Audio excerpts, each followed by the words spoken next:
Good afternoon, ladies and gentlemen, councillors. Welcome to today's Strategic Sites Planning Committee.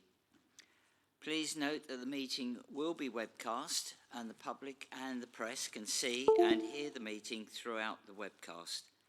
In the unlikely event that there is a technical issue with the webcast, the meeting will be paused until the issue has been resolved. There are a couple of housekeeping items to cover. Members, please note that the use of mobile phones is not permitted during the meeting, so please either turn them off or put them on silent. iPads can be used to access the ModGov app. Members, if you wish to speak, please raise your hand at the appropriate time. Please remember to turn on your microphone before speaking and switch it off when you've finished. In the event of a fire alarm, please use the nearest fire exit, which are clearly labelled, and assemble near to the flagpoles, which are situated to the left of the main entrance when you exit the building. We'll take the first item, which is apologies for absence. Thank you, Chairman.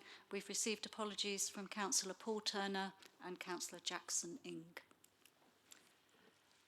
Thank you for that.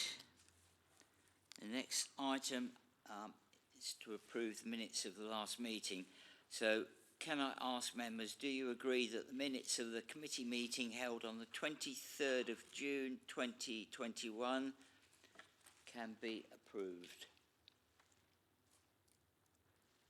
Thank you.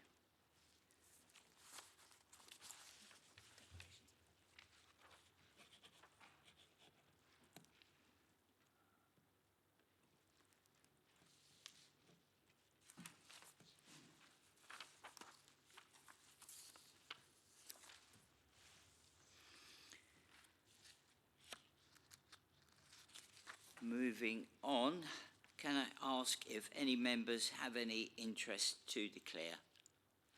Councillor Newcombe. Thank you, Chairman. I need to declare that I am a representative of this authority on the Thames Valley Police and Crime Panel. That's not because that is a major consideration with regard to the item number 4, but I do wish to ask a question which relates to the police in relation to paragraph 5.203 when we get to questions to the officers, and that does relate to the police. Thank you for that, Councillor Newcombe. That's noted. Any other declarations? Okay, thank you.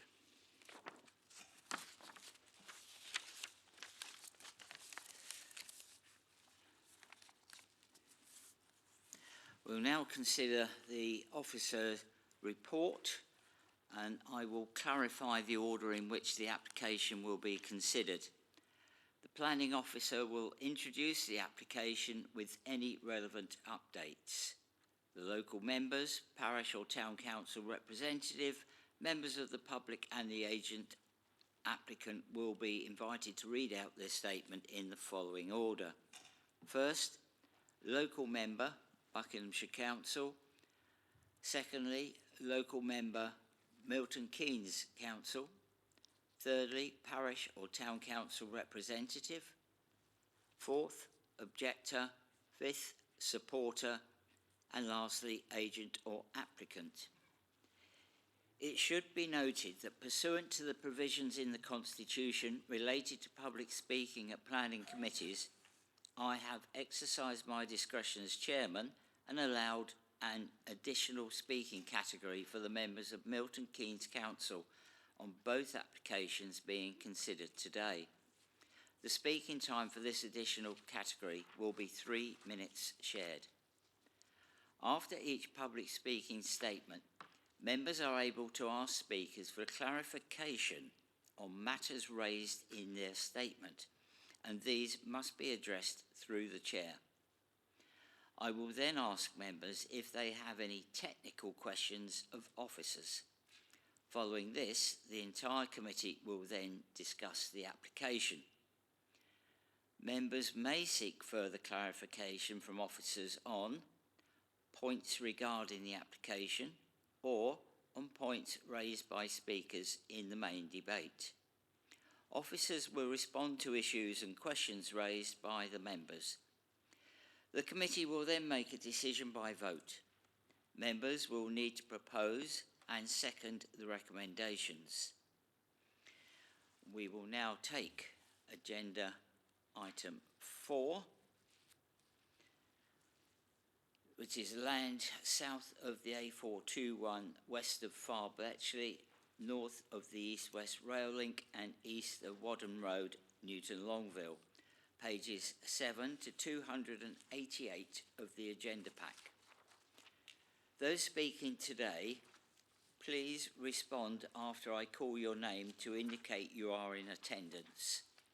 Please ensure that your verbal representations to the committee relate to the relevant planning considerations regarding the planning application being considered and do not include any personal comments.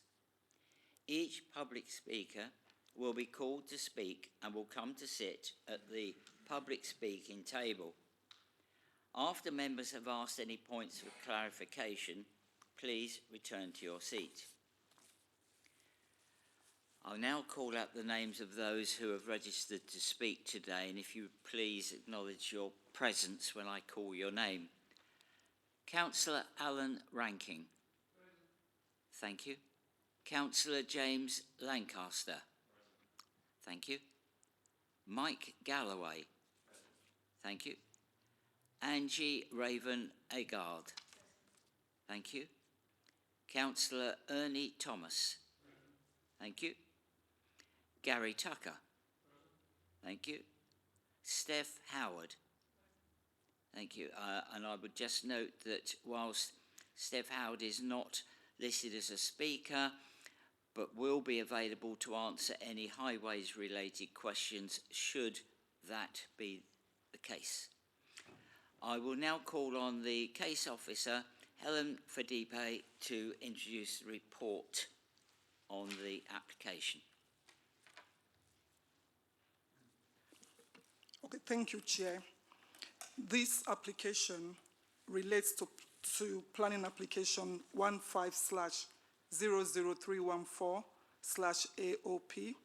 The application is the subject of a resolution to grant permission subject to the completion of respective legal agreements when they were considered at the Legacy Aylesburyville District Council's Strategic Development Management Committee on 7 June 2017 and on the 24th of April 2019 respectively, and it is yet to be determined. The applicants have submitted amended plans, including an environmental statement addendum, and the baseline data have been revised as appropriate to ensure that there are up-to-date information is considered by the Council. The application has also been updated in terms of some key elements which are set out in the report. And the application itself is for outline planning application with all matters reserved, except for access for a mixed-use sustainable urban extension on land to the southwest of Milton Keynes to provide up to 1,855 mixed tenure dwellings, C3, an employment area B1, a neighborhood center including retail A1, A2, A3, A4, A5, community use D1, D2, and residential use C3, a primary and a secondary school, a grid road reserve, multifunctional green space, a sustainable drainage system, and associated access, drainage, and public transport infrastructure.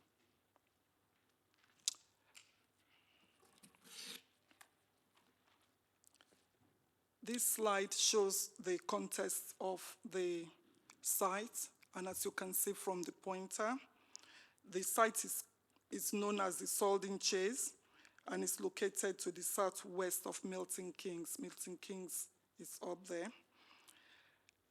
and is identified by the red edge on the plan before members. It is contained by the boundary of Buckinghamshire Council, although members will note that the development physically relates to the urban areas of Milton Keynes.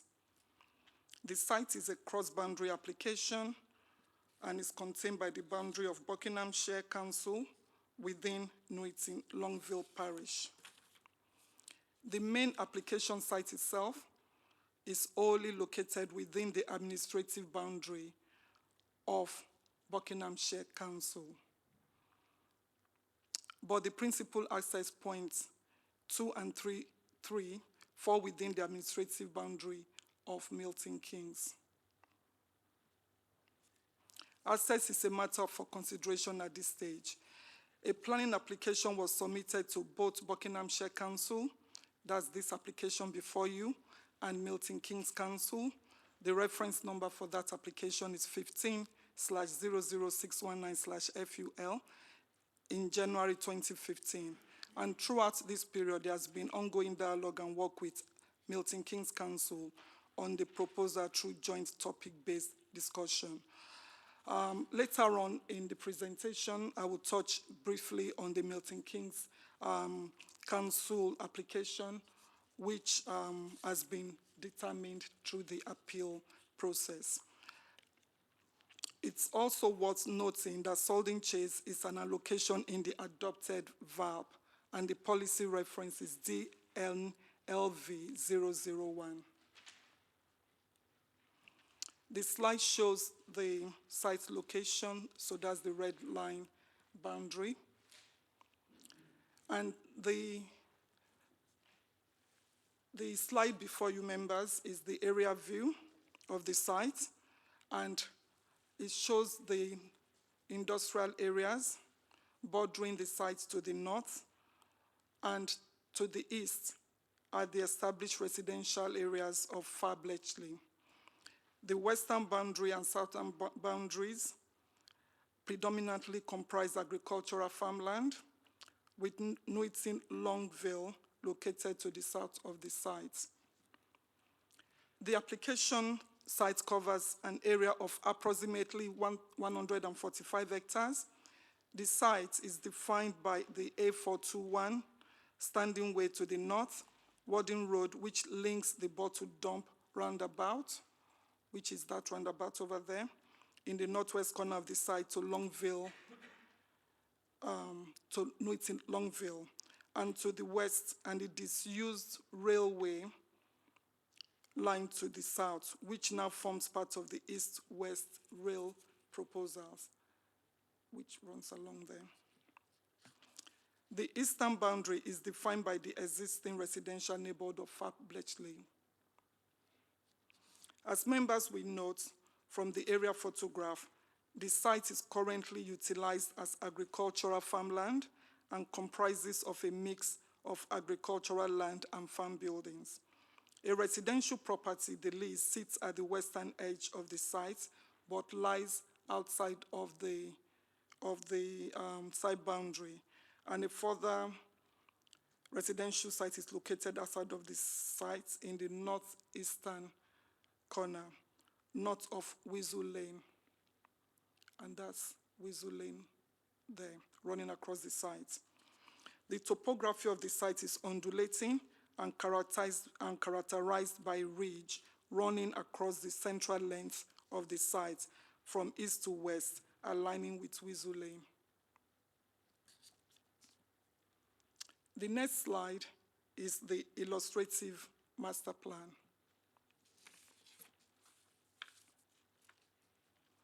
As previously mentioned in the introduction, the application is an outline submission and with all the matters reserved except for access for a mixed-use, sustainable urban extension on land to the southwest of Milton Keynes. The application itself is accompanied by this illustrative master plan as well as parameter plans, which shows how the development could be achieved on the site. The proposed land uses would comprise residential development up to 1,795,000 mixed tenure dwellings and 60 extra care housing units, Class C3. An employment area, B1, which will be on 2.07 hectares. A neighborhood center, including retail, community, and residential uses. Land for a 3-form entry primary school with early years provision on 3 hectares. A 4-form entry secondary school on 5.2 hectares. A grid road reserve of 7.24 hectares. Highway improvements on 5.5 hectares of land. New junctions to the A421, Warding Road and Buckingham Road, primary streets, footpaths, and cycle routes. Foul water pumping station, undergrounding of 132 kilowatts overhead power lines, and statutory undertakers equipment. It would also include multifunctional green space, comprising parkland, sports and recreational spaces, including pavilion, changing facilities, play areas, wildlife areas, open spaces, including a community orchard and new landscaping. A sustainable drainage system, including 5.05 hectares of land for surface water attenuation measures. The proposed distribution of uses is set out in this parameter plan, which is in front of you on this slide. So looking at the broadland use parameters, the above colored areas indicate the proposed residential developments, and the orange color, if you look at where my pointer is, is the extra care housing units, and the purple represents where the employment would be. And the light purple area is the area which has been reserved for a 6-person, at least up to 6 GP practice if delivered on site. The pink area is a neighborhood center, and the light blue, right in the middle of the site, is the primary school, and the darker shade of blue is the secondary school. The red lines running across the site in various directions are primary routes, and these areas around there, which are arched red, shows where the improvements to existing highways would be. The light green areas are the outdoor sport facilities, and the dark green areas are the amenity green space.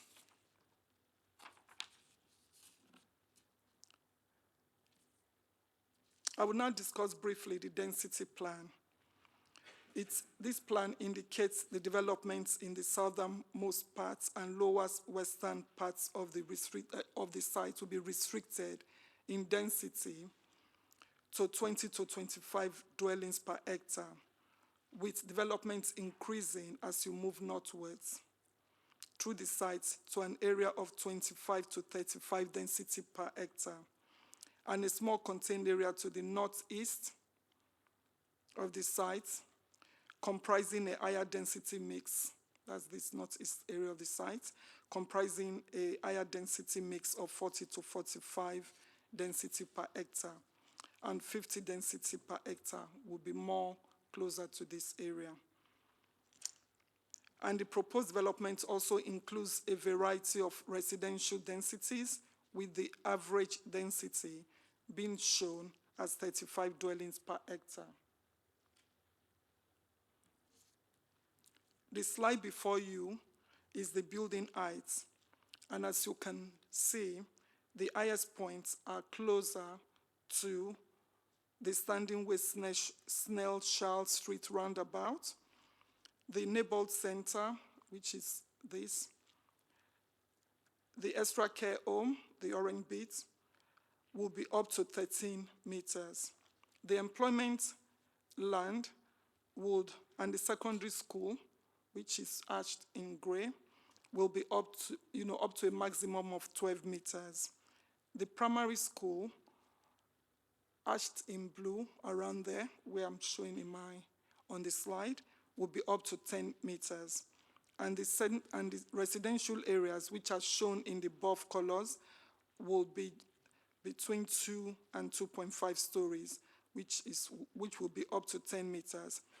The mustard color residential areas would be up to three stories, which is up to 11 meters.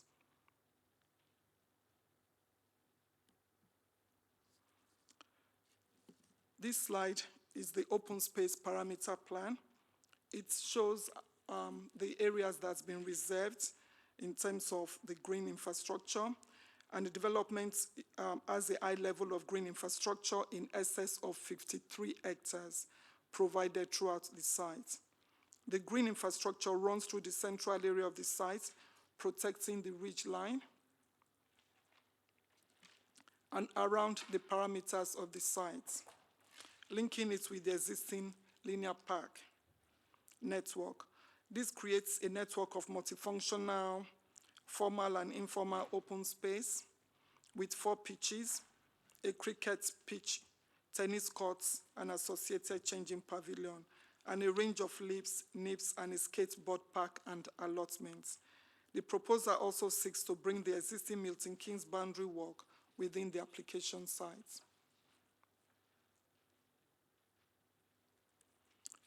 This slide before you, members, is the landscape character area plan. The dark green arrows shows the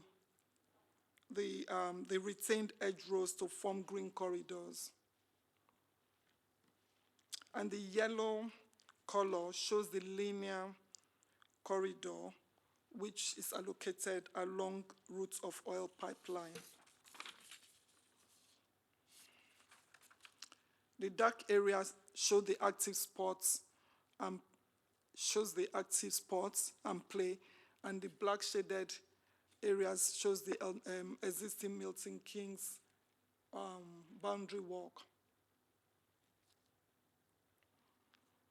And the pink shaded shows the parameter walk, and the pink area here are the allotments.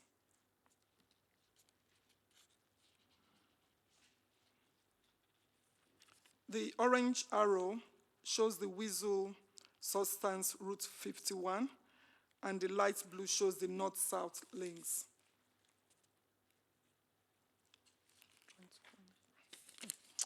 I'm going to now talk briefly about the phasing plan. And the phasing plan shows that the development will be built in 3 phases. The pink identifies the phase 1, which will be up to 650 dwellings, which would also include a 60-bed care home being built as phase 1. The blue highlighted area is the phase 2, and then the remainder, which is the green, would form part of the phase 3 scheme. I'm going to talk through some key milestones and some updates, and some of the information will not be presented on the slide, so I'm going to just read through them, but hopefully you will be able to follow the trend of the, of the issues that will be raised.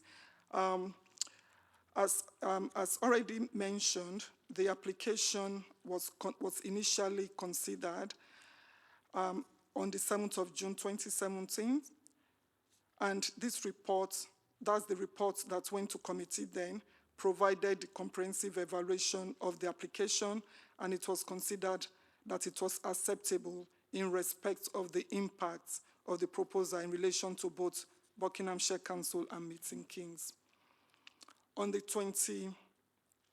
at that meeting, that's on the 7th of June's meeting, members resolved that the application should be deferred and delegated to officers for approval, subject to the completion of a Section 106 and appropriate conditions, or if this cannot be achieved, the application refused for appropriate reasons. The application was then reported back to the Strategic Development Management Committee on the 24th of April 2019, and this was to update the Section 106 relating to the health contributions, which was requested by Milton Keynes Council, confirming satisfaction that sufficient justification has been provided to secure the contribution towards secondary health care at MK University Hospital. It also addressed updates in the MPPF and other policy documents, and it concluded that the changes in circumstances could not justifiably alter the conclusion that the proposal constitutes a sustainable and acceptable form of development. That resolution was agreed by members and updated the resolution, which was previously taken on the 7th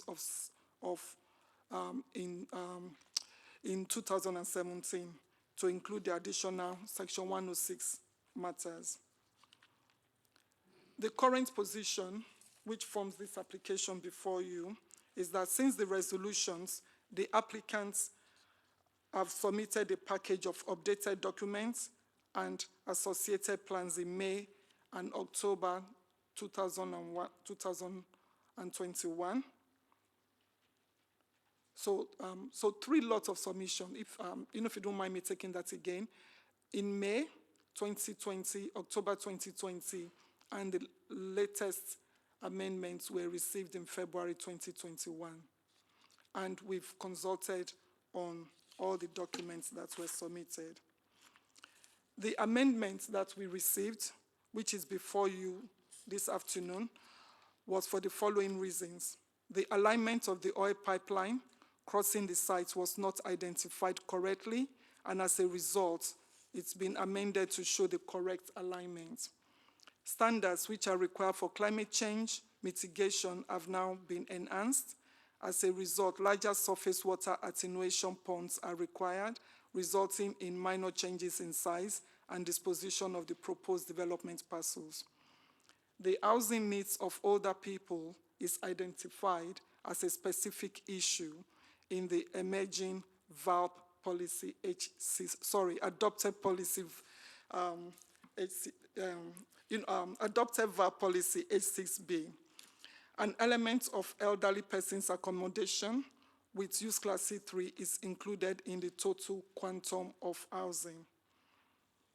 The key updates include an environmental statement which reflects the requirements of the 2017 regulation, and also it addressed the up-to-date policy and regulatory framework. The information which was submitted in early October 2020 comprised of a number of minor revised drawings, further ecology and drainage information to assist the Council in its determination of the application and to resolve outstanding issues. In addition, further transport response notes were submitted in September 2020 in response to the Council's queries and comments on the May 2020 transport assessments. In September 2020, we also had the highways officers at the Council undertook a review of the transport review note 1, and they raised various matters with the applicants, which included the need for further information. Subsequently, the transport response note was submitted in February, including a road safety audit and design response in respect of the appeal. We carried out further consultations, and the application drew a considerable amount of responses, and some of the issues that were raised include prematurity, density, out of character within the rural setting, impact on social infrastructure, settlement identity of Nuity Longville, loss of valuable agricultural land, loss of access to historic footpaths, noise, light, air pollution, flooding, highways capacity and road condition, parking, lack of pedestrian access.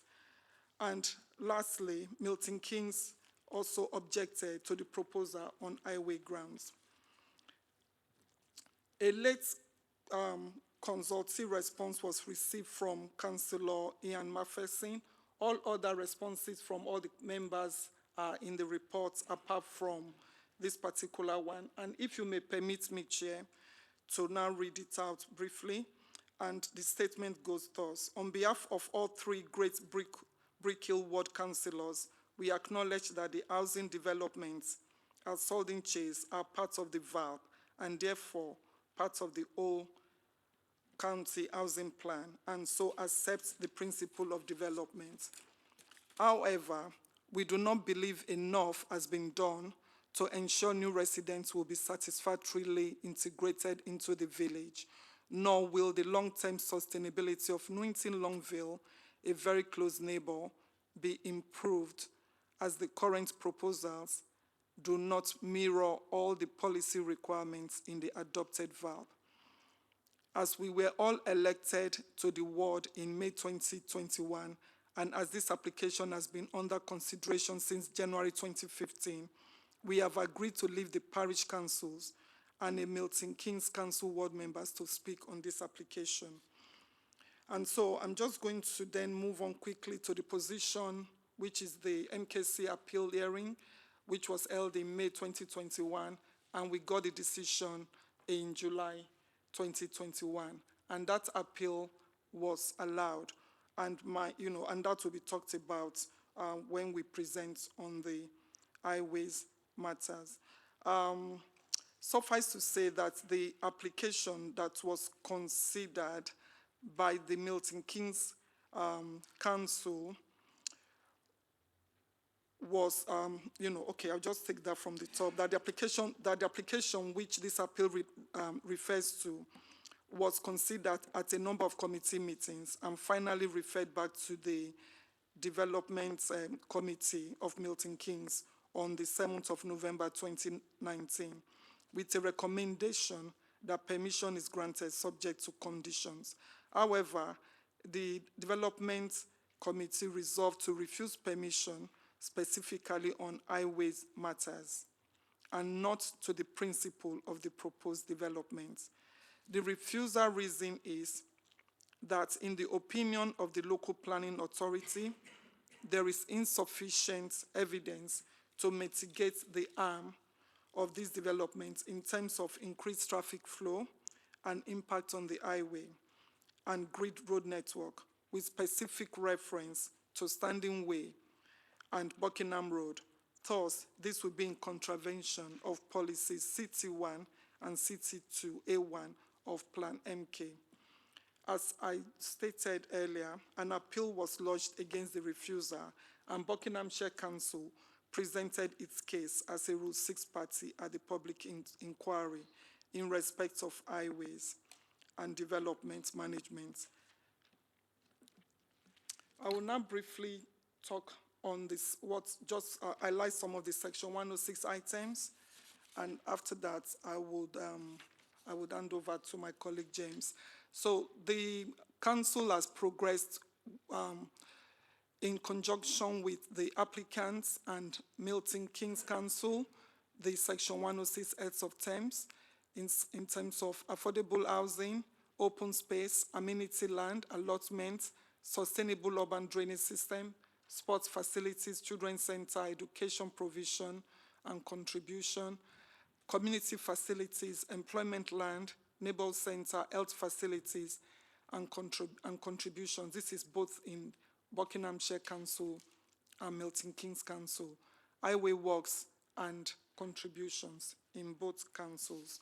A draft of the Section 106 has been published, and a further draft will be published when it's ready and if the resolution is to grant. I will now hand over to my colleague James Bedingfield, who will present on detailed highways matter, including the Milton Keynes appeal decision.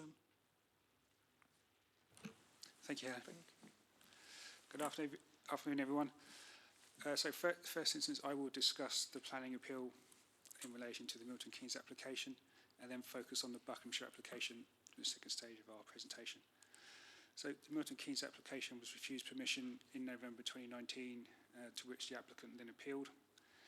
And Helen said earlier, an inquiry was held in May of this year, where the appeal was successful, and the inspector's report is attached to the committee report for information. For the appeal, a new transport assessment and set of technical reports in relation to highway impact were produced. Could Could I, just sorry to interrupt, could I just ask you to bring the microphone a I little just bit did, yeah, closer? sorry. Thank you. Sorry, apologies. So for the appeal, the new transport assessment, a set of technical reports in relation to highway impact were produced, which were in turn submitted as part of the Buckinghamshire application. The transport assessment utilised a different modelling approach to previous submissions, which was agreed by all parties, including Milton Keynes Council, at the scoping meeting. This new assessment provides what we consider to be a worst-case assessment of highway impact and is considered as being robust by Buckinghamshire Highways and the Planning Inspector. The main issues under review at the appeal were the impact on safety, flow of traffic and congestion on the highway network, particularly the A421 and Buckingham Road. The arguments and issues raised at the appeal are the same as those raised by Milton Keynes in objection to the Buckinghamshire Council application, which was received in April of this year. The reason for refusal was on the basis of non-compliance with Plan MK policies CT1 and CT2, in effect that Milton Keynes Council needs to promote safe and sustainable travel while managing congestion and integrating developments so they do not have any inappropriate impact on the highway network. MK policy SD15 was also raised, which deals with urban extensions in neighbour authorities and the technical work needed to undertake assessment of traffic impacts and to identify improvements. Sorry, so move on to the thing. So this map shows the site location and the new access junctions, as well as the existing junctions that were being assessed and reviewed as part of the transport assessment. At the appeal, only those within the Milton Keynes administration were discussed. So all the junctions, along with their mitigation, have been assessed as part of the Buckinghamshire Highways assessment as well, as part of our application submission. The junctions in Buckinghamshire were not detailed at the appeal. As the access junctions form part of this application for consideration, we will discuss these along with some of the junctions within Buckinghamshire as part of this presentation.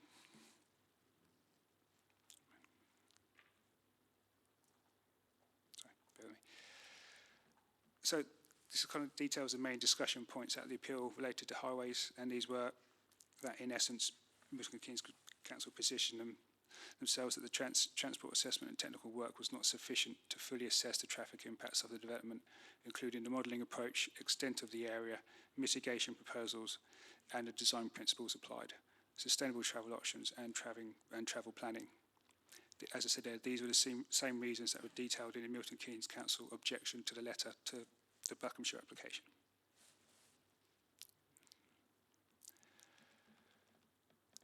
So, in terms of discussing the main issues, conclusions, in the inspector's report, they provided a response to these main items. Firstly, it was argued that some of the designs did not meet the current requirements as laid out in the National Strategic Road Design Standards, and for the mitigation designs, and this may impact on operational capacity and safety and deliverability. The inspector concluded that existing junctions in their current form currently do not meet national standards, nor are there any identified safety issues detailed in the collision analysis. They also stated that mitigation design road safety audits have not identified any unresolvable safety concerns, and the Milton Keynes Council grid network are not trunk roads, and that it would be inappropriate and disproportionate to expect any design to be to those standards. It was also argued that the extent of the area to be assessed was not sufficient, and that the modelling approach was insufficient to allow detailed assessment, including rerouting of traffic. The inspector concluded that the extent of the area was agreed by all parties, with detailed local knowledge, including existing and predicted congestion within Milton Keynes Council's area. Strategic model, and their area. And therefore the potential for rerouting would have been considered at the time of the agreement. Milton Keynes Council had also argued that the modelling approach does not account for dynamic reassessment and potential rerouting, and a new model should be developed making use of either the Milton Keynes Council strategic model or a new vision model produced. The inspector concluded that the approach used is robust, worst-case assessment, and does not rely on rerouting, and that further strategic modelling is unnecessary and disproportionate.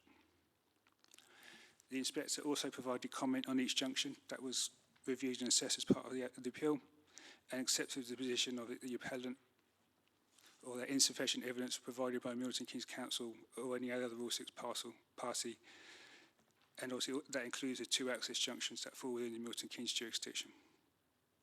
Milton Keynes Council also raised concern over the measures detailed in the travel plan and the resultant reduction in modal share predicted.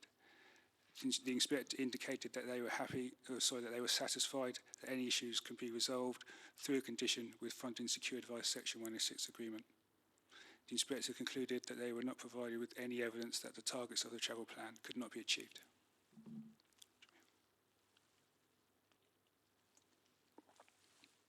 So, in summarising their initial findings, the inspector stated that the mitigation would be deliverable and address the highway impacts with no acceptable impact on highway safety, traffic flow or congestion on the grid road network, that the residual cumulative impact would not be severe and there are no highway grounds to refuse permission. The proposal is in accordance with statutory development plan and policies in the framework, and concluded that the appeal should succeed. We're now going to kind of move on to discussing the application company within, obviously, the Buckinghamshire application. So Buckinghamshire Highways officers have performed a thorough review of the submitted documents in relation to highway impact and concluded that the outline application is acceptable and that the development proposal will not have an unreasonable impact on the highway network, as detailed in the highway response letters which are appended to the committee report. Milton Keynes Council have registered an objection to development in terms of non-compliance with their own policy and impact on the network. This is contrary to the Buckinghamshire Highways review and the conclusions of the planning inspector. As access into the site is a matter for consideration in this application and as submitted, there are 3 points of access proposed from the development onto the local highway network at Warden Road within Buckinghamshire, Buckingham Road and the A42 Standing Way, both form part within the Milton Keynes jurisdiction. So, first junction we're going to consider is the Warden Road access. This is proposed to be a ghosted right turn priority junction. An independent stage 1 road safety audit was carried out and the design has been amended to address those problems raised. The road safety audit raised concerns regarding the conspicuity of the junction. The applicant has demonstrated that the required visibility displays can be achieved. However, Buckinghamshire Highways are also of the view that further design features are necessary, including but not limited to signs, road markings, coloured surfacing. A review of the collision record along Borden Road did show that a majority occurred within the hours of darkness. As such, the provision of lighting on approach and at the junction should also be considered. Furthermore, a speed limit reduction should be investigated. These additional requirements will be secured by way of a condition. Capacity assessment of the junction is shown that it operates within capacity in both peak periods for all the modelled scenarios with minimal queuing and delay.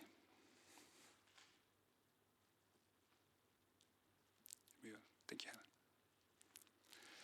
So the access on the Buckingham Road is a new 4-arm roundabout encompassing 2 new site roads. The existing cycle roadway on the northern side of Buckingham Road is to remain, and a 3-metre shared footway is proposed onto the southern arms of the junction into the site. 2 crossings are proposed on the western arm between the new roundabout and Tassenhoe roundabout, and where the new road crosses Weasel Lane, providing crossing facilities to the wider pedestrian and cycling network. The junction was discussed in great detail at the appeal, with the inspector concluded that the junction has been designed in sufficient detail to demonstrate that it would be safe or would be able to be made safe with minor amendments that might be recommended as part of a stage 2 road safety audit. Capacity assessment of the junction has shown that it operates within capacity in both peaks for the modelled scenarios with minimal queuing and delay.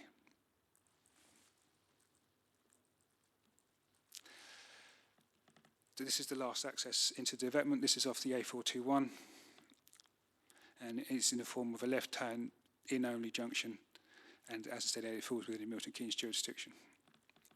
As part of the Buckinghamshire Highways review, we did raise a concern over how access will interact with the old Buckingham Road alignment, which is used by both pedestrians and cyclists. The applicant then provided an arrangement to manage potential interaction, which is obviously shown in the junction drawing. While this design does provide a potentially less direct route, it does in principle provide a safer crossing location with lower vehicle speeds. The inspector also noted this in his conclusion. No capacity assessment has been performed due to the free flow nature. This was argued at the appeal by Milton Keynes Council with the inspector ruling that there's no requirement for capacity assessment.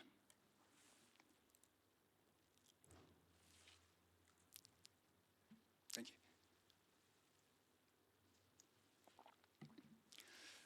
Newton Longville Parish Council were a Rule 6 party at the appeal in the objection and have objected to the application through its life cycle, citing overall detrimental impact to the village. So the village experiences through traffic movements between the A421 to the north and the A4146 to the south. With the development queues and delays in the future years scenario predicted to increase on both Stoke Road and Wadham Road, the applicant has produced a mitigation scheme in the form of a mini roundabout, which would remove those queues and delays. However, Buckinghamshire Council Highways are concerned that this would serve to potentially encourage more non-local traffic through the village using Stoke Road and Wadham Road, potentially as part of a rat run between the two A roads. And therefore, it would be our recommendation would be to retain the junction in its current layout and provide a comprehensive traffic calming scheme to discourage this behaviour. A potential scheme has been provided by the applicant with funding for its introduction to be secured via Section 106 agreement. Obviously, that money could potentially be used for alternative scheme if one wanted to be developed in line with Newton Longville Parish Council.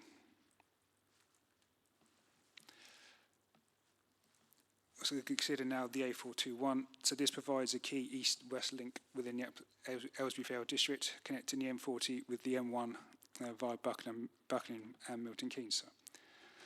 There are recurrent concerns regarding congestion on the A421 at peak times and its function as a strategic east to west link. As part of the application, the A421 has been subject to extensive modelling and testing to ensure highway network can accommodate the proposed development. So at present, the A421 is free-flowing along most of its length in Buckinghamshire, with junctions managed through priority junctions or roundabouts. The applicant has proposed signalisation of the priority junctions of the A421 Warren Road and the A421 Shocklow Hill Little Horwood Roads. Whilst the signal schemes proposed adequately resolves queuings on the minor road, it will stop free flow conditions along the primary A421 and introduce delays to that primary route. It is therefore considered by Buckinghamshire Highways more prudent to commute the costs of the construction of those signal schemes into a Section 106 agreement towards corridor improvements along the A421 to manage safety and capacity through access and exits from its adjoining roads, which would obviously form, the two junctions obviously previously mentioned would potentially form part of those capacity improvement works in the future years.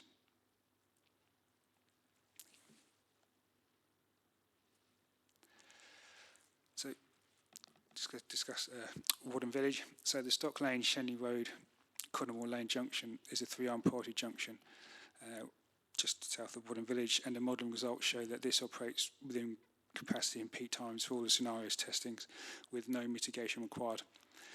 Wadham Parish Council did query the accuracy of the traffic flows and subsequent traffic modelling on the basis that road closures were in place within Milton Keynes will impact on potential movements through the junction. Whilst we are confident that the traffic collection has not been unduly impacted by those closures, and a sensitivity test was performed where traffic data was growth by additional amount percentage in line with the consultee's comments, along with rerouting development traffic heading north into Milton Keynes. The results of that sensitivity test indicate that even in the worst case scenario, the junction will continue to work well within capacity. Within the Section 106 agreement, there was a financial contribution of £22,000 to improve road safety, enhance the existing traffic calming within Wadham, and it is intended that this agreement is to be maintained and secured via Section 106 agreement to try and discourage any potential route running.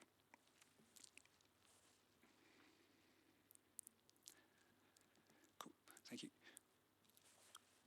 With regard to the public transport, to ensure that all new dwellings are within 400 metres walking distance to a bus stop, the applicant has proposed to either enhance an existing bus service or provide a new start-up service to operate between the proposed development and central Milton Keynes via the existing rail station. The applicant's preferred option would be to start a completely new high-frequency service with the target to provide a journey time between the site and central Milton Keynes of approximately 20 minutes. The proposed bus service would commence no later than the occupation of the 100th dwelling or 12 months from first occupation. These triggers would form part of any conditions applied to the development. The applicants wish to have a service level agreement directly with the preferred operator and agree the appropriate costs to operate a viable high quality service in perpetuity. This would be provided by waiver Section 106 obligation in consultation with both Milton Keynes Council and Buckinghamshire Councils. In terms of sustainable travel, it was our conclusion that the new residents of the proposed development would have ability to access to on-site amenities and facilities on foot or on bike, with external trips being achievable by bike, but limited local trips on foot due to distance. However, the new high-frequency bus service will provide the opportunity for multimodal journeys to be performed. It is considered that overall the development will have a positive impact on pedestrian and cyclist movements, and the provision of new facilities will also provide benefit to the wider community with enhanced connectivity between the local networks, including down into Newton Longville. This is the end of my section of the presentation, and I will hand back to my colleague Helen Philippi, who will conclude. Okay, thank you, James. Chair, before we conclude, I wish to draw your attention to the letters circulated by Newton Longville to members of the committee, as well as to the corrigendum, which highlights amendments to the officer's report. In conclusion, the site is an allocation in the adopted Vale of Aysbury local plan, and officer's recommendation is that permission be deferred and delegated to the Director of Planning and Environment for approval, subject to the satisfactory completion of a legal agreement to secure 1. Financial contributions towards provision of education, primary and secondary. 2. On or off-site sports and leisure provision. 3. Off-site farmland bed mitigation. 4. On-site provision of affordable housing. 5. Financial contribution for hospital facilities. 6. Provision of community facility. 7. On-site provision of primary school facilities and land for a secondary school. 8. Provision of a health center, GP surgery, and or financial contributions thereto. 9. Provision and maintenance of public open space and recreation and play areas. 10. On and off-site highways contributions, works, road infrastructure works, travel plans, sustainable transport measures, and or financial contributions thereto. 11. Sort maintenance. And 12. Phasing plan, and subject to conditions as considered appropriate by officers, or if these are not achieved, for the application to be refused. I will now hand over to the chairman. Thank you. Thank you for that very comprehensive report. We will now move on to the public speakers. And I would just point out that that you should keep comments to this application on relevant planning matters. First, we have Councillor Alan Rankin from Milton Keynes Council and Councillor Lancaster. And you have 3 minutes shared speaking time, councillors. Once the timer starts, please begin your presentation. Thank you.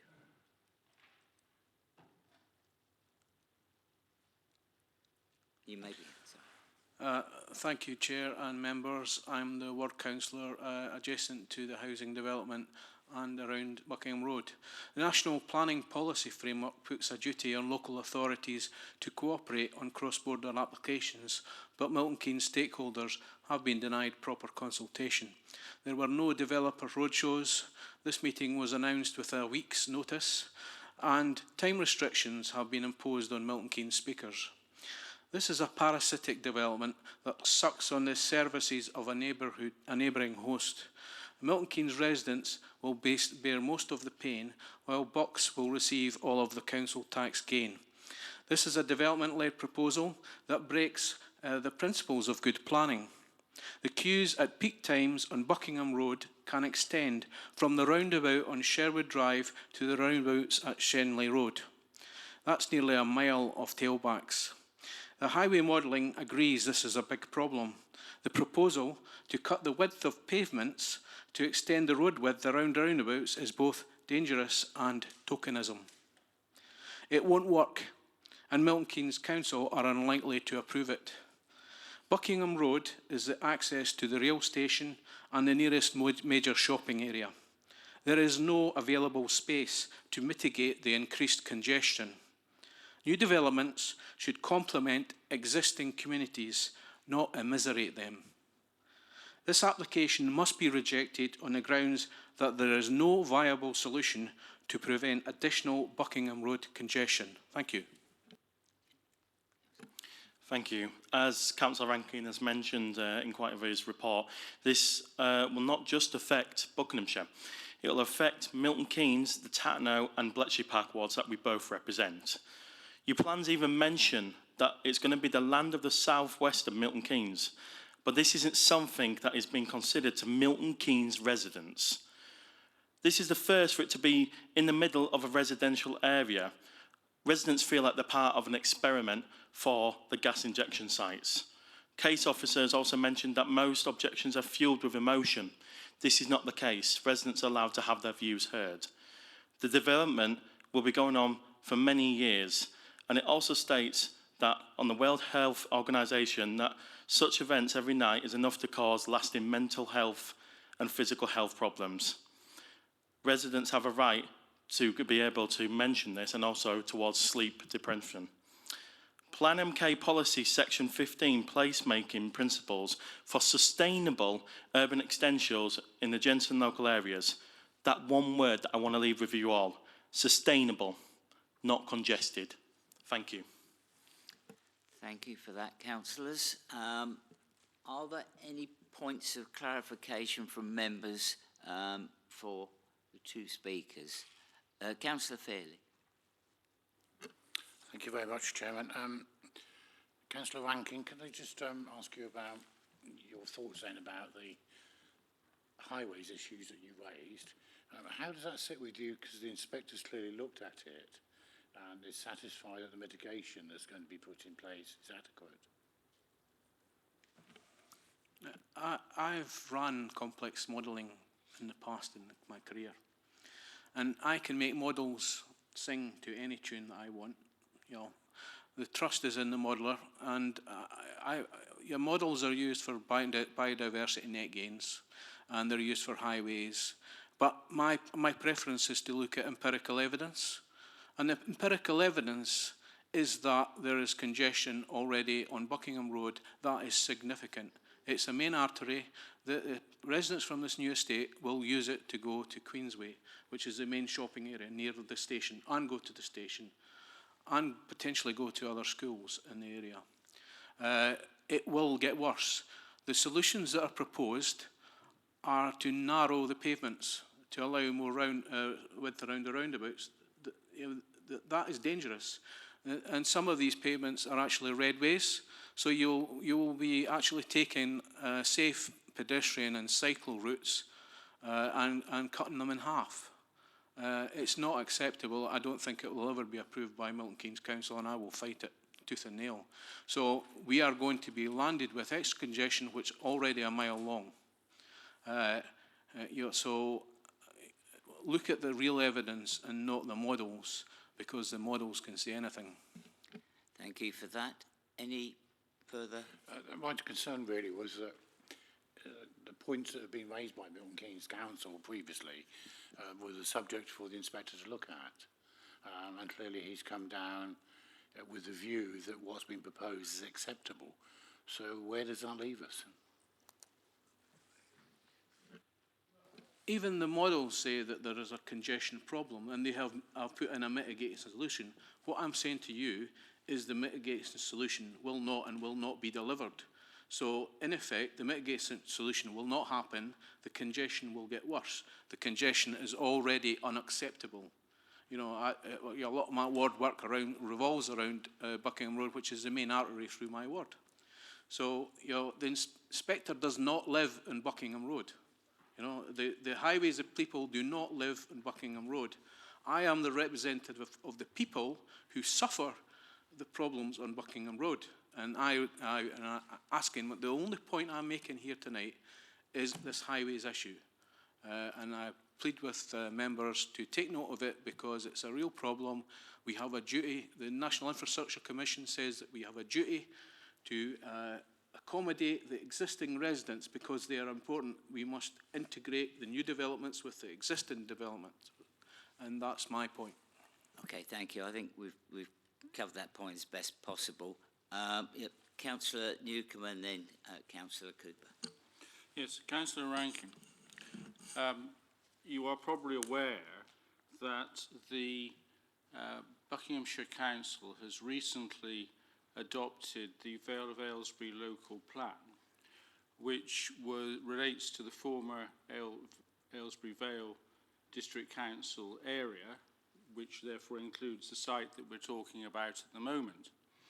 This site was included in the Vale of Aylesbury local plan, and one of the issues that we had with the inspector, which was one of the reasons why the plan was delayed for so long, was that the inspector took the view that an inadequate amount of housing land had been allocated for housing on the borders of Milton Keynes.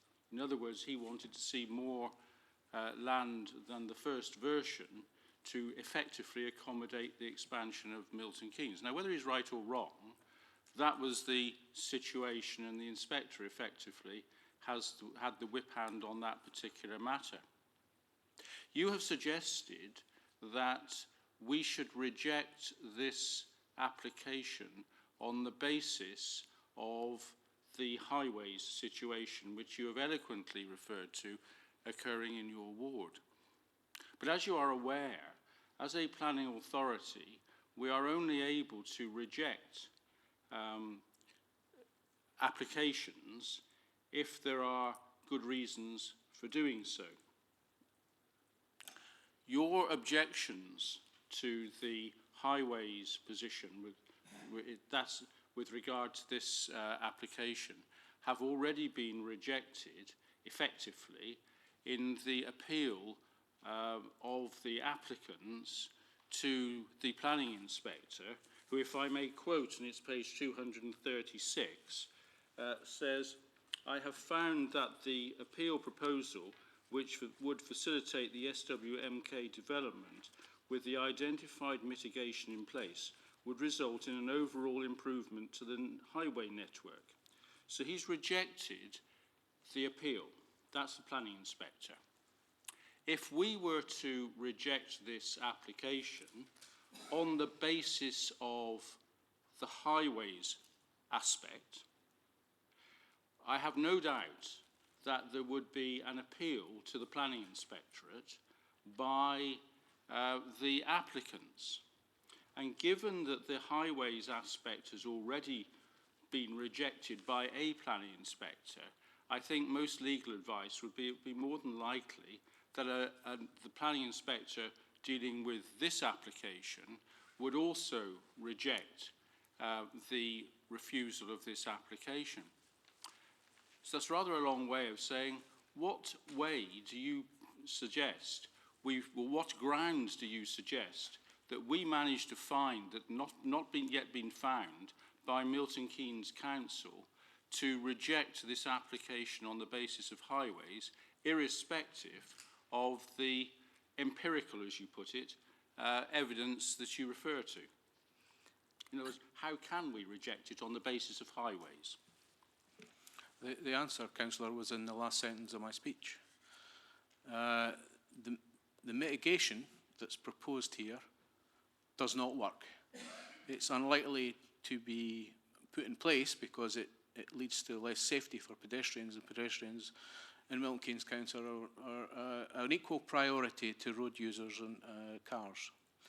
The mitigation doesn't work because it won't be implemented, and it won't actually, even if it was implemented, would not stop the congestion. So that mitigation has been accepted by the inspector and various parties. I don't accept it, and I don't think it will work. So the reason I'm asking, and I said in my last sentence, that it should be rejected because there is no room in Buckingham Road, there is no viable solution to alleviate the congestion, and there will be exceedingly more congestion should this planning application go ahead. Thank you. Councillor Cooper, I think that's your last Thank you, Chairman. Yes, Councillor Rankin. In the introduction, we heard that there have been extensive negotiations between the officers of our two councils. And I think that's been going on over quite a number of years. And where there's been areas of disagreement, that's gone to, as you've just discussed, that's gone to appeal and has been determined by an inspector. So those situations are quite clear. So I'm wondering now just who you're representing. I understand your position as a local member. If I was in your position, I might be thinking in similar terms. But are you actually representing Milton Keynes Council as a whole? Because it seems to me that most of these agreements are already in place. So can you just explain why you're here today and who exactly you're representing? Well, I thought you would know as a ward councillor that as a ward councillor, you represent both your ward and your town or city. So I'm here representing my residents, but I am also aware of the impact more broadly on Milton Keynes, because peripheral developments, as the National Infrastructure says, are such that they are not in themselves big enough to promote large infrastructure changes in the centre.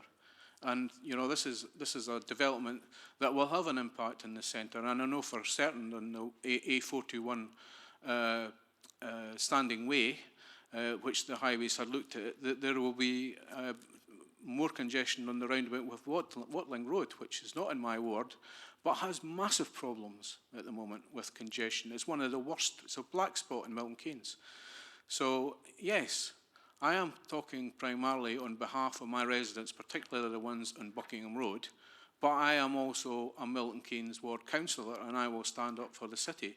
And the officers have been engaged. The problem I have, and I said it in the start of my speech, is that residents, and I wasn't alerted to this. You know, I have written in and was not alerted to this planning application. You know, the level of engagement in terms of the consultation has been very poor. The speaking time allotted is very poor. The notification of this meeting was very poor. Councillor Rankin, can I just interject there? We're not here to discuss the points you're raising currently. The question was who were you representing? Was it specifically the ward, or was it for Milton Keynes Council per se? That was the question. And actually, can I just be clear about that? What I'm looking to find out is whether the policy of the council is what you're representing here today, or is this your policy as a ward member? And I completely understand that, but is this the policy of the council? Because it doesn't seem to align with the discussions that we've had between our two sets of officers. So I just wonder if you could clarify that. I'm a politician, not an officer. You know, I speak, all politicians speak for themselves. No matter if they're party or not, they speak for themselves.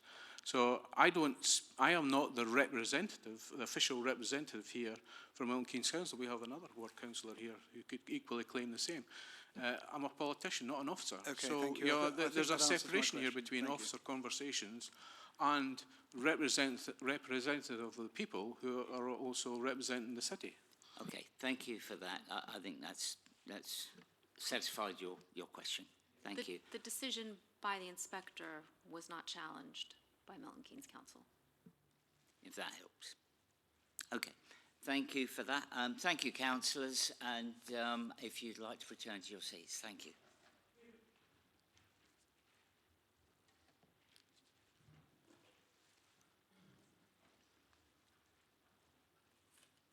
We will now take Mr. Mike Galloway, who's representing Newton Longville Parish Council, who will now speak.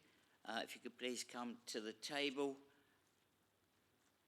And once the timer starts, you may begin, and you have 3 minutes speaking time. Do we?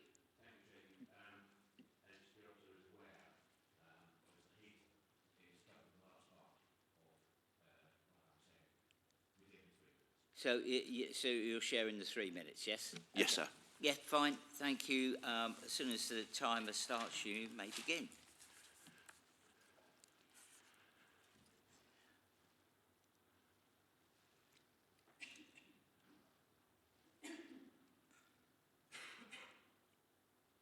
We hope.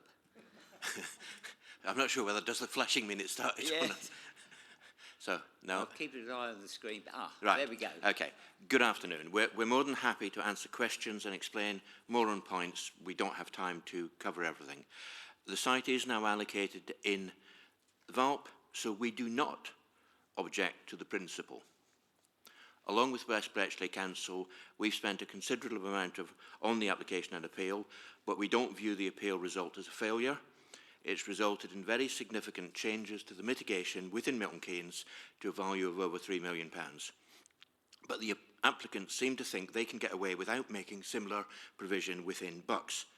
Your highways officers seem to think residents in and around Newton Longville have to cope with so much pain and suffering already they can be ignored.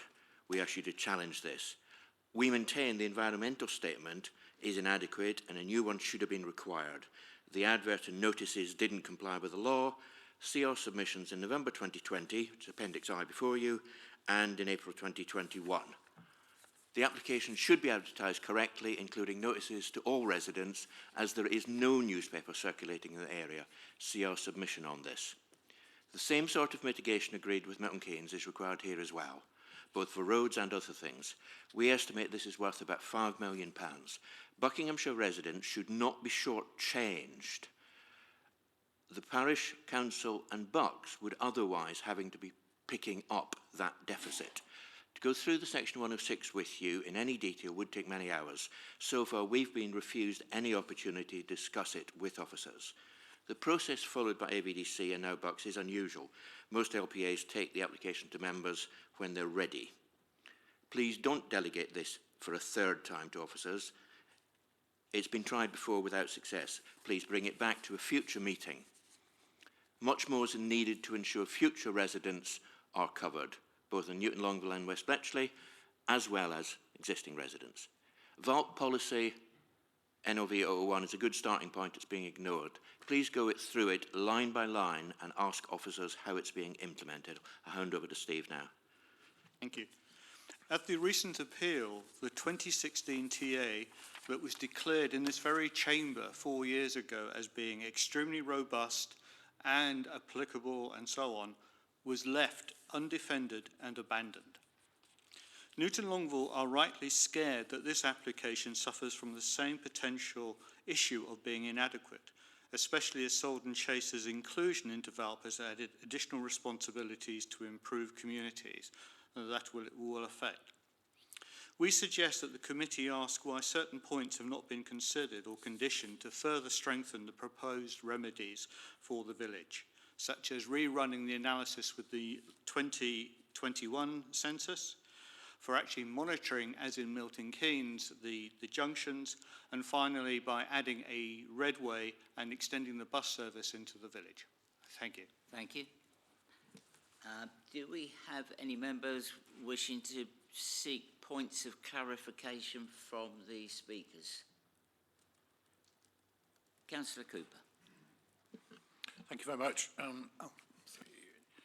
One of the issues I was looking at was talking about, obviously, highways, and particularly where it comes down into Newton Longville. There is some suggestion and plans to put some mitigation in there, so to reduce speed and things like that. Is that something you would be in favour of, or is there something you wish to strengthen on that? Yes, there are plans to put mitigation, and to be honest, we would welcome any contributions that we can get. we also would really appreciate anything that can be done to strengthen the likelihood that they are going to work. One of the issues with them is that it was maintained by the applicant that the traffic calming would cause such delays that it would force traffic to find other routes and therefore alleviate the congestion.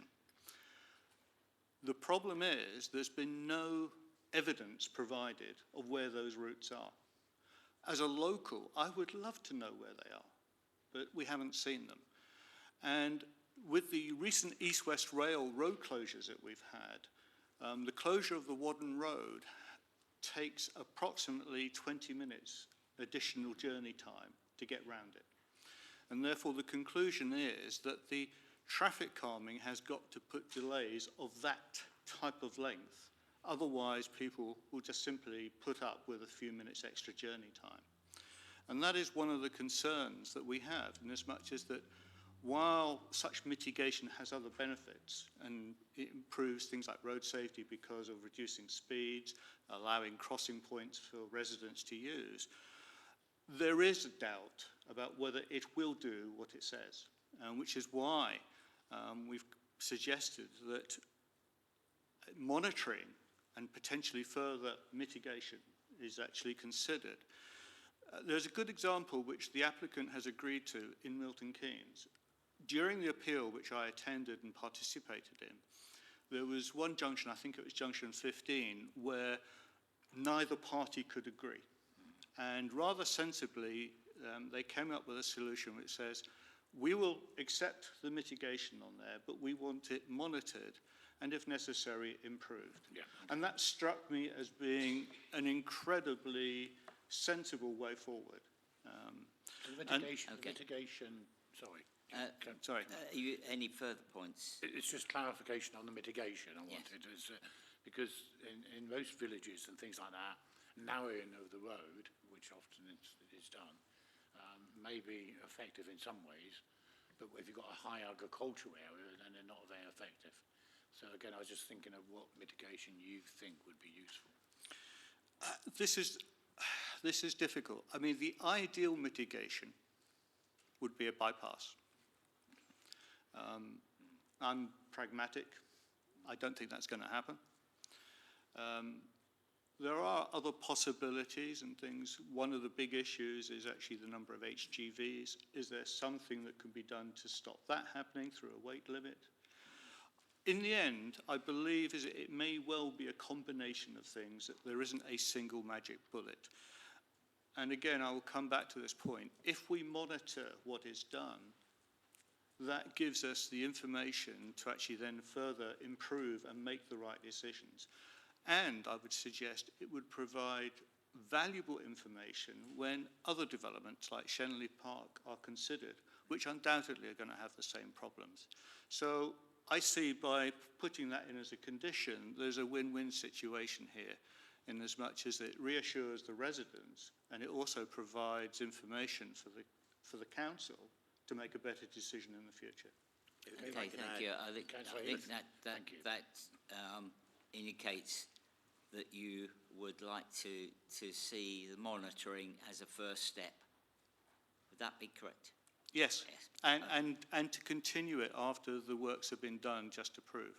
Well, yeah. Okay. Was that all, Councillor Feedy? Yes? Fine. Councillor Cooper.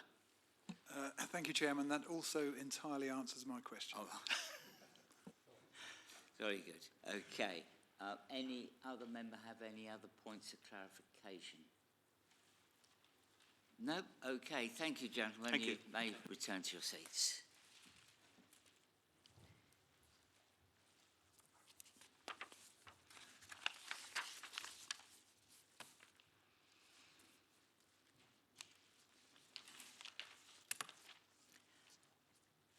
Okay, please can we now hear from Councillor Ernie Thomas and Angie Raven Agard, who are speaking in objection to the application.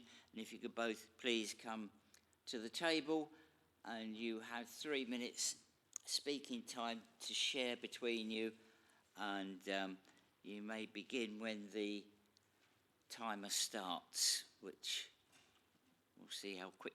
There we go. Thank you, Chair. Ernie Thomas, I'm the Vice Chair of West Bletchley Council and Chair of our Sword and Chase Committee.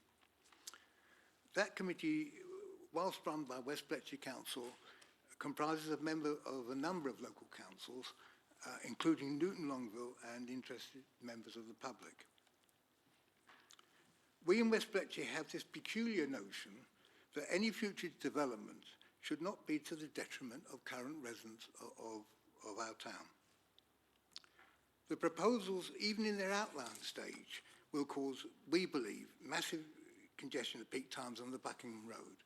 And here I would interject, I'm probably the only person in this room who actually lives on the Buckingham Road, so I do have personal experience on a day-to-day basis of that. We believe the bottle dump roundabout on the A241 and Standing Way will also be seriously affected by the proposals of the developer. And we believe that, despite assurances from the Buckinghamshire in-house Highways Department, we believe that they are fundamentally wrong. We believe that infrastructure before expansion will be compromised in terms of primary and secondary school provision, that no school will be built on site until the numbers of pupil members will actually justify such provision, leaving Milton Keynes Council the problem of finding placements in an area now under pressure for places, and again possibly to the detriment of Milton Keynes residents getting the school of their choice. GP surgeries too will have the same situation. Already the surgeries, Warden Surgery in Bletchley takes in a large number of members from this area. Hospital services, I mean, can Milton Keynes Hospital actually cope with the increased population of perhaps between 5,000 and 6,000, despite the willingness of the developer to have a one-off contribution towards hospital services? Sports and leisure facilities, apart from some open space yet to be determined, have glibly in the report in front of you been stated as being able to be provided elsewhere. In other words, Milton Keynes will have to sort that problem out. You have 30 seconds left. Right, sorry, Angie. Do you want to... okay.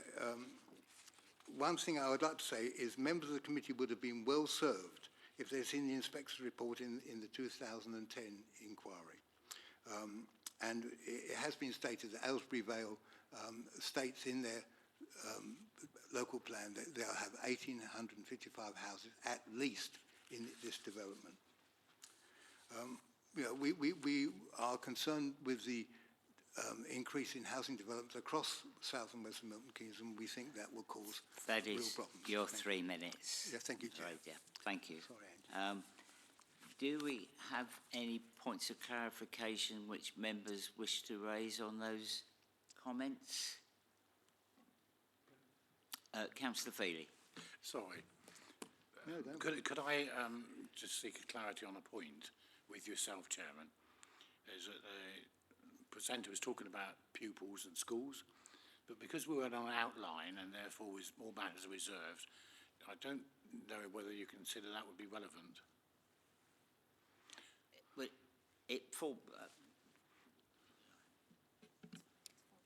So at this stage it is an outline application, but the principle of the matters that are being delivered on the site within the parameters plan will be identified. So the description of development does include the provision of those facilities, so the both primary and secondary school Okay. elements. Fine, thank you. The point you made about the pupils and there's concerns about schools, and I'm very well aware of these because we've had them elsewhere. It is possible for us to require the school to be provided at a particular point in the development. Otherwise, you could end up with a school being at the end and the estate being hugely complete. So is that something you'd be happy with? Chair, I think the likelihood of a school standing half empty, an expensive development, is probably, in our experience, unlikely. In other areas that we've looked at, school provision has actually been triggered by actual residents on site. So initially, my worry is that Milton Keynes will actually have, unless you're prepared to send kids to Mersley or Great Horwood or even Newton Longville School, which I believe is heavily subscribed, it will be difficult. And the problem we have here in West Bletchley is twofold. A, there's great pressure at the moment on school places we have in West Bletchley. And secondly, some of the schools actually, at least two of the schools actually are on the Buckingham Road itself, which at the moment is causing great problems in terms of traffic. So it's all interlinked. There is it's all part of the same jigsaw. Okay. Thank you for that. And as there are no other questions, you may return to your seats. Thank you.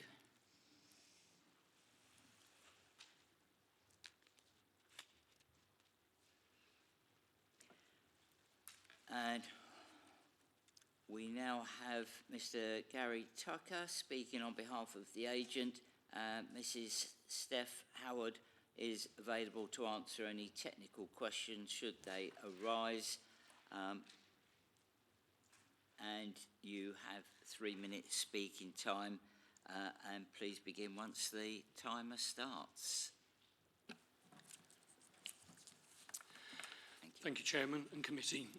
My name is Gary Tucker. I'm a Strategic Projects Director for Taylor Wimpey and address you this afternoon on behalf of the South West Milton Keynes Consortium. I'm joined by Stephanie Howard of WSP, who will be available to respond to any questions or points of clarification that you may have on transport matters.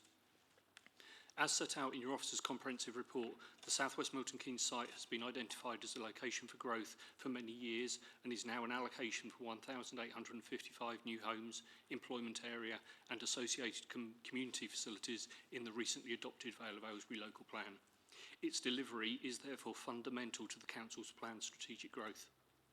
The site is wholly within this Council's administrative boundary, but with 2 of the 3 points of access within Milton Keynes. We have engaged extensively with officers of Milton Keynes Council throughout the application process, in addition to consultation with the Parish Council and local community, and have sought to address their concerns where possible. The traffic-related issues surrounding this site have been thoroughly and robustly considered, with your officers confirming that they have no objections to the proposed package of highway mitigation measures. This position, more particularly in relation to the Milton Keynes highway network, was endorsed by the Plan Inspector's decision to grant consent for the points of access within Milton Keynes.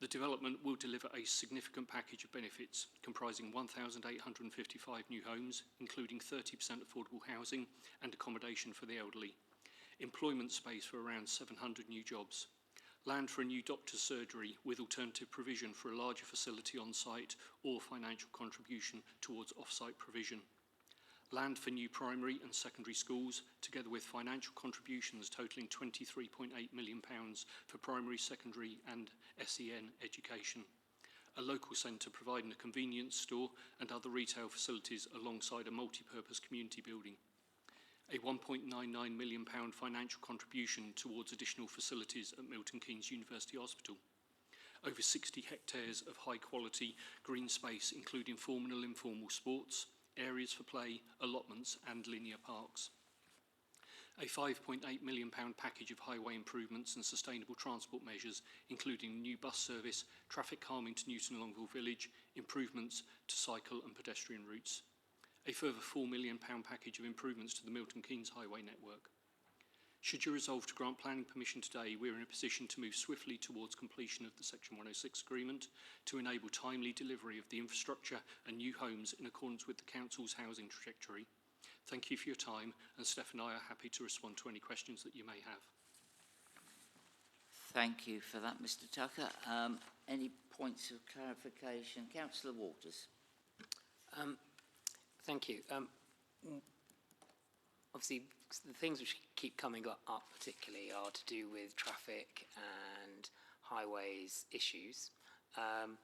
There's a couple of points which have been raised, and particularly trying to encourage people to cycle and to make sure we're getting those links in place.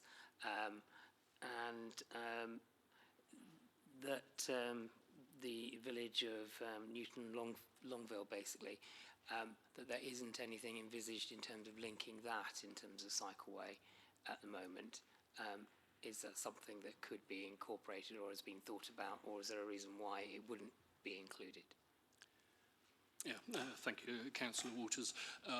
The position in terms of the cycle connections between the development and Newton Longville, clearly Wadden Road is the main connection across. It's not that conducive to cycling along there. It's of a restricted width in terms of the existing hedgerows and verges. So I don't believe there is the physical width to including the crossing of the railway line. That would enable provision across there. There are improvements to footpath 19, which runs down southwards from the site underneath the railway line across, and so there's improvements to that footpath 19 both within the development site and a financial contribution to improvements southwards towards the village. So it may not address the cycle provision and connections with Newton Longville, but there are improved pedestrian facilities and connections. I don't know the footpath well enough, but could that incorporate some form of cycleway, or is it going to be too narrow? Do you have any understanding? I don't know in terms of the off-site element of it. Certainly the requirements to upgrade it within the development site, it's feasible to do that, and there is a requirement to designate it as a bridleway as well. So it's something that, yeah, I can't answer in terms of the off-site provision, and that's a financial contribution towards the council to implement those improvements, so it could be something that the council is able to progress. And the other highways item which is talked about was particularly narrowing down pavements, and that was going to cause problems for again cycleways to take place around as some of the measures in the Milton Keynes area. Is that something which is totally necessary, or is there an ability to change that? Can I ask you to answer that, Steph? Could you pop your thank you. Sorry. That's it, that's fine. The junction that was talked about was the Sherwood Road roundabout near Bletchley. So there is a requirement to increase capacity for vehicles at that roundabout in the future by 2033. And in order to do that, it is necessary to reduce the footway cycleway width. However, the width that will remain is more than adequate for pedestrians and cyclists. A road safety audit has been completed on the proposals and shows that there are no safety concerns as a result for pedestrians and cyclists or for vehicles. And I would also point out that the inspector in his report has confirmed that he feels that there is adequate and safe provision remaining for pedestrians and cyclists. Thank you. Any Councillor Newcombe and then Councillor Feely. Thank you, Chairman. Mr. Heath from Newton Longville Parish Council was very concerned about the need to make sure that any traffic calming measures worked, that they should be reviewed effectively. Do you agree with him that that's an appropriate thing to do? And secondly, if it was found that some of the traffic calming measures that were introduced were ineffective, would you be willing to make, within reason, a financial contribution towards modifying them to improve their effectiveness? Thank you, Councillor Newcombe. Firstly, and I think it's important to clarify, the provision of the traffic calming within the village is proposed by means of a financial contribution to the council, and it is the council's intention to consult with the parish council and the residents to come up with the optimum scheme for that. So through the development, we won't be physically undertaking those works. It will be a scheme that will be implemented by the council sort of pursuant to a financial contribution that we would be making. Clearly that scheme and through that consultation process could determine that there is appropriate monitoring and additional improvements that could be implemented. Yes, I knew that, and that's why I couched the question in the way I did, which was to do with an additional contribution. Because sometimes things don't work, do they? And if the traffic calming took up all the budget, however parsimonious people were, we may have a problem. So I was just wondering whether you might be generous, as it were, as a consortium.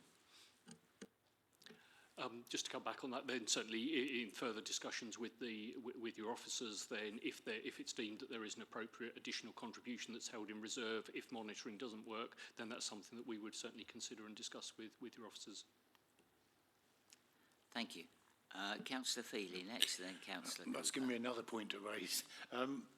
Just on that point, I mean, would you enter, or you'd be willing to enter into a Section 278 agreement and do the work as the estate progress? Because often some of this mitigation goes in at the end, and in the meantime you've got a lot of to-in and fro-in, and often it's better if the contractor does that work. Is that something you would consider?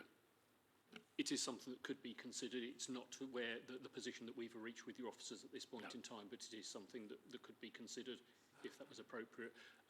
Clearly, it's how what the obligation would look like to do it if it's the council that appropriately progresses that scheme of the traffic calming scheme with the parish council and the residents in terms of the consultation, how that then transpires in terms of an obligation to then deliver the works. Okay, happy with that. Can I just pick up on the second Yes. point? Steph, one of the issues we have on this application is bottle bank. It is bottle bank, isn't it? Yeah. Roundabout, because it comes a single carriageway from Buckingham into the roundabout and then dual carriageway away. Would you, and the mitigation is there, but I think the mitigation could be improved. And the sort of thing I was thinking of, and I will raise it with our highways people later, is like a slip road. So as you come in from Buckingham, there would be a straight through onto the dual carriageway. Because clearly, where people are now going to be turning right if they want to go down to New Longville, or indeed people coming out of the estate want to turn to town, that could cause quite a bottleneck there. Is that something that you could consider? Yep, so as part of the mitigation for looking at the bottle dump roundabout, we did look at effectively a bypass lane from the Buckingham Road side onto the dual carriageway. And in terms of the capacity assessment, it doesn't provide as much benefit as you think it might, I guess. As obviously we looked at it, we thought that might be really helpful, and it doesn't provide as good a solution as the mitigation that we've put forward at the moment. Okay. I may not agree with that, but we'll come back to it another time. Okay. Thank you both. Thank you. Councillor Cooper. Thank you, Chairman. Just referring to that last point, I have heard bottle dump roundabout described as bottleneck roundabout. So perhaps you could take that up in discussions with our officers. In your address, you referred to extensive consultations. So this is public consultation, I guess. In what we heard earlier from the ward members from Milton Keynes and from the West Bletchley Parish Council, they clearly feel that they haven't been well consulted. So I wonder if you could just tell us in which way you have consulted across the border. I think there's an implication that you've consulted well in Aylesbury Vale legacy area, but not across the border in Milton Keynes. Perhaps you could just talk about that. Yeah. Thank you, Councillor Cooper. The reference to extensive engagement was with the officers of Milton Keynes Council throughout the application process in there, where from of all disciplines within Milton Keynes Council, we had engaged both pre-application back in 2015 and all the way through to address matters of concern, and particularly those relating to health more recently in there. We have undertaken a number of public consultation events, both with Newton Longville Parish Council and the local community, to hear concerns and to address those where possible. We have also had meetings with West Bletchley Town Council in the past, in the early stages of the development, before it was submitted as a duplicate planning application. Okay, that indeed sounds like it was perhaps a bit one-sided. So just going forwards, you know, we're at the initial stages in terms of detail here. But before it gets into the detailed stage, is it your plan to go to proper public consultation so that local people, wherever they may be, will have the chance to see exactly what's being done and have a chance to comment? Yes, thank you. Certainly as a responsible developer, we would look to have further engagement with the local community, the parish councils and stakeholders as the detailed matters come forward, both in terms of design code and reserved matter stages of the development. So it would be the intention and the commitment to undertake that further consultation. Thank you for that. One last question, and then Councillor Feely. You heard me speaking about schools earlier. Would you consider bringing schools online after a certain occupancy level has been achieved within the site? Yes, thank you. There's, I think the requirement of the council currently is that the school should be open by the 350th occupation in there.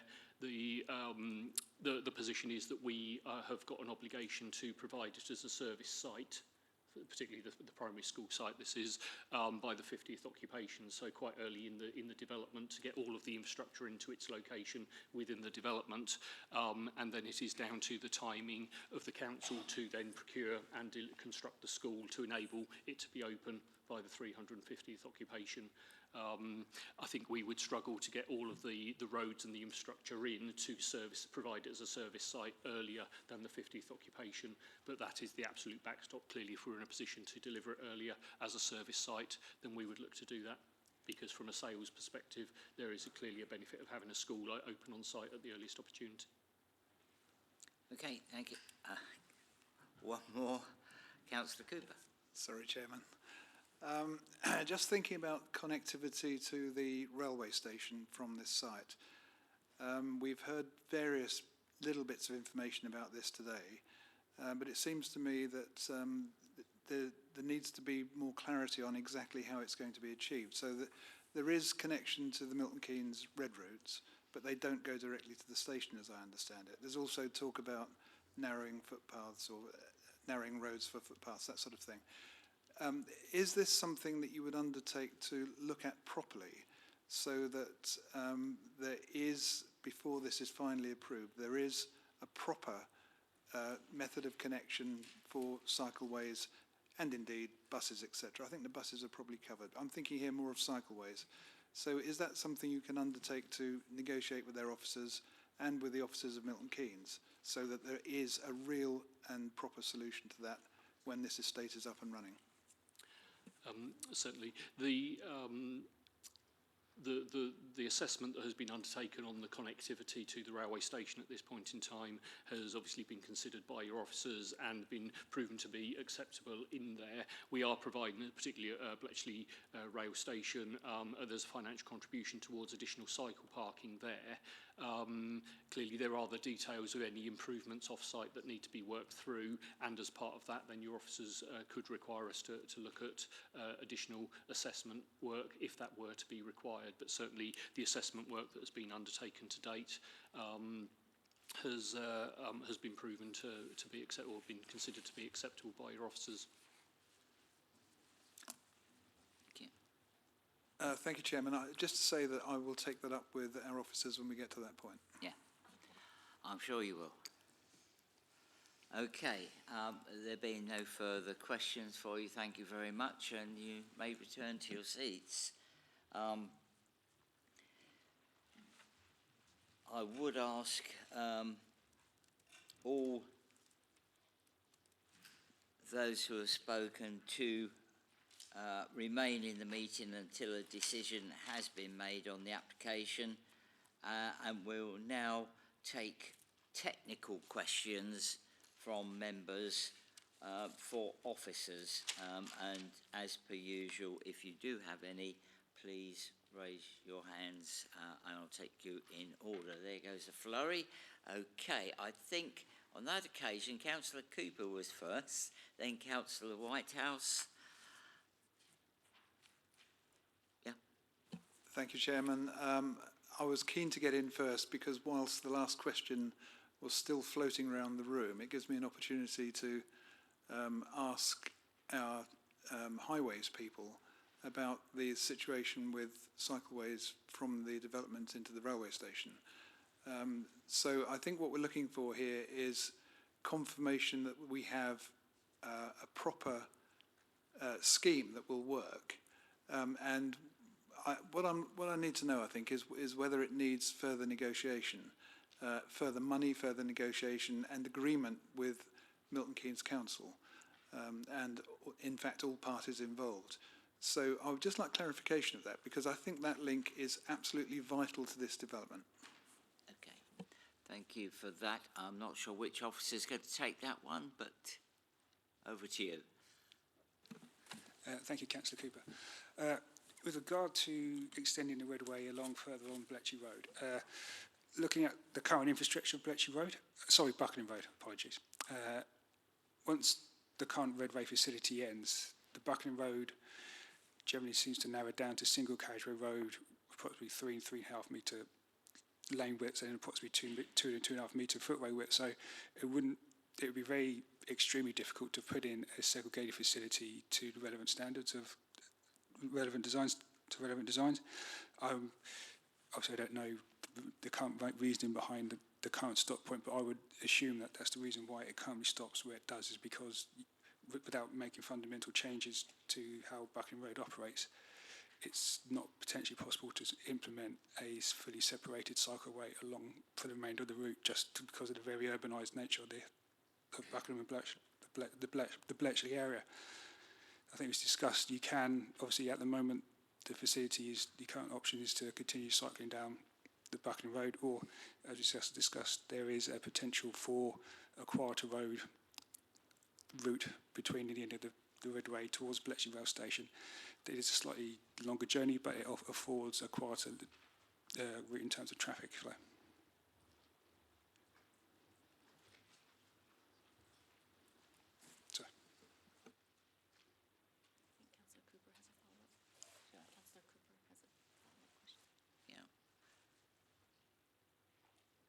Thank you, Chairman. Well, I think from what the applicant had to say, they are willing to implement whatever we say is necessary.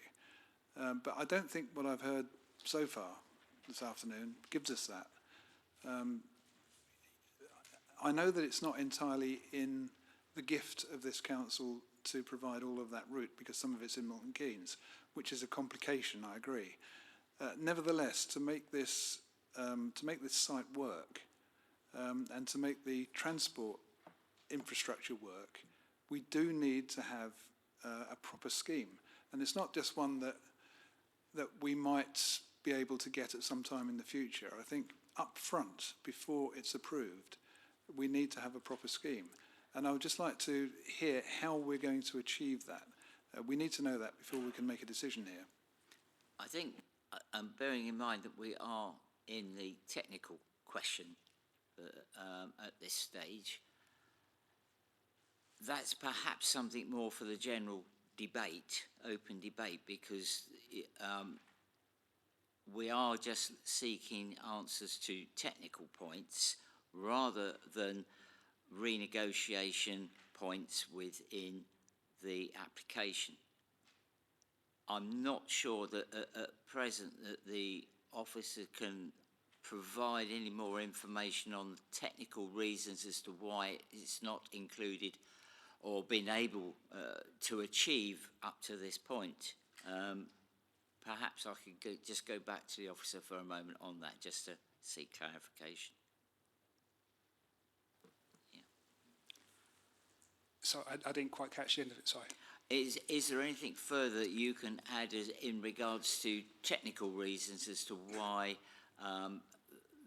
that has not been something that's been able to be negotiated thus far? So as part of the discussion and review of both the transport assessment and the framework travel plan, the extension of the roadway beyond its current terminus point wasn't part of our discussions or assessment, or deemed to be necessary as part of our assessment process. Okay, I think that is going to become part of the general debate on this point, but yes. Yeah, so in summary, the way I'll take it is that we don't in fact have a full solution, and that we need to take that into account when we're debating this matter. Yeah. Thank you. Yes, Councillor Wilhouse, yes, thank you. Thank you very much. My question is there a risk of a viability issue arising to water down the mitigation package? I'm sure that mitigation was assessed as part of the VALP, but my concern is if there is a risk that the mitigation package can be reduced in the future, what can we do about it to address that risk? Thank you. So at this stage, the applicants have given their undertaking to enter into the legal agreement and the mitigation package that we have presented to you as part of this report. It hasn't been subject to viability testing at this stage, so we are seeking to secure and to continue on that basis. If we were to look at adding in additional contributions or additional requests on top of that, then we obviously would need to negotiate with the applicants and the consortium in this case, and they would need to give consideration to us as to whether that's something they could accommodate within the current viability work that they've undertaken on the site. But to date, there is no viability test being put to us, and the heads of terms have been agreed with the applicants. Okay, thank you. Councillor Feely next. Thank you, Chairman. I would just like to clarify with Highways about the mitigation, and particularly coming out of the estate. We heard from the local councillors some concern about that. Have you come to a proposal with it? And if you have, is that something you will be discussing with them? Or are you open to further negotiations with them so that we can get the best solution? The second point on that thing is at the bottom of that road, what is the mitigation you're going to have there, particularly I think coming down and turning left? Sorry, you say bottle dump roundabout? Did you say the bottle dump roundabout at the end? The staggered crossroads. Well, the staggered crossroads, as it, I think for Newton Longville, sorry, could you repeat the question? I've got myself confused in my head. Sorry. It's a two-part question. Yeah. First of all, the mitigation within the road as you come out of the estate down into Newton Longville. And what's that going to look like in your mind? And is it something you are able to discuss with the parish and listen to their view? Oh, you mean the traffic calming? Oh, the traffic calming, yes. We're, as far as we're concerned, Newton Longville can and will be involved in the design of any traffic calming that's implemented within the parish.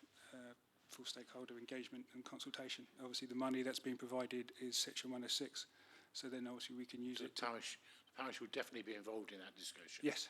Yeah. Brilliant.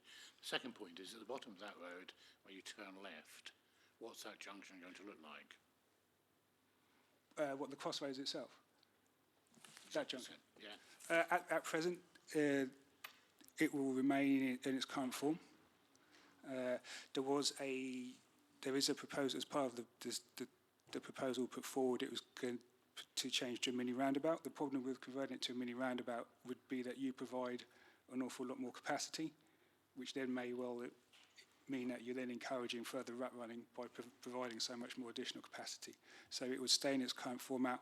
There is the potential to provide a raised junction to act as part of the traffic calming features, but it would stay as a staggered crossroads, or crossroads as it's shown now. So just for clarity, if I can, Chairman, sorry, is that an island in the middle of the junction? No, that's just a vagary or Google Images. There's no island. It's all just open. Okay, that's fine. Thank you. Thank you. Thank you for that. Councillor Newcombe. Chairman, I've got 6 questions, all I hope very short. So I'm going to rattle through them, if I may, and then ask appropriate officers to deal with them. Firstly, one question to Mr Benningfield arising out of this traffic calming, and it's basically repeating what I was asking earlier on. Mr Heath was concerned that the mitigation might not work and it would need to be kept under review.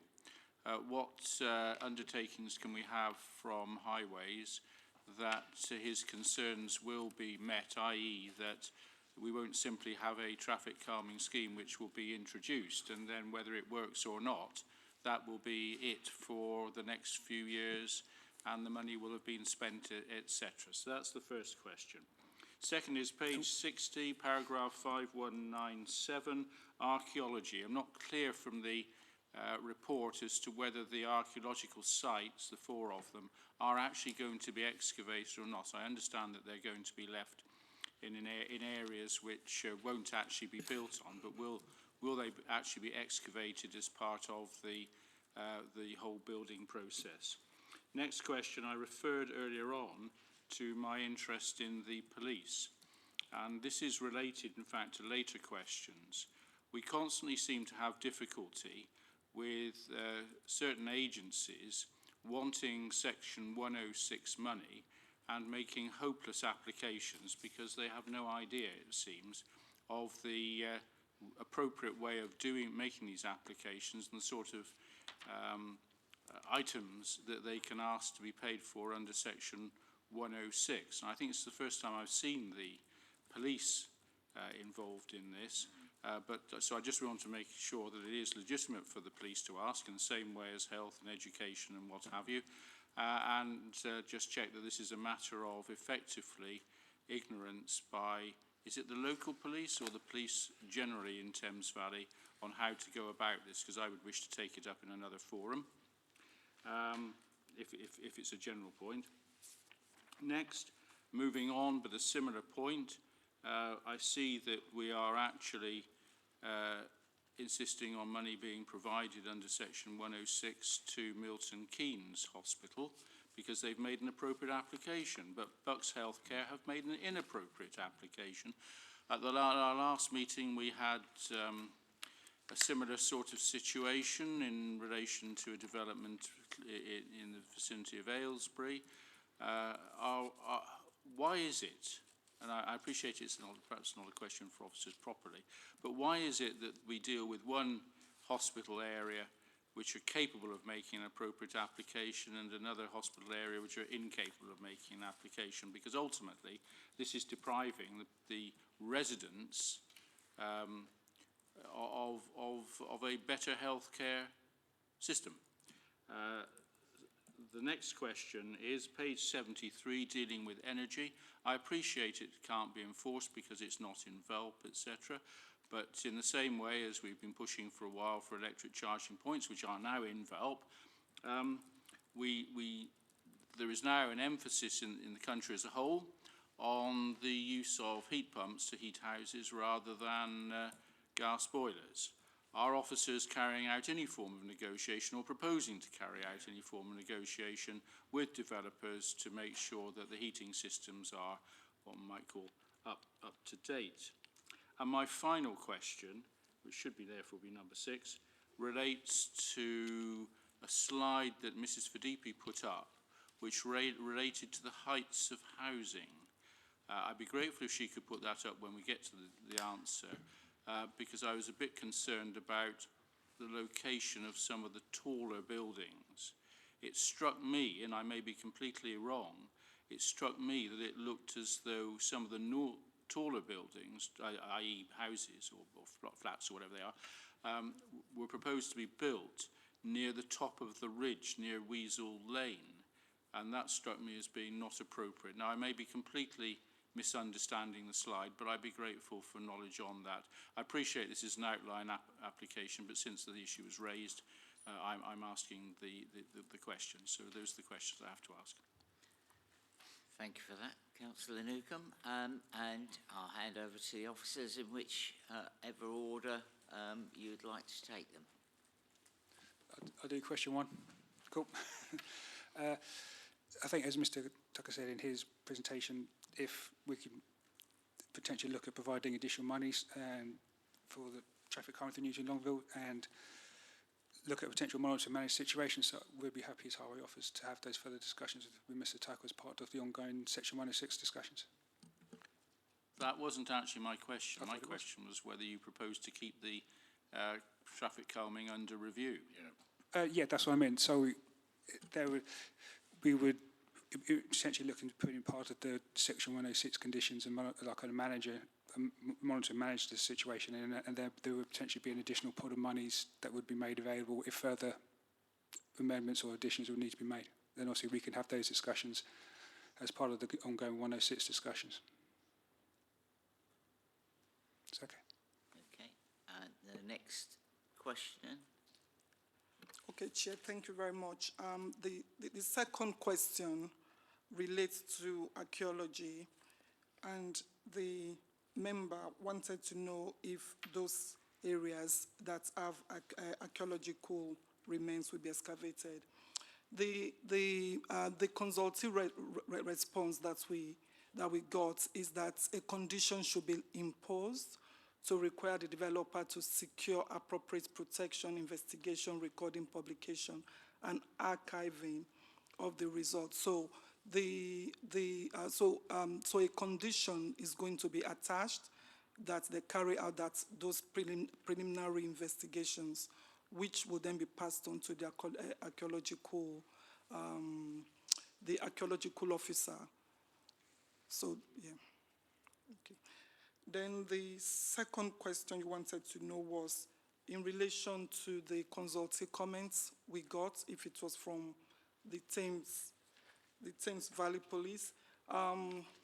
Typically, we consult with the Crime Prevention Design Advisor, which is the CPDA, and they tend to respond to the consultations that we send out. And they've also asked us to look at attaching some conditions, but in respect of the Section 106 items that they requested, we found them not to be seal compliant, hence they were not granted the financial submission. Yeah, sorry, that's not my question. You're just Okay. repeating what's in the report. No, well, okay, I'll just go on. I can just add to that. So in this instance, the request was made through Thames Valley Police for, and it was a, should I say, more generic request. It wasn't specific to the scheme. Ultimately, as members will be aware, the requirement for seeking contributions or any mitigation strategy needs to be directly related to the development to which we're considering. So in this instance, there was no evidence that was given to us that tied those matters or those requests together, and some of the requests were so broad and already received funding in their own way, so we couldn't specifically identify that this scheme would be what was causing those that need, should I say. And that's quite similar to the health contribution request question as well, in terms of the evidence and showing the justification as to why the need is at that particular hospital. So that was the difference between the Milton Keynes contribution request and the Buckingham Healthcare contribution request. There was a much more detailed evidence base that sat behind the contribution. Sorry, coming back to the police, that's what I assumed was the case with the health authority. The point is that we don't normally see the police in the reports, so I'm just gaining your assurance that the police are entitled to request, and the fact that they haven't is for the reasons that you said there, but basically they don't understand. Your understanding would be that they do not understand exactly what they're able to apply for and what they're not able to apply for. Is that right? So the comments did come as part of the crime prevention consultation that we did, but the crime prevention comments do come through Thames Valley Police, and so they work within that body, and that's where the contribution request came from. Like any consultee, they can put forward a comment or a request within it, but it does need to meet the policy, and it needs to evidence the reasons for it. Indeed. Okay, thank you. Any other? I'm sure there were other points. There was the gas or heat pumps and also the height of the buildings. In respect of the requirement for heat pumps, that we will be imposing a condition for the applicant to submit an energy statement during the reserved matters application stage, and we will be consulting with the climate change officer, and we've begun to, and we've been doing that since the VAP has been adopted, because we now have a policy whereby we can ask for more energy efficiency to be achieved. In terms of the specifics, whether it will be heat pump or not, I cannot categorically say what it will be, because that will be at the discretion of the climate change unit and not that of planning. Can I indicate that it might be helpful in future reports on other applications what the climate change people think might be appropriate for us to be moving towards in the report, so I don't have to keep asking the question continuously. Noted.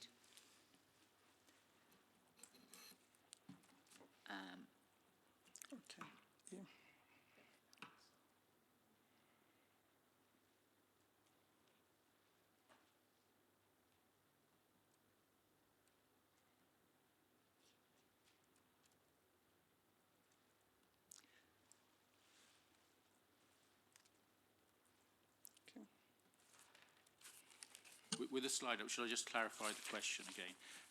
Basically, as I understood it, those sort of greenish-y bits along either side of the main principal road are the bits which would have taller buildings up to 11 metres tall. Is that first of all, is my understanding correct? And if my understanding is correct, the point I make is that the apex of the ridge follows the line of Weasel Lane. Now, if you look at that indentation in the site off Wadden Road, that's alongside Weasel Lane, which means that there's some, to the southeast of it, is some rather tall buildings, if my understanding is correct. And equally on the other side of Weasel Lane. And I'm just wondering whether those sites are appropriate in the light of the height of the buildings, because there's a ridge line here, and one wouldn't want, I would have thought, and I appreciate this as an outline, this is why I'm making the point now, for when you come back on the reserved, if we choose to grant the outline today, then I'm making the point that I would have thought it's inappropriate to see buildings coming up over the top of the ridge, if you follow my drift. You are correct. The ridge line does roughly follow Weasel Lane, and those members that attended the site visit yesterday stood on part of Weasel Lane.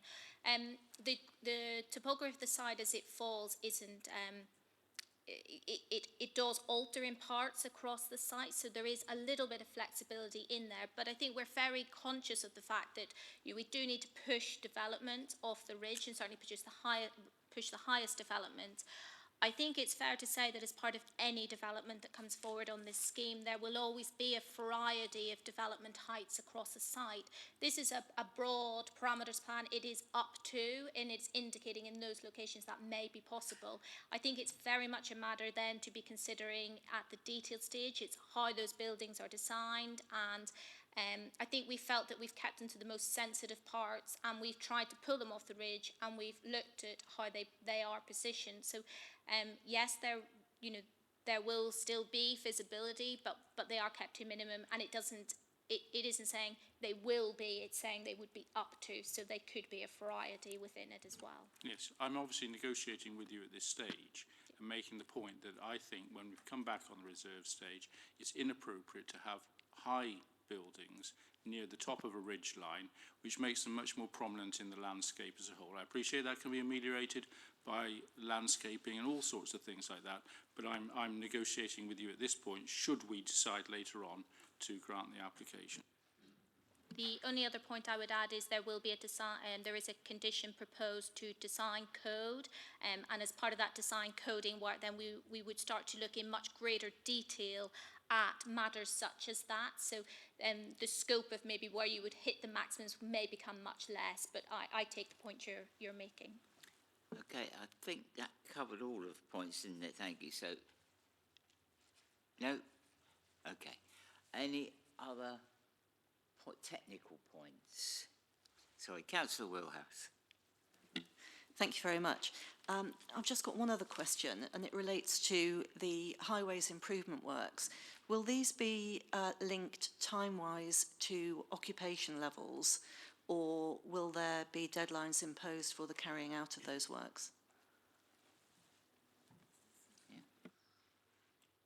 Who? In this section 106, the triggers for the highways improvements are all set out in terms of when they need to be delivered.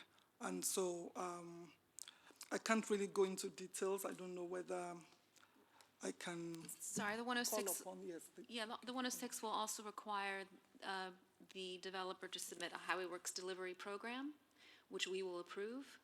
So we will have view of the triggers of when the highways mitigation will be delivered, and we'll have approval over that.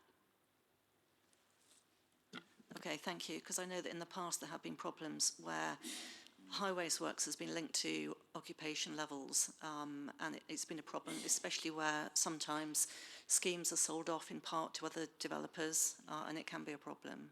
Thank you. Anyway, thank you. Thank you. Right.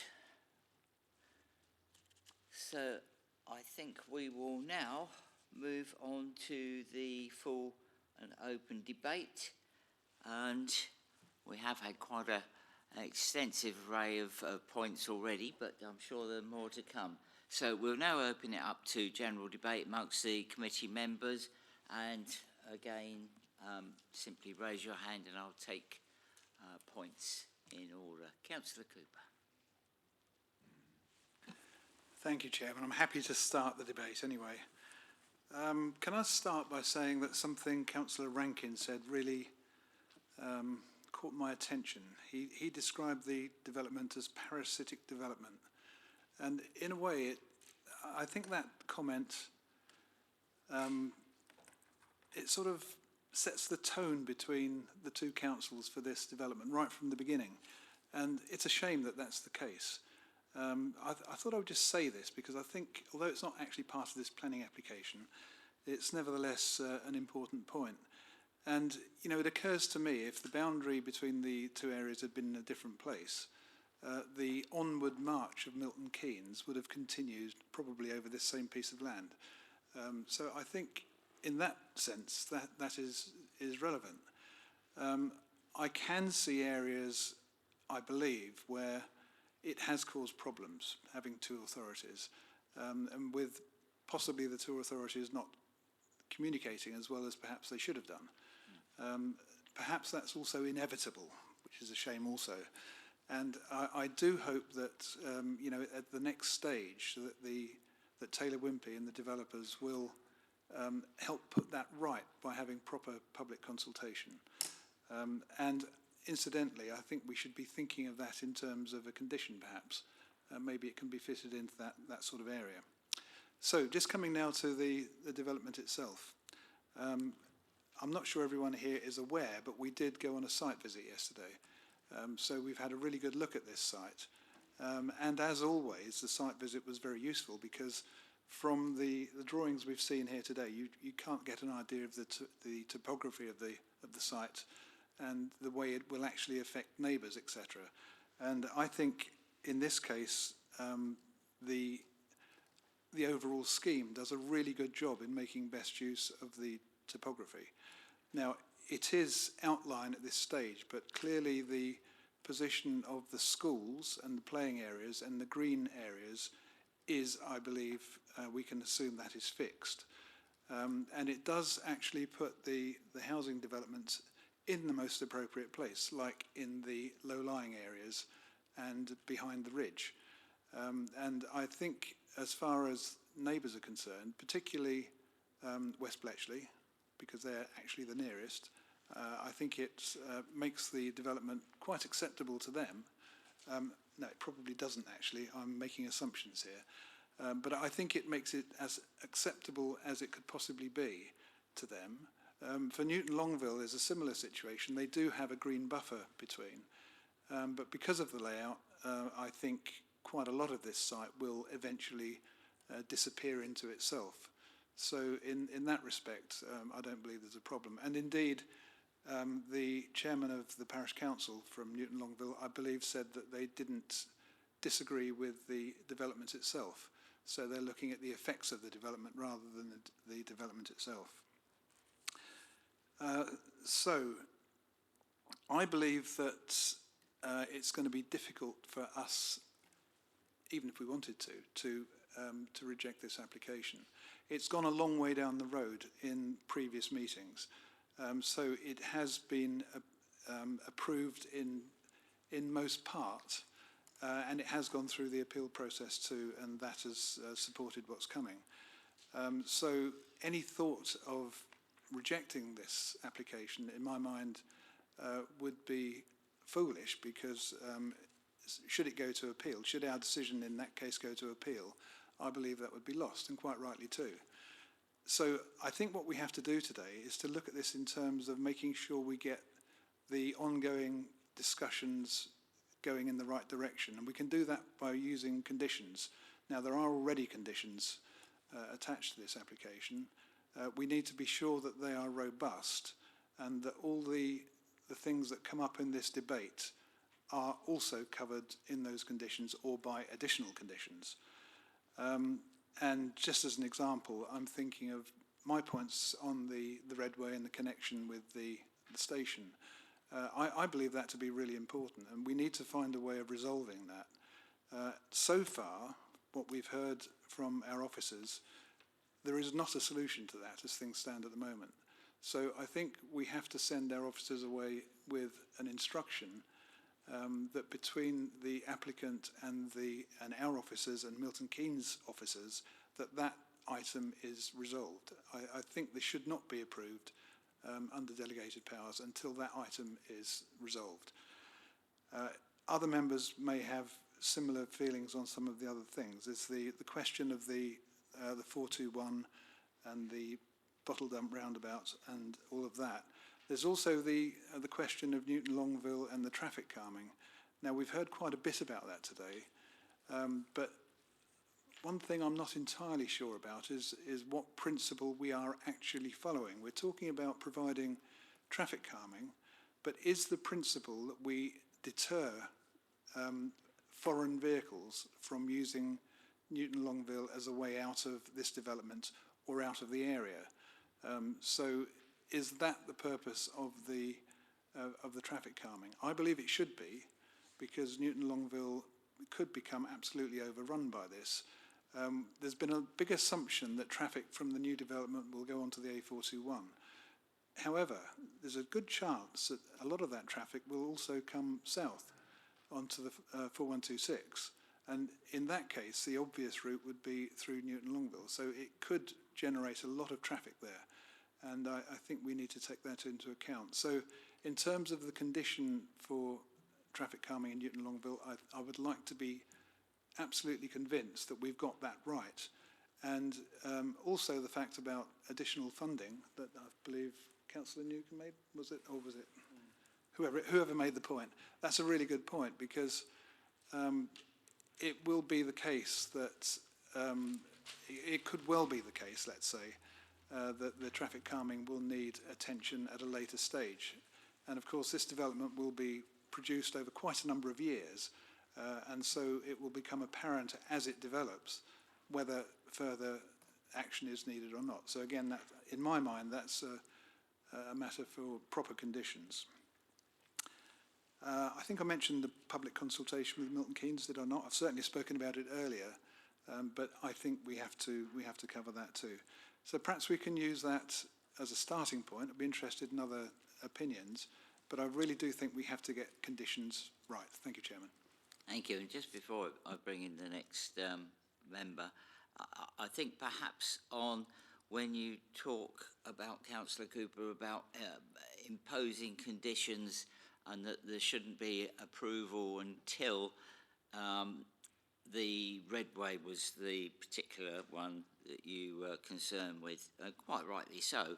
But I think there is a danger there that if it turns out to be physically impossible to link it up, then the preferred option might be for an informative rather than a condition. I'll defer to officers on that for their thoughts, but I'd just be concerned about placing conditions that may not be physically possible to deliver. So I think, as I say, I'll defer to officers on their opinion on that particular one.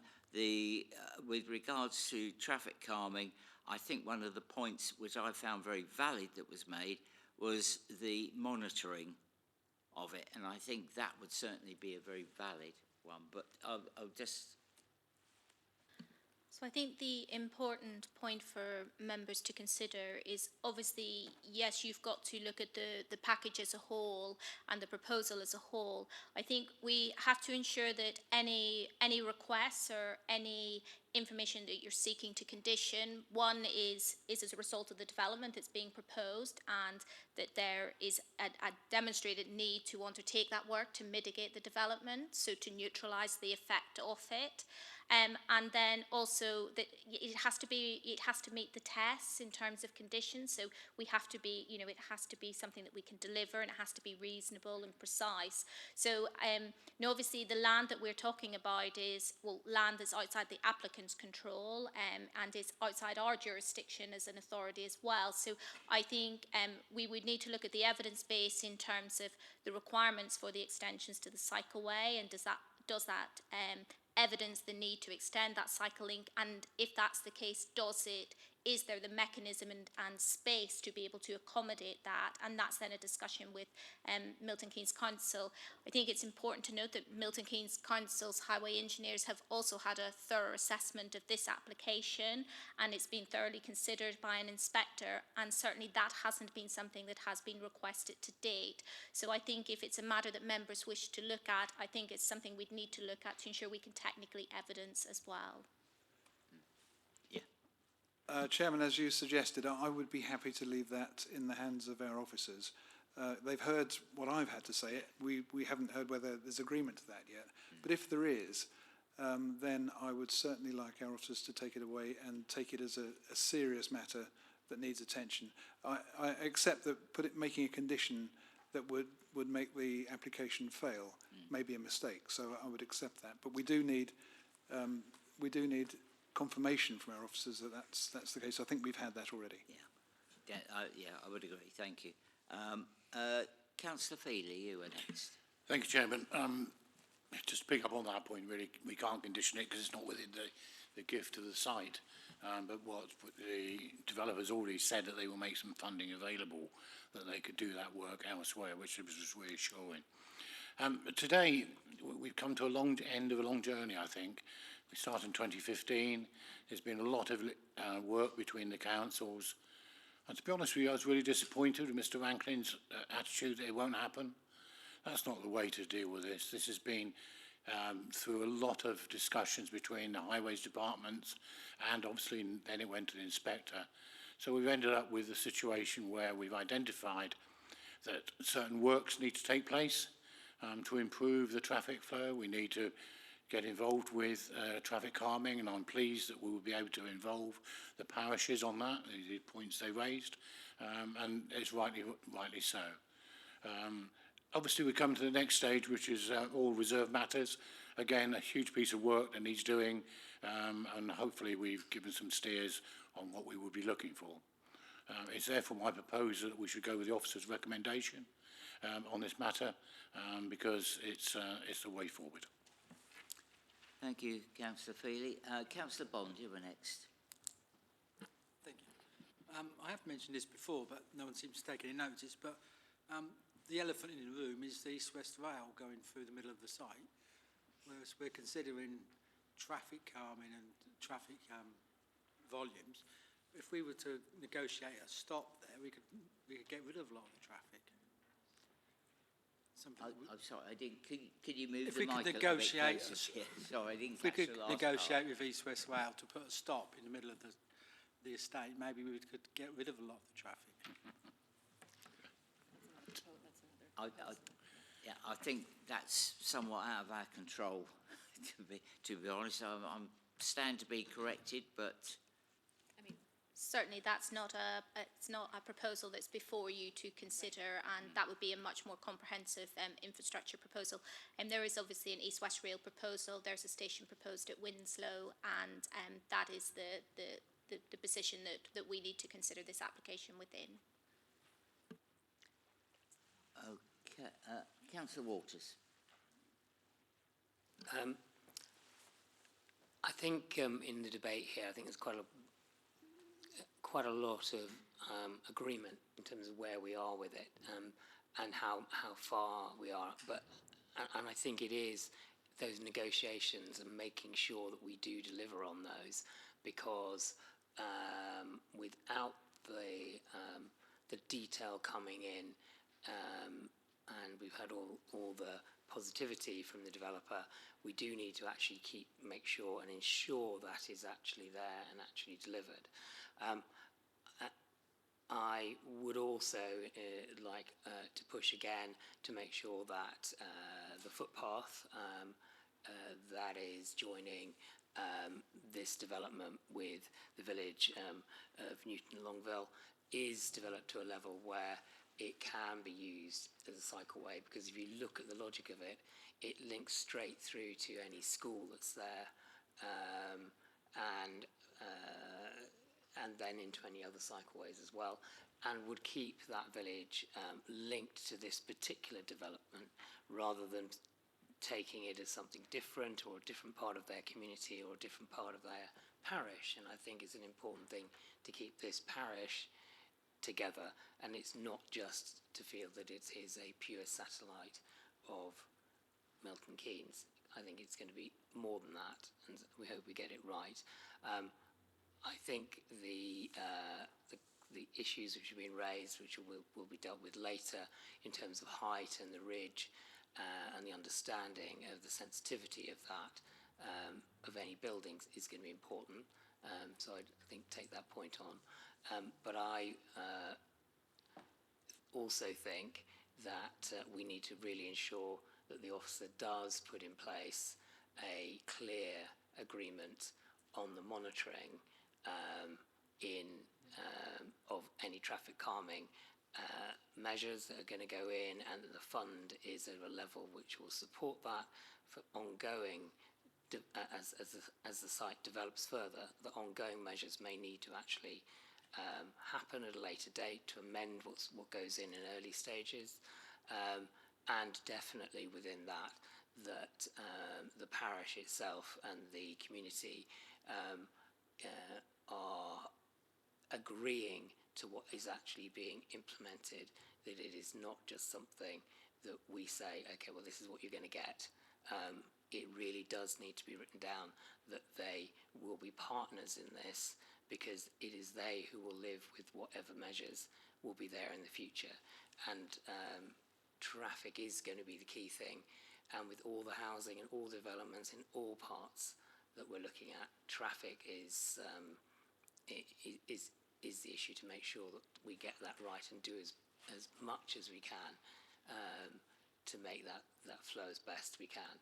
But the positive things of ensuring the cycleways, ensuring pedestrian ways, and all those communications are going to be important, because otherwise we're just going to increase the number of car movements. And particularly when we get to things like school runs, etc., and people from outside coming into the area as well to use those facilities. So I would also support that this goes through, but with those strong points added. Thank you.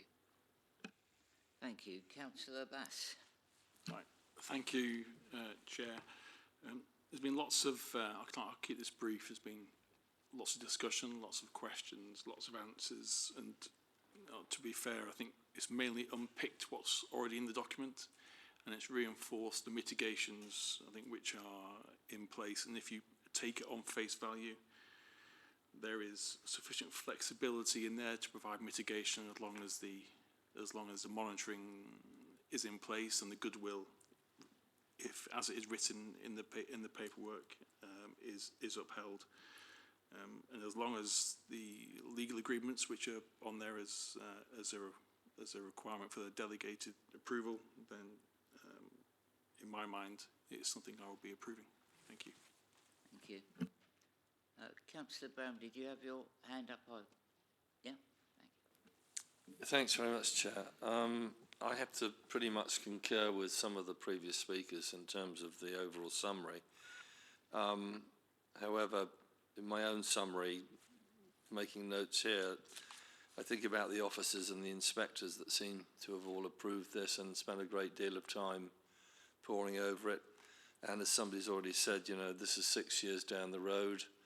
The overall development, I think, looks like a good development, and some of the things in terms of the infrastructure with schools, surgeries, retail, sports, allotments, transport, mixed housing, fitting with the Vale of Aylesbury plan, the topography, which it seems to fit with extremely well.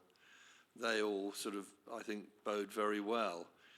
The things that I've heard, particularly today, eloquently from those people, particularly the locals, if you like, if I can put it in that sense, are real issues. And so the comments about monitoring, I think the mitigation, I think it was Councillor Feely who mentioned the importance and the value of mitigation and how that can help heal, move things on, rather than sort of getting into bun fights with people, because it's been difficult, I guess, across the boundaries, particularly with Milton Keynes and also from Aylesbury, if you like. These have to be managed in a way that we can gain a result that people can respect and move forward with. I accept as well, in fairness, I think, to the speakers, that, and I think this may be out of my remit or our remit, I'm not sure, 3 minutes split between two very, very passionate people seems to me to be somewhat unreasonable, and maybe we should consider that in the future for such a major development, and give people the time to feel comfortable in explaining how they really feel without feeling like they're on 1 minute and then gone the next. And to a degree, I hear with documents that may be more documentation that would have helped that thinking. At the end of the day, I think it's all about the monitoring, the mitigation, and it's about highways and traffic. And if we can make some sort of efforts around those areas to improve those issues, then I think the good development in itself has a real good chance of surviving and doing well. And so, to Councillor Cooper's point, particularly proper conditions that are sensible, meaningful, and endorsed by us all will end up producing, I think, a good result. Thank you, Chair. Thank you. Just one point on those comments is that we are governed by our Constitution. Constitution is a working document and it gets reviewed regularly. So any member can make recommendations in order to make changes to that Constitution. So I'll leave that in your hands. Yeah, just before moving on, I just have one point that nobody seems to have mentioned thus far.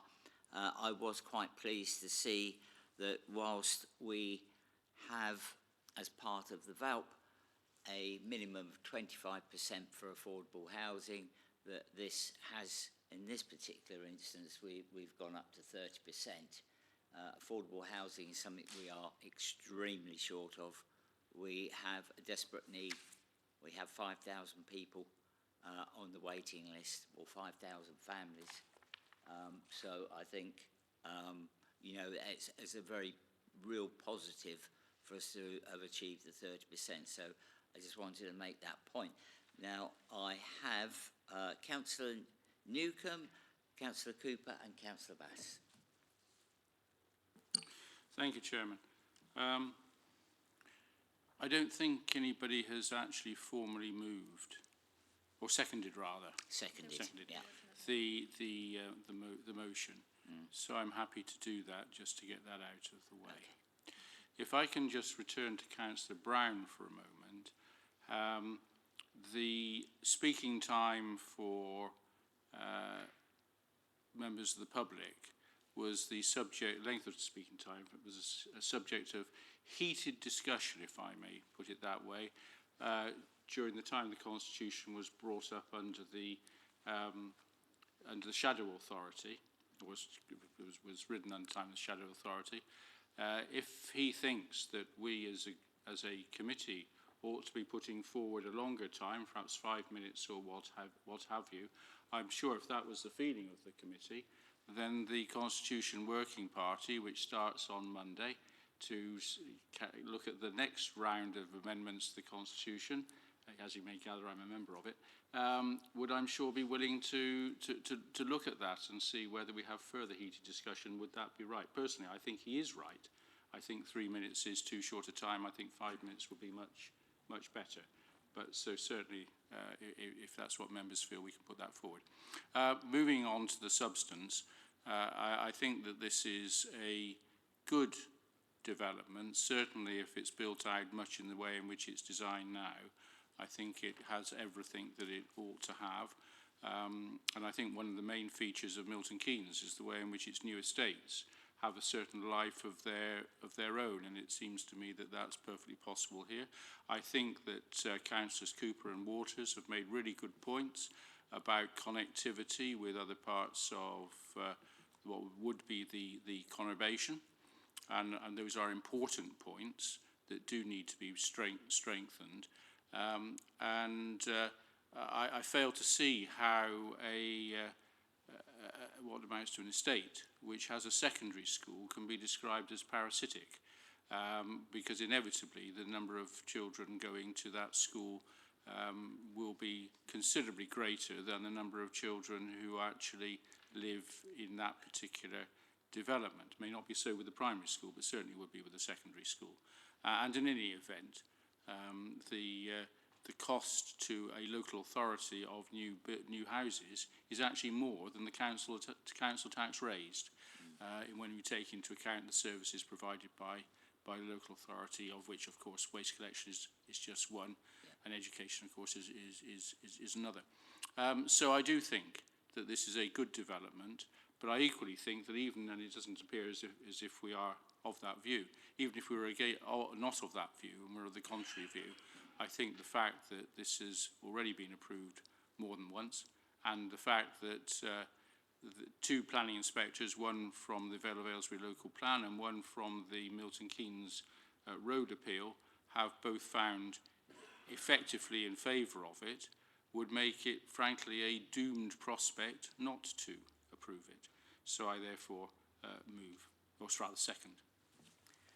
Thank you for that. Councillor Cooper. Yeah, very briefly, in terms of the Constitution, I believe that the two speakers who have questioned the time, and indeed our visitors who have questioned the time, are quite right about that.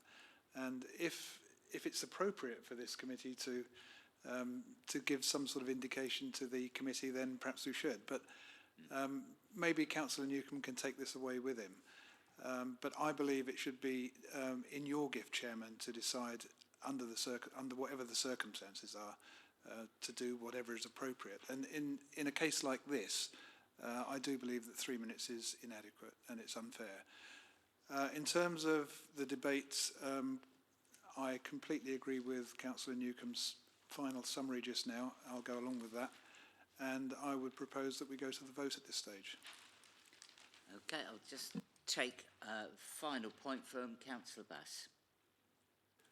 Thanks. It was just a point of note, Chair, which is I definitely did pick up on the 30% that was put out there. I also noted that it was really to follow the Milton Keynes 30% affordable housing rule over our 25%. So in that case, I'm also really pleased. That was it. Right. Okay, I think we've had a pretty thorough discussion on the matter. We have a proposer, Councillor Feely, and seconded by Councillor Newcombe. We'll now take...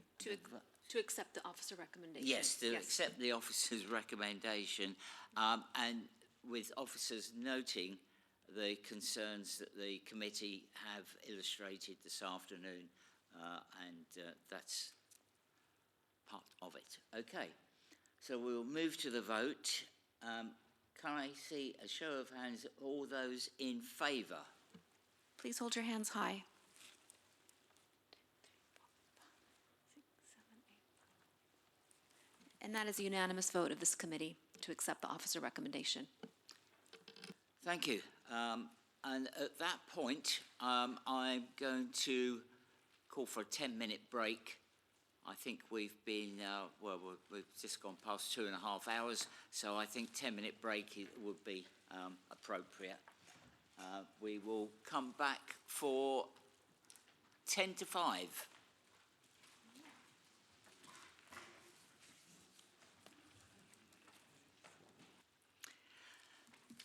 Right. Thank you very much, and we'll now restart the meeting. Recording has begun. We have had a slight problem with the microphones today. They have been somewhat quiet, so Hopefully that's now resolved, but to make sure, if when you speak you can have them close to your mouth so that you know, we can ensure everyone can hear adequately. Thank you. We'll now move to item 5, the installation of a gas tanker offloading facility for the injection of renewable gas into the National Gas Distribution Network, SGN Gas Depot, Bletchley Road, Newton Longville, Buckinghamshire. And that's on pages 289 to 320 of the agenda pack. Those speaking today, please respond after I call your name to indicate you are in attendance. Please ensure that your verbal representations to the committee relate to the relevant planning considerations regarding the planning application being considered and do not include any personal comments. Each public speaker will be called to speak and will come to sit at the public speaking table. After members have asked any points of clarification, you will please return to your seat. The table, chair and mic will be cleaned and the next public speaker will be invited to the table. And first of all, if you'd like to confirm your attendance, Councillor Ian McPherson. Thank you. Councillor Alan Rankin. Thank you. Steve Heath. Thank you. Councillor Ernie Thomas. Thank you. Harry Townsend. Thank you. Jane Stewart. Alan Midwinter. Daniel Lambert. Charlie Lywood. I'll now call on the case officer, Karen Fawcett, to introduce the report on the application. Thank you, Chairman. Good afternoon. What I've got to present here today is some extra things following the Corrie agenda.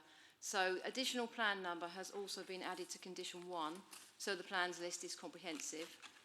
An additional pre-commencement condition will be applied to ensure that the widened access and visibility displays will be implemented before the operation commences. There's going to be a variation to the reason I put in the Corrie agenda because it's not accurate, so it's a reason for a condition. And yesterday and today, 12 more objections have been received, which raise similar issues to those already reported. So it's just so you're aware. I'll run through the slides for you. Basically, the situation is SGN have been redistributing natural gas from this site since the 1960s. And it's the only site like this in Buckinghamshire.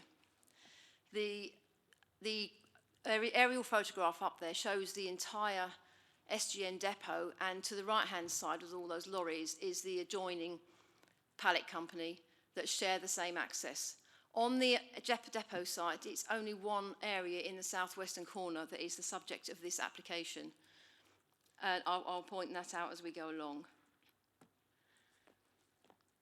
The moment that the site receives gas by underground pipe from the main national grid and moderates the pressure to be redistributed around Milton Keynes at medium pressure of 7 bar and then lower pressure at 2 bar. This is the sole gas supply to Milton Keynes and the surrounding area. At the moment, everything happens underground and is measured and monitored by equipment housed in the porta cabins that you can just see on there. And the information is relayed to national sources of Scotia gas networks, and they are a conglomeration of Southern Networks and Scottish Networks who own the site. It's operated at an extremely high level of safety by SGN. The applicants are Bordens, who work in partnership with SGN and will help SGN to realise its ambitions to decarbonise the gas supply and help reduce greenhouse gas emissions and slow global warming. The application relates to the small part in the southwestern corner of the site where biomethane will be injected into the gas network and blended with natural gas to serve around 30,000 homes in the area. The actual site boundary is on the current slide, and you can see it's the southwestern corner of the wider site and the access going up to the joint access that joins Bletchley Road. Can I have the next one? That's a closer up. The red line is not right on that, and that's my fault, for which I apologise. But the actual site, the red at the bottom, is where the trucks will turn and park in order to distribute the gas. And just for a point of clarification, there is a difference, as you may well know, between methane gas and biomethane gas. Methane is a very potent fossil fuel, one of the bad guys that we really don't want to keep reproducing. And biomethane is a renewable energy produced from anaerobic digestion plants to blend with natural gas and reduce the carbon content. That's the whole aim of the exercise. And SGN are in partnership with Bordens to do that. There's only about a 50-year supply left of natural gas in the world. So it's one of those, it's the gas industry's attempt to decarbonise in the way that we more frequently see in the electricity industry. There is one site up and running in Portsmouth, which we visited recently, and one approved in Banbury, which is Cherwell District Council. It's all fairly new technology, and this is the gas industry's contribution to the reduction of fossil fuels. This application feeds biomethane gas delivered by truck into the gas supply. There is no storage of biomethane on site, and a condition proposed ensures that there won't be any, not allowed to store on there, which is why the site at the moment does not require hazardous substances consent and won't with the new facility either. In essence, the site will continue to do what it's always done. There is no change of use in planning terms. It remains a Class B8 distribution use. What is changing is the way in which this is done. So, and it's coincidentally, this is not timed to coincide with the end of the COP26 summit. It just happens to be that way. There was nothing planned in that. This is new technology, and I'll show you the pictures of the plant near Portsmouth, which is in Havant District Council, because it will be interesting to show you exactly what will happen on this site. Basically, the gas will be delivered from anaerobic digestion plants who produce the gas, and it will be delivered by truck to this facility, which does not require planning permission. SGN would not need planning permission to do this had it been their proposal, because they are a gas transporter, and under Part 15 of the GPDO, the planning GPDO, they would not need permission to deliver gas by truck. Bordens are the new kids on the block, and they're working in partnership with SGN, and in time, if they applied to qualify as a gas transporter, they may well be able to benefit from PD in their own right, but at the moment it's a joint operation. And most of what we're going to see today could be carried out as plant and operational equipment for a gas transporter without the need for planning permission, and there's nothing in Part 15 that says you can't deliver gas by truck. So that aspect of the scheme does not require planning permission. On the red site outlined out there, the creation of an enhanced hard surface area with linkages to a pressure management system to which the gas is connected by truck. There will be 3 trailer download bays plus a maintenance bay. I think there's another slide for that one, I think. Oh no, we're going straight to that site. Okay. I've got a site plan I'll show you in a minute for that, but to actually explain where the site is, this is the view from the access to the site, looking left towards Bletchley to the railway bridge. Just to familiarise those of us that weren't on the site visit yesterday, that is looking south to the right towards Newton Longville. And you can just about see on there that there are some other, and it almost changes daily, accesses and signs to cater for the current works going on with the East West Railway. And so that will change on a daily basis, and I took that a while ago, so it probably has got more signs on it at the moment. So that changes on a daily basis, but that's the view. That is the pallet company looking out, the driveway is the road that goes out to Bletchley Road, and on the left you can see the pallet delivery company who share that road and that access, and in there you can see that there are trailers that they operate, and they have a fleet of vehicles of their own that operate around the clock for their business. So it's just a shared facility and a shared access. And as you go into the site, that is the original and the existing entrance to the SGN depot, as you can see the sign there.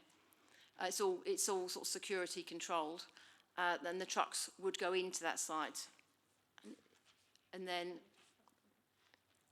on here, that's the layout. So the trucks come down from the right-hand side, and you can't see it, but there is a green line there which indicates a new set of gates. If a truck couldn't get in, they would wait behind that gate, between the two gates. They wouldn't have to wait on the road, but that's something I'll explain. Then they drive into the site and turn around and reverse into one of those three bays, Bay 1, Bay 2 and Bay 3. Then the trailer is detached from the cab, and it's plugged into some of the equipment, I'll explain in a minute, to actually download the gas into the network. And if it's a full tanker load, it will take about 4 hours to do that. The maintenance bay is there for the times when the equipment has to be maintained, and Bay 1, Bay 2 and Bay 3 may not be usable during that maintenance period. That's what it's there for. The actual other cabins on there is the pressure management system, which is the bigger cabin behind the bays, and behind that there's another porter cabin, and to the left is a generator. At this southern end of the site, you can see there are 3 staff parking spaces and 1 disabled space, and the other porter cabin there, which is the horizontal one, is the mess facility for visiting truck drivers. What actually happens on this operation is the truck driver will come along with a full trailer, plug it in, they're all trained to do that, and then they'll pick up another empty one and drive it away again. So there's only one coming and going at any one time, and if in the event that there were 3 there, the total capacity would not be more than 15 tonnes of gas, because that would trigger a hazardous substances consent, which obviously the applicants are anxious not to do. So there shouldn't be more than 1 or 2 trucks there at any one time, and each will take about 4 hours to download the gas into the network. There's going to be improvements to the shared entrance that we saw earlier, and there will be improved turning and visibility. It's not a requirement, but is on offer by the applicant and gives the council the ability to enforce. So that's why there is an extra condition going in to ensure that. The trucks will also contain a GPS link, and they're under the single control of Borden's Energy. So they would be under instruction to follow an agreed routing, which Borden's have volunteered to enter into a legal agreement called a unilateral undertaking to ensure that those routes are followed, to ensure that the drivers stop off where they have to stop off, if there's any delay or any change in the timings, and also, thirdly and most importantly, to ensure that those trucks are fuelled by biomethane gas. So basically this site actually provides the fuel for the tankers that deliver it, and that makes a considerable difference to diesel in terms of noise and emissions. Their legal agreement requires them to do that all the time, other than in exceptional circumstances when all things go wrong, which is very rare, but it could happen.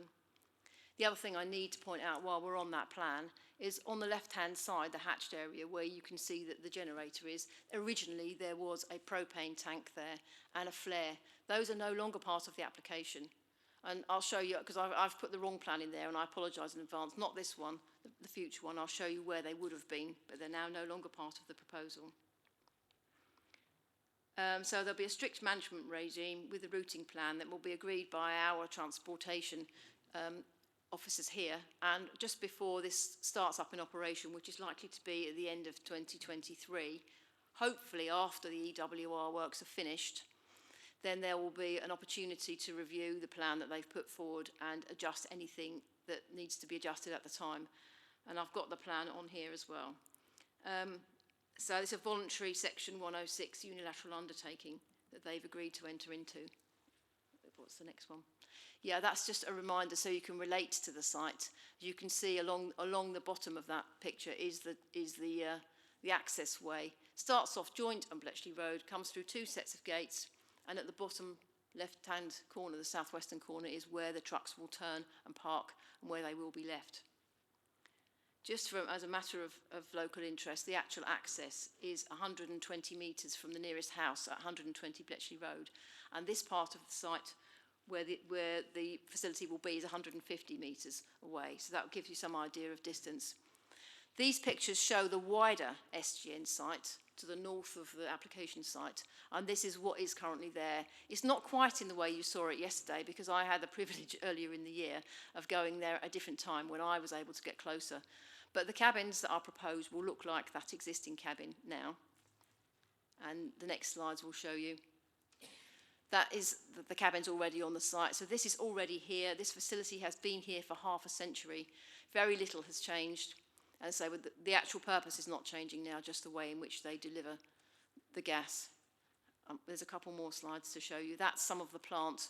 You would have seen that plant yesterday if you'd been looking across to the other side of the site. And that plant is all SGN's plant and equipment that doesn't need planning permission to be there, and it has been there for a very long time. And that's just another bit of the plant that's already there. This is what's in one of those cabins. And this is the equipment that measures the pressure, and it records all the data and sends it back to SGN records, and then they can report that into the government. So that is what's in those cabins. So there's nothing in there that's, you know, to hide or to say or to pull the wool over your eyes on or anything. That is what's in there. It's that kind of equipment. So just so you know what's in there and what to expect. And that's another piece of the plant that's currently on the site. There were some alterations that were done in the last year, because there was a lawful development certificate granted last year to actually add some plants to this site to cater for the anticipated biomethane injection, which they're now applying for, or Bordens are now applying for. So,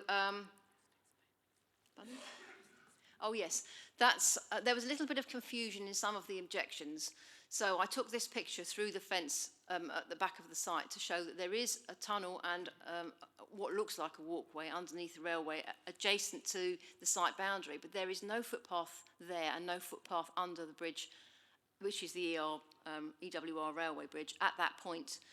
The actual public footpath is to the south side of the site, in other words, in front of it towards Bletchley Road, and it goes beyond to the west of this site and then turns right up to another bridge under the railway further to the west. So I think there was maybe some misunderstanding in some of the objection letters that we received, that maybe this wasn't the one that was referred to by us because it's not on the public footpath. So there's not a public access down there at that point. This is the nearest house. You can see across the other side of the road to number 120. And it's a terrace from 106 to 120. They're the nearest properties, which, as I said, was 120 metres from the access to this site and about 150 from where the lorry tankers, trailers would park to download the gas. So that kind of gives you an idea of the surrounding area. And yes, I just need to re-emphasise the technology. What we're talking about is biomethane. Biomethane is renewable energy that is being plugged into this supply to decarbonise it. And that's just fairly obviously a picture of what the porta cabin is going to look like, which is very much the same as the ones on the site at the moment. That's the plan that I got wrong, and I apologise. You've still got the propane tank on there and the flare, neither of which will be part of the current proposal. That's not the right plan. But it's interesting to be able to see how the proposal has evolved throughout the course of its life, and that the technology has evolved such that you don't need to add the propane and you don't need the flare to burn off any gas that's not up to quality. Any gas that's not up to quality will be returned to the anaerobic digestion plant and re-purified before it's sent back. So you don't need the flare and you don't need the propane tank. So I think that's a bit of good news for how the scheme has been amended throughout the course of its life.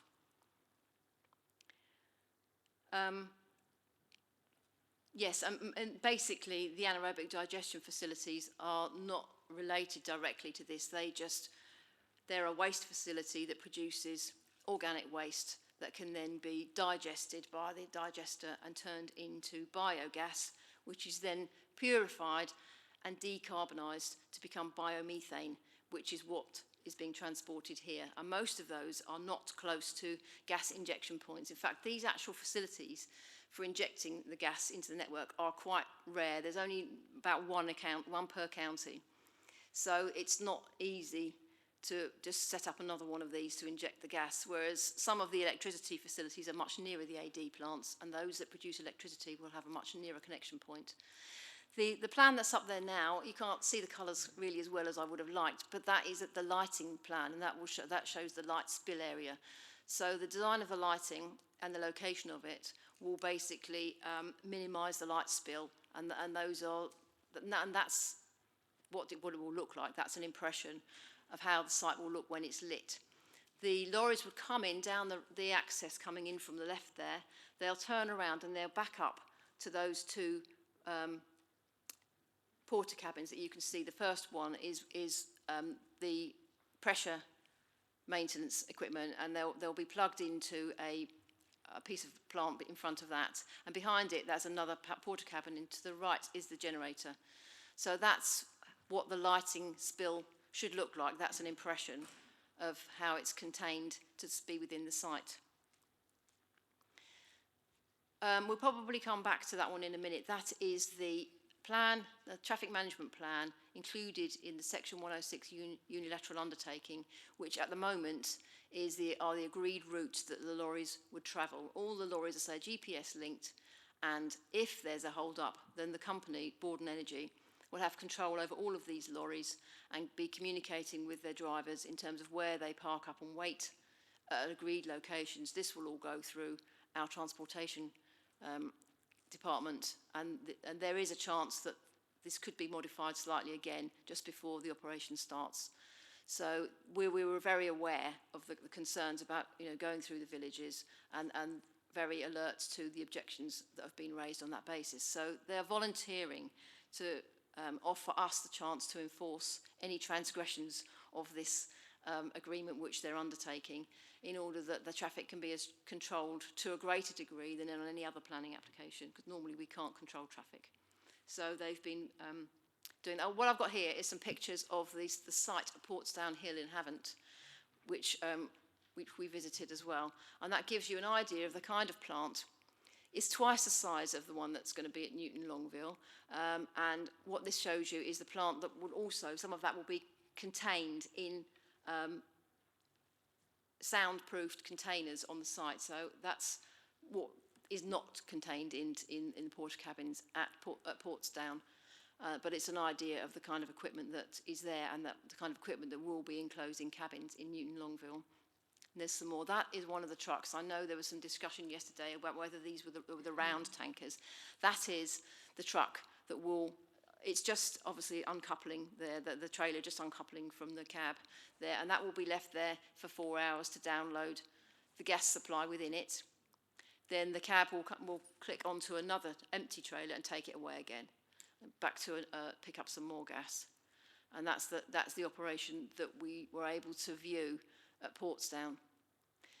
That's quite interesting because there's another truck in there as well, and so in Newton Longville there won't be more than probably 2 at any one time, at worst 3, as I say, and they each carries 5 tons of gas, so the 3 is the maximum. Inside, that's the container that the high pressure gas arrives in, and that's one of the connection points. But we've got another photograph here. It's quite a simple connection that the drivers are trained to do. They plug in to the gas sort of filter, I suppose, and that's by the pressure management system. And what that pressure management system will do is drop the pressure to whatever network it's going to feed into, whether it's the medium pressure network or the low pressure network. And that is really as simple as it gets. You just plug it in. It's not a difficult, or doesn't look like a difficult process to do. It's all very securely controlled, and any leakage of gas would be picked up by the sensors that are all around it. And that is what happens. That's the plant that will be at the back of the truck that they plug the gas into to receive it into the network. I think at this point, I mean, I'd like to ask my highways colleague to come and talk about some of the highway issues which we know are very high profile in the objections. So I'm going to hand over to Andrew Cooper at this point. Thank you, Karen. The Highway Authority must assess this planning application against the National Planning Policy Framework. The proposed development is anticipated to generate a maximum of 40 HGV movements over a 24-hour period, and the addition of 2 HGV movements per hour will not have any impact on the capacity or operation of the surrounding highway network. The surrounding roads are public highway, which are currently used by HGVs, and there is no correlation between HGVs and recorded collisions, or evidence that the use of surrounding roads by HGVs has an adverse highway safety impact. In the context of the NPPF, the proposed development would not result in an unacceptable impact on highway safety or have severe impact on the operation of the highway network. With respect to the applicant's traffic survey data, the Highway Authority would not require a traffic count for a development such as this, which is anticipated to generate a maximum 40 HGV movements over a 24-hour period. The survey data has not been used in any junction assessments, nor were these required, and the addition of 2 HGV movements per hour will not have any impact on the operation of the surrounding highway network. A traffic management plan is to be secured via legal obligation. This is to include a HGV routing agreement, which will give the Highway Authority control over the HGV routes to and from the gas depot. In addition, the site access onto Bletchley Road, which is shared with an adjacent pallet company, is to be widened as part of this planning application. This will improve HGV access to both the gas depot site and the existing pallet company site. These access improvements are to be secured by planning condition, and a satisfactory access can be achieved via detailed design as part of a Section 278 highway legal agreement. In summary, I do not believe I will be able to demonstrate a severe impact on the operation and safety of the surrounding highway arising from the proposed development. Thank you. Thank you, sir. There's something that's just reminded me that I should have explained. The traffic movements on the 3 bays, you've got 3 operational bays in the gas depot. Each one can take, over a 24-hour period, 6 downloads of 4 hours, basically, 6, 4, 24. And then on the 3 bays, that means there will be 18 trucks a day, but that would obviously allow for a maximum of 20, they've said, which would be 40 truck movements a day in the event that 1 or 2 of the trucks maybe don't arrive fully loaded with gas, and then they have to make a quicker exit. So the maximum that will be coming and going is 20 trucks in a day, although the capacity is really designed for 18.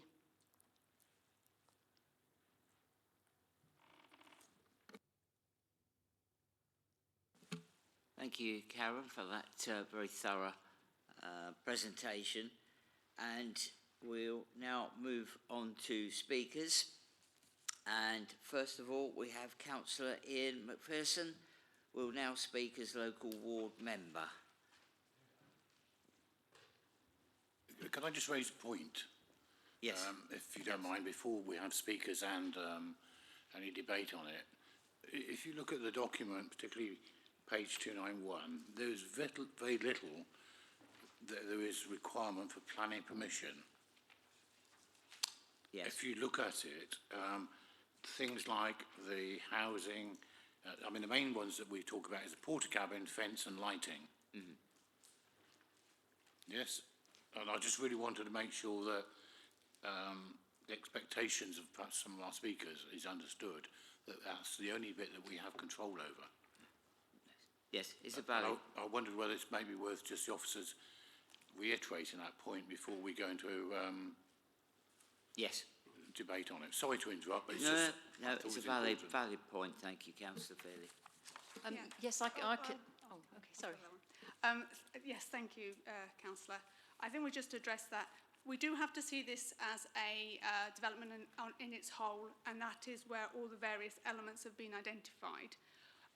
What we've tried to identify to you is, as SGN, they have SGN in partnership with Belden can benefit from permitted development rights under Part 15.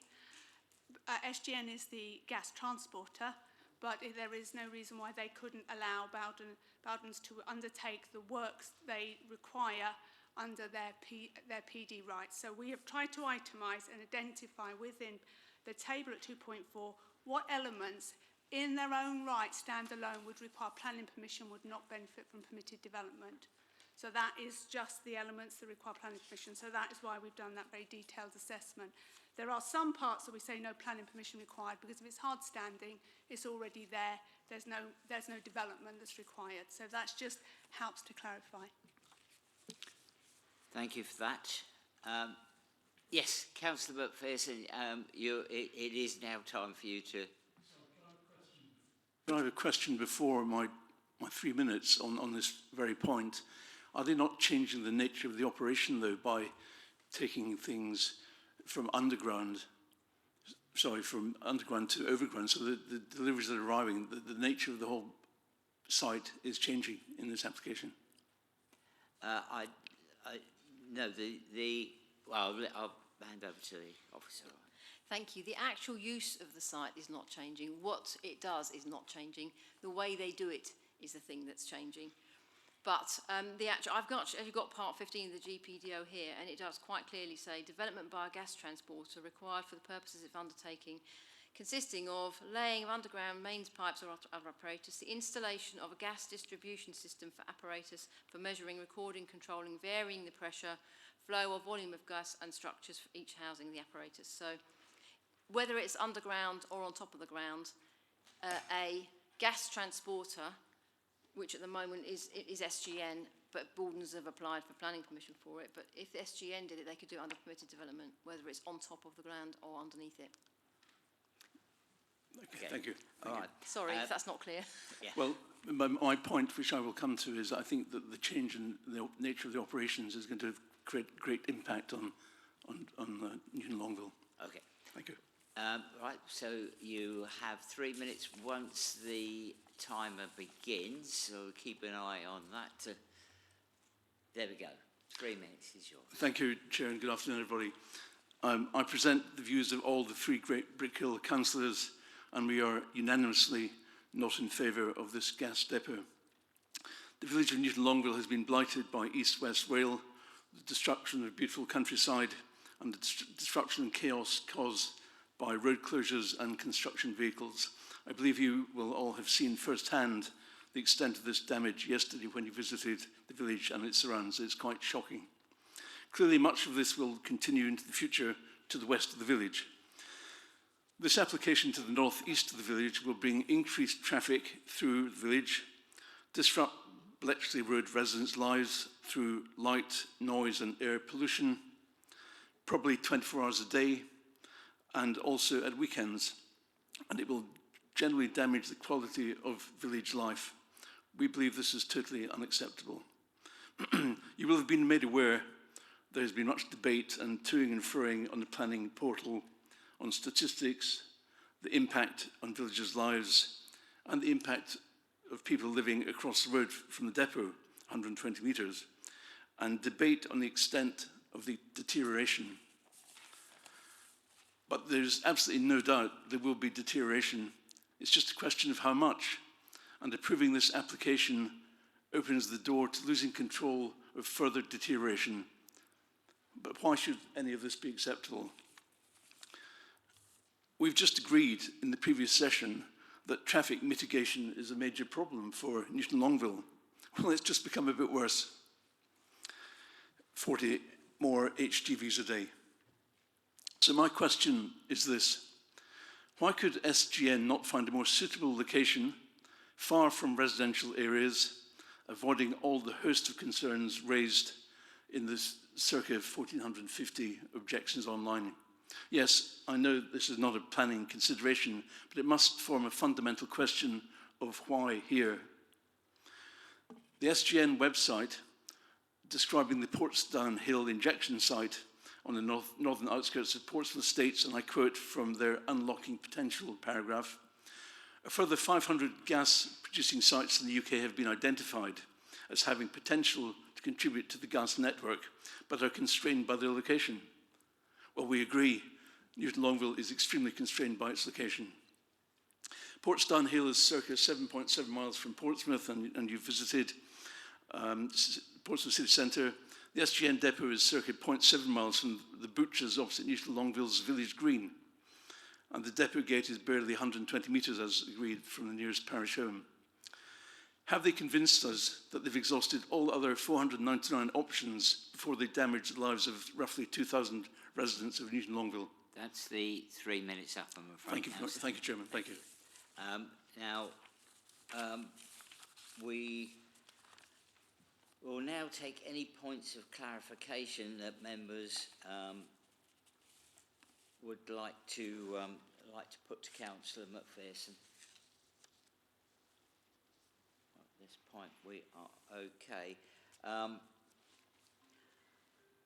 You are at liberty to return to your seat, Councillor. At this point, we also have statements that have been supplied by the other ward members who, Sally, you're going to read out now, and there will be 3 minutes for each, if necessary. Just one statement. Yeah, okay. Oh, it's a joint statement, fine. This statement is from Councillors Phil Gom and Gilly Jordan, who cannot be present at the hearing. It should be noted that there have been over 1,400 objections from Newton Longville and Bletchley, and the number continues to rise. Such is the feeling against this application. This is not a response fuelled by emotion, as the case report argues, but based on good reasons and a wealth of evidence. This is not NIMBYism, but concern, and deserves to be treated with respect. It is clear by the technical points that have been raised in support of the objections with no satisfactory answers that the case officers and applicant have failed to ensure accuracy and consider the case for all aspects of NPPF. While there will be many questions, we believe the committee should at least ask: 1. The applicant where the gas will be coming from, as it is our belief that Peterhead in Scotland is one of the sources. This raises concerns over the sustainability and how the travel plan will cope with a combined journey of 1,100 miles. 2. The climate change officer to explain and justify their reference to the Climate Change Committee, which is only a recommendation and not supported with any Bucks approved policy. 3. Bucks Highways, why they support the applicant's claims that the Saldon Chase traffic is wrong, yet approve the same data for the Saldon Chase application. They can't both be right. 4. Why Bucks Highways for application 19/01754/AOP was refused as it did not meet the requirements for traffic surveys and was at odds with Saldon Chase data. Yet Bucks Highways now claim that a survey where the applicant has admitted that there was 2 road closures and diversions and EWR construction traffic at the time, and claims 100% increase in traffic in 8 months is normal, is perfectly valid. The same rules must be applied equally. This should be rejected. 5. The applicant's traffic consultant, why they wrote that there were poor visibility and concerns over traffic in 2016 review of the Saldon Chase application, yet now says that there is no issues when nothing has changed. 6. Why the Section 106 has not been published, which is a legal requirement and a point on which AVDC lost a judicial review in 2019. Compare this to applications at Fordoon and Portstown with 0 objections and locations and access routes that do not go through residential areas. The conclusion is obvious. This is the wrong location. We ask you to refuse this application now, but if you do feel able to, please defer for at least a month to allow time for all the documents which should have been placed on the planning register to be made available and consulted on. That's from Councillors Jordan and Gom. Thank you for that. Clearly, neither ward member are here to answer those points if there were any points of clarification required. However, if a member does want a point of clarification on any of those points, perhaps we might ask one of our officers to respond. Okay, we will continue.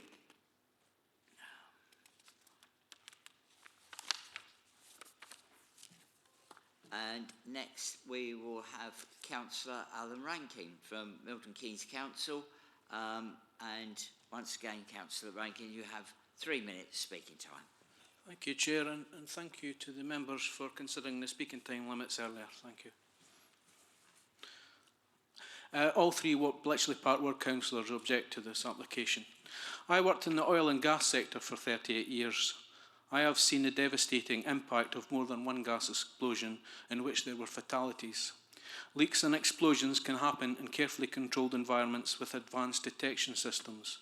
Many years ago, I sat on a safety panel that overviewed a £9 million project to improve safety in a pressurised gas storage site. That project was commissioned due to concerns about the site's location next to residential housing. The gas depot in this application has been distributing natural gas since the 1960s, predating much of the nearby housing and infrastructure. The current operation involves routing some gas from a high-pressure main into local gas pipes. It is a simple enclosed system with nothing injected and no HGV movements. It is relatively safe. The proposed new operation involves repeated temporary intrusions into that system to inject a new gas source. Temporary connections to HGVs are inherently more risky than permanent installations. Each connection or disconnection is a new opportunity for a leak.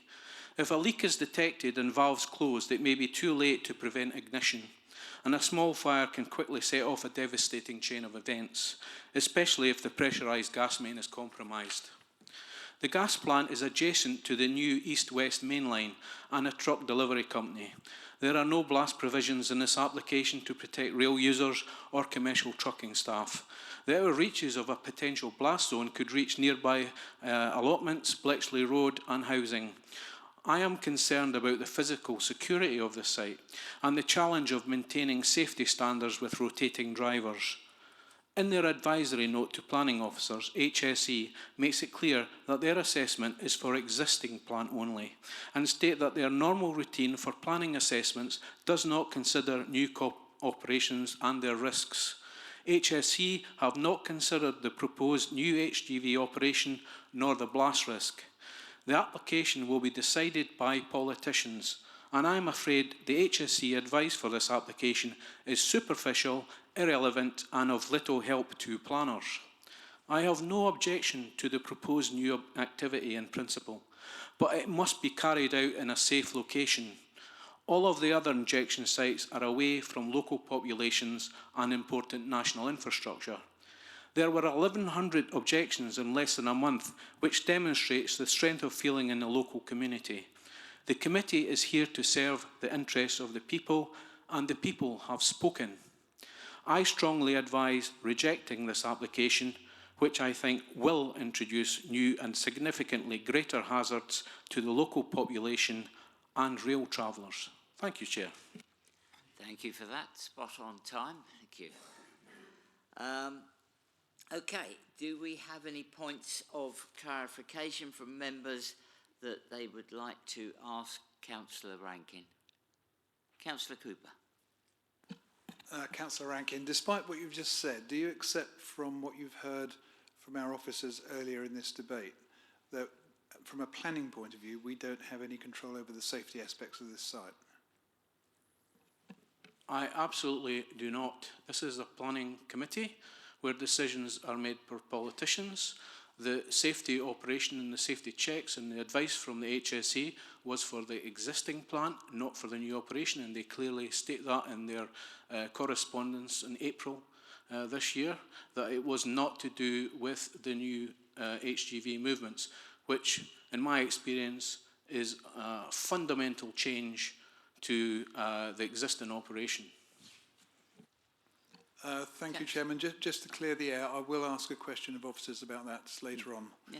And hopefully we'll get a definitive result then. Thank you. Thank you, Councillor Cooper. Councillor Bond. Okay. Not being an expert in gas, and I presume you are. Can you just move that a bit closer? Is this gas then highly explosive, you say? And the second part of the question is, if it's so explosive, why are they moving it in lorries with no markings on? The movement of lorries will be covered by other people, but I don't know why they're moving it. And, I mean, it worries me when I look at the picture that there's lots of tubes, gas pipe tubes, which need separate connections. It's not just like you're hooking it up to a tanker, it's lots of gas tubes, which increases the risk as far as I'm concerned. And looking at the connections, they don't look much more substantial than something you would tie up to your barbecue kit. So I am really concerned about the security aspects of this. Who's checking the drivers? Are they one in the planning documents? There's supposed to be one driver who's in the whole site, and their control of safety. You know, who's checking that they're not going off for a fag somewhere? You know, it's a metal fence. When I looked at the project that I mentioned, I was considering things almost like terrorism with somebody with a high-velocity rifle.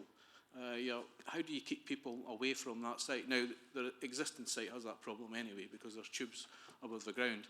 But there's a lot of things to consider here, and security is one of them. Thank you. Councillor Bass. Yeah, thank you, Mr. Chair. If I may, actually, the first thing I wrote down was energy security. But, I'll just put a big ring around that, and maybe we discuss it later. Mm-hmm. The evidence you gave was fairly strong with respect to safety. Have you got anything to back up your claims, which we can see, or maybe the officers can back it up later or counter the claim? Yeah, I'm retired now, and I worked for BP for 38 years. I worked in Grangemouth. I worked first in the chemical plant. I witnessed an ethylene fire there, which was quite a bad explosion. There were no fatalities there. And then I moved to the refinery, where there was a hydrocracker explosion. A piece of metal left the LP separator, and it travelled about half a mile and landed in the River Forth, or in the estuary. It was a substantial blast. There was sadly a fatality there. And then there was a flare pipe incident where gas was ignited by a diesel generator because there was some project work going on. And sadly, 3 people were killed in that flare incident due to that explosion. And that was caused by gas. Now, the other thing I'm concerned about is HGV movements are a source of ignition unless they're properly isolated. Thank you. I'm sure these points will all come up during the last part of the meeting. Okay. Thank you, Councillor Rankin. You can return to your seat. And we now have Steve Heath, who is representing Newton Longville Parish Council. Mr. Heath, you have 3 minutes speaking time, and you can begin once the timer starts. There we are. MPPF paragraphs 175 and 184 state that the health and quality of life of those affected must be considered when evaluating any application. This covers impacts such as sleep deprivation, which is recognised by both the NHS and the World Health Organization as causing mental and physical illness, and by the UN, surprisingly, as a form of torture. Residents have stated that the current HGV traffic is disturbing and causes houses to vibrate because of their close proximity. This has been recognised. East West Rail built a haul road to stop HGVs going through Newton Longville. The traffic commissioners now restrict operators from using the route through the village from the pallet truck site at the applicant's site access. DTA were requested by Bucks Highways to provide the survey. And that survey has been shown, and DTA have admitted that it was flawed because of the roadworks, the diversions, and so on. It is strange that they are now saying that it's claiming not to be needed. Normally, there is little or no HGV traffic at night and at weekends, and this provides welcome respite from the disturbance as shown by the Salton Chase survey from February 2020. This application changes all of that, with 13 HGV tankers going through the village at night and 40 a day at weekends. The effect on residents will be devastating. Imagine your life knowing that instead of sleeping, you will be woken up 13 times a night, every night, for the next 20 years. The report twists the BS 4212 noise assessment to claim that there is no noise impact anywhere. The standard explicitly states that it doesn't cover noise impact of passing traffic, so this is incorrect. It hides sleep disturbance events through its heavy averaging and can't be used to justify the noise impact of traffic. And both the World Health Organization and the Planning Inspectorate have upheld this view. The Inspectorate rejected appeals on this basis at Crouchland and even stated that given that there was theoretical work, noise assessments and real-life evidence from residents, that the real-life evidence was preferable. The Health Organization states that as few as 10 events per night will cause serious harm. HGV curfews are often used as planning conditions to prevent this impact, and these are often tried to be lifted by applicants, but appeals and councils have refused them. So this argument that the additional traffic is a minor increase has also been dismissed. Thank you, Ms. Heath. That's 3 minutes. I was just going to say 4 tankers a day were enough to dismiss appeals at Crouchfield and Morley St Waldorf. Thank you. Thank you. And do we have any points of clarification from members? Councillor Cooper. Yes, Councillor Heath, I think I heard you mention traffic commissioners and the trucks from the pallet facility. Yes. Could you just explain the history of that? Yeah, well, the history goes back quite a way. Originally, that site was used as a maintenance depot by a cable company. And then a company called First Class Transport took it over. And they then started operating as a freight company. They did that without planning consent. What is even more worrying is that despite requests to AVDC as it was, there was no enforcement action taken whatsoever. And to be fair, right now, because of the length of time, there's effectively immunity. The traffic commissioners are there to approve the operation of HGVs and vehicles. The last license that they granted, they put a restriction on there, and as Mrs. Fawcett's photograph actually shows, you can actually see the great big road sign which says no right turn into Newton Longville. And that was done because of concern that had been raised over the number of HGVs that actually go through the village. So that's where the role of the traffic commissioners fits in. Yes, you may.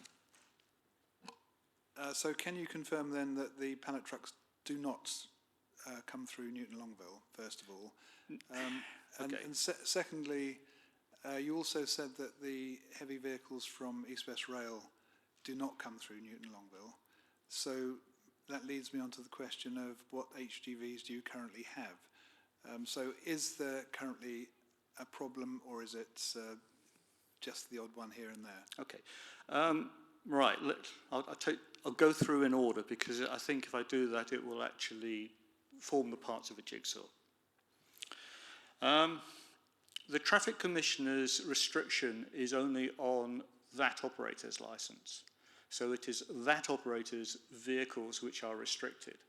However, it is believed and hoped that as those operator licenses are renewed, which happens about every 2 to 3 years, that those restrictions will then be placed. We have traffic coming through the village from Wadden Road down through Stoke Road to link the A421 and the Leighton Buzzard bypass. And that is where the majority of the HGVs that come through the village actually run. With East West Rail, if you're going to build a haul road, you have to have HGVs there to actually do the construction. They tried by various means to actually stop those HGV vehicles from actually going through the village. And unfortunately, they failed. The drivers were basically a law to themselves, and they just took whatever short route they would go through. So on this particular road, what I did was I went back to the Solden Chase traffic surveys, which were the last survey to be taken before COVID. and has been accepted by everybody. And that showed that typically you might get 9, possibly 10 HGVs. At night, which I think is the most important thing, you've got 0 or 1. And at weekends, it was usually 0. So if you then start saying there's 40 trucks coming through, this is a huge increase.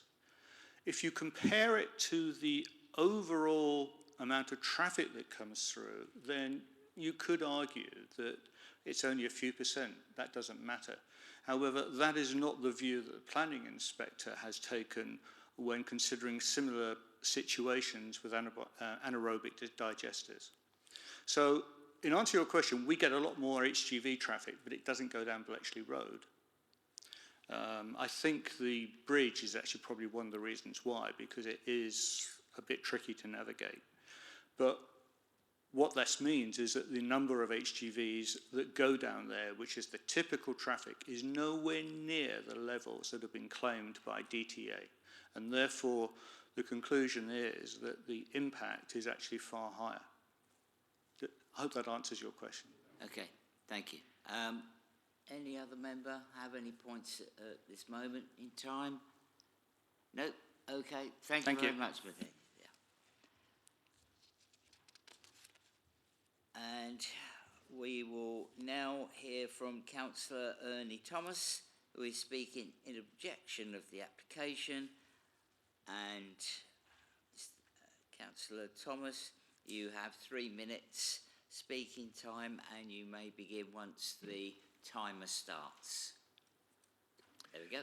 Chair, thank you. I'm going to try and be brief, actually, because it's been a long afternoon, and I'm sure we're all suffering, both members and the public. Most of the points I wanted to make actually have been made quite ably by other people, but I just want to spend a couple of seconds on the actual traffic.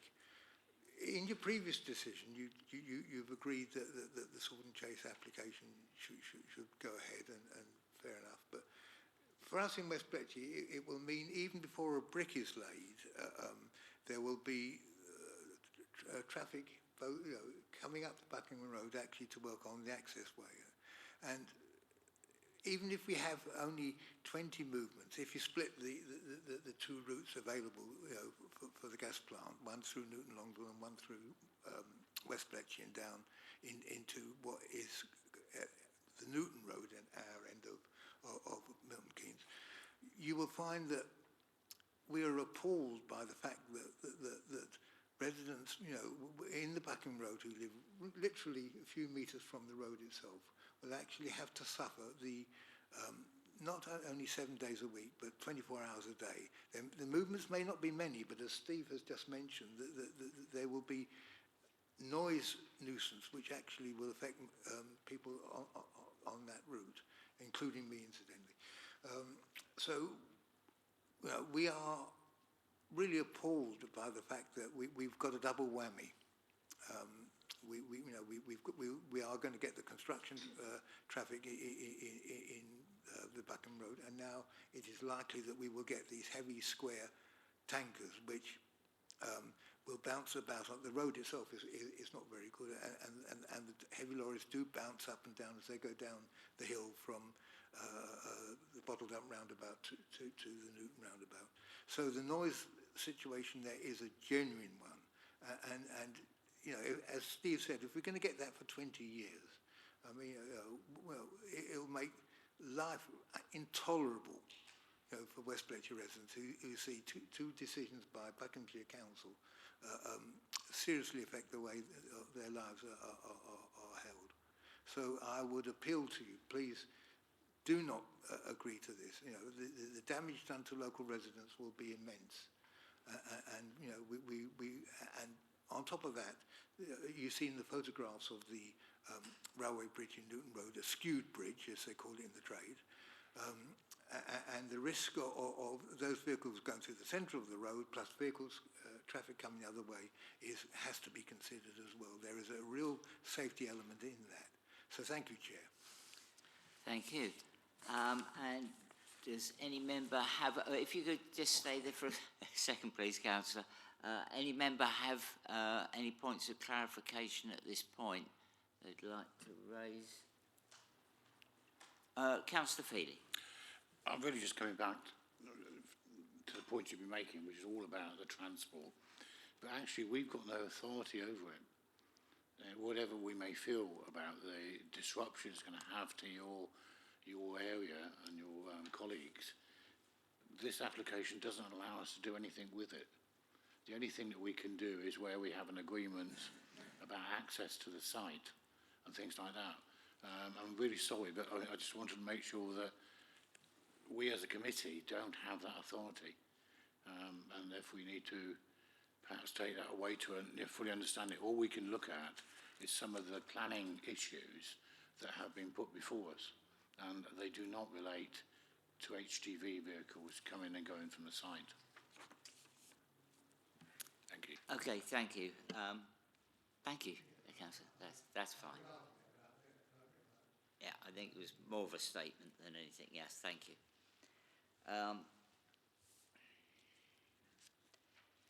Now, next we have Mr. Harry Townsend speaking on behalf of the applicant agent, Jane Stewart, Alan Midwinter, Daniel Lambert and Charlie Lywood will be available to answer any technical questions should they arise.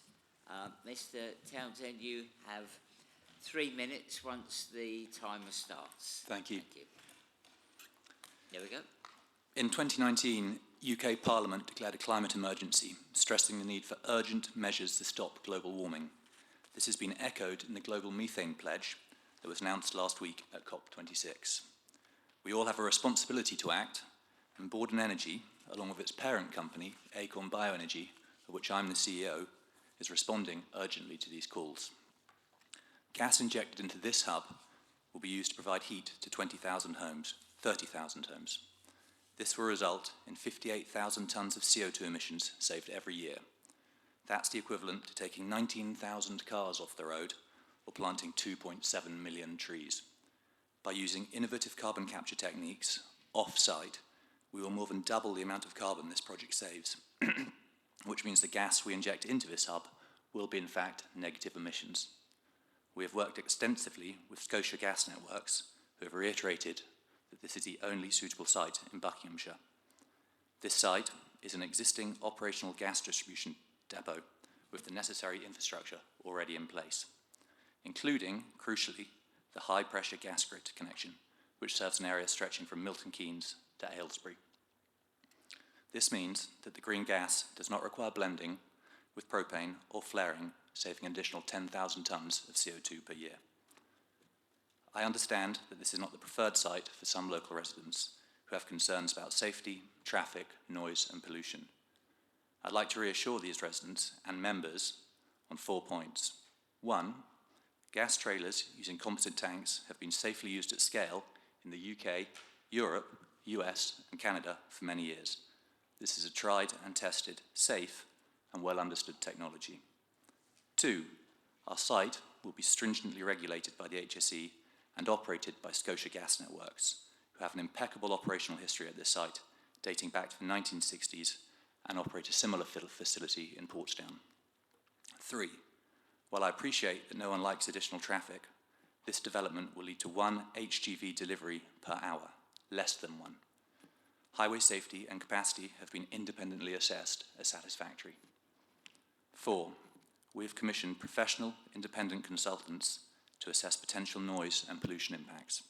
They confirm that there will be no demonstrable harm, and these reports have been accepted by both Buckinghamshire and Milton Keynes environmental health officers.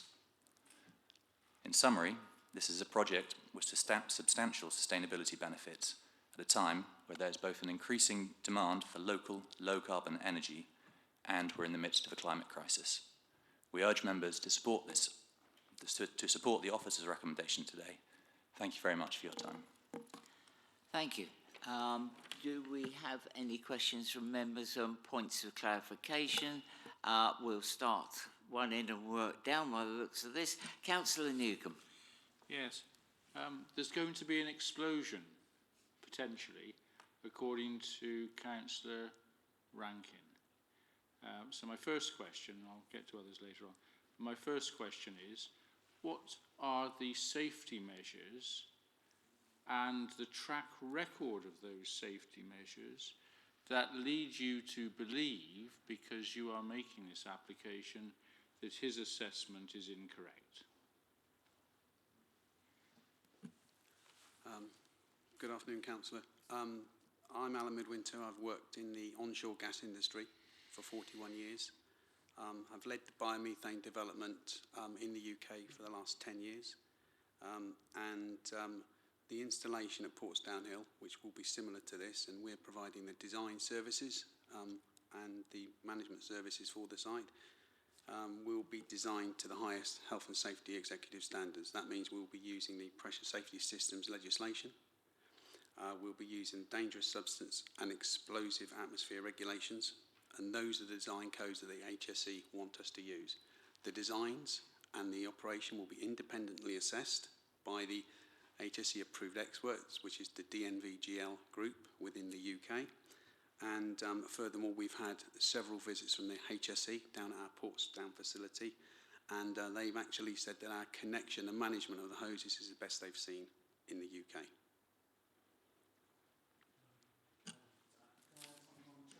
Yes. Before joining Acorn, I worked for Air Liquide, which is the world's largest industrial gases company. Air Liquide transports thousands of similar types of trailers around the world, many hundreds in the UK, carrying high-pressure gases. I'd like to correct, first of all, one piece of misinformation. So these trailers are described as explosive. So in the UK, there's a carriage of hazardous goods regulation, regulated by the HSE, called ADR. ADR has different levels. Methane carried in compressed form by road is classified as UN 1971. It's flammable gas. It's not explosive. So methane carried by trailers in the UK is tried and tested. There are many projects where methane is carried in compressed trailers, including the composite trailers which we will use, and many thousands of these trailers around the world. Trailers are marked with lanyards, which have the UN 1971 logo on, so it's very clear what is in the trailers. It's clear to emergency services what needs to be done in case of any issues. Methane, these trailers are taken off the road according to ADR and checked every 6 weeks, thoroughly. All drivers have to be trained according to ADR before they can transport any gas which falls under the Carriage of Hazardous Goods Act. So all of our drivers will be. And there was also a mention of the railway bridge and whether the trailers would hit the top of the railway bridge. Well, we visited the railway bridge and checked the height of that. The HGVs which will be operating have a height of 3.4 metres. The railway bridge was 4.2 metres. So there's plenty of space for them to clear a railway bridge if they go in that direction. Okay, thank you very much. So to sum up, what you're saying is that this is tried and trusted technology. It is highly regulated by independent regulators, and you're conforming with that independent regulation, and you're inspected in your conformance with that regulation, and that therefore there's no significant risk of any form of mishap at all. I'll just come in there. The site, and this will be no different at Portsdown Hill, has sensors around it that will shut down all the air valves on the site and will make the site inert. So it'll, as soon as any untoward alarm goes off, the site will be shut down, and the valves on the back of the trailers and the site will close, so that any of this new facility will be isolated from the existing gas facility and the trailers. Thank you. And my second question is, if we refer to page 291 of the report, which we've already been referred to, which clarifies what actually requires planning permission and what does not require planning permission. As I understand it, when I read this document, what actually requires the planning permission is the containers, or porta cabins, call them what you will, for the gas entry unit, the generator and the pressure management system. And theoretically, I'm not saying it might be desirable, but theoretically, could all those items actually be operated in the open air without the construction of the cabins that we are being asked to approve?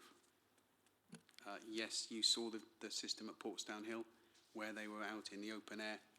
That's correct. They were installed in the open air and wouldn't need the cabins around them. Thank you. Thank you. And Councillor Cooper. Thank you. Can I take 3 questions? I'll be as brief as I can. The first one refers to what you just said about the bridge. As I understand it, the bridge is 4.2 metres in the centre because it is an arched bridge. And your containers, your trucks are, was it 3.4, I think you said? So my question is, will they pass only under the centre of the bridge, or can they pass near the lower part of the arch? Oh, hi. Yes, they will pass under the centre of the bridge, like all HGVs do at the moment that use that go up that road. That was covered in the transport statement and assessed by our traffic consultant as well as your highways officer. Thank you. So I'll take it that the trucks will have to pass into the middle of the road to pass through the bridge. Yes. Okay, and the second question concerns the generator that's part of the application. Can I assume that that is going to be powered by biomethane? It can be powered by biomethane. The on-site generator at the injection hub. Yeah, I assume that's for backup, so it would be most likely diesel, but it should never run. I mean, Are you then agreeing that it could be powered by biomethane? I think we'd have to look at, that would include some storage of biomethane on site. Could we say yes to that? Yes, it could be powered by biomethane. We'd have to assess whether the storage implications for the backup pods that would be necessary to power it on a short-term basis. Or maybe as an alternative just by gas from the system? It could be powered by gas from the system. Okay, perhaps we can pick that up in debate. And the third question concerns, oh yes, the agreement on routing for vehicles. As I understand it, you're happy to take a 106 agreement to specify which routes the vehicles take. Do you have any views about which route you prefer?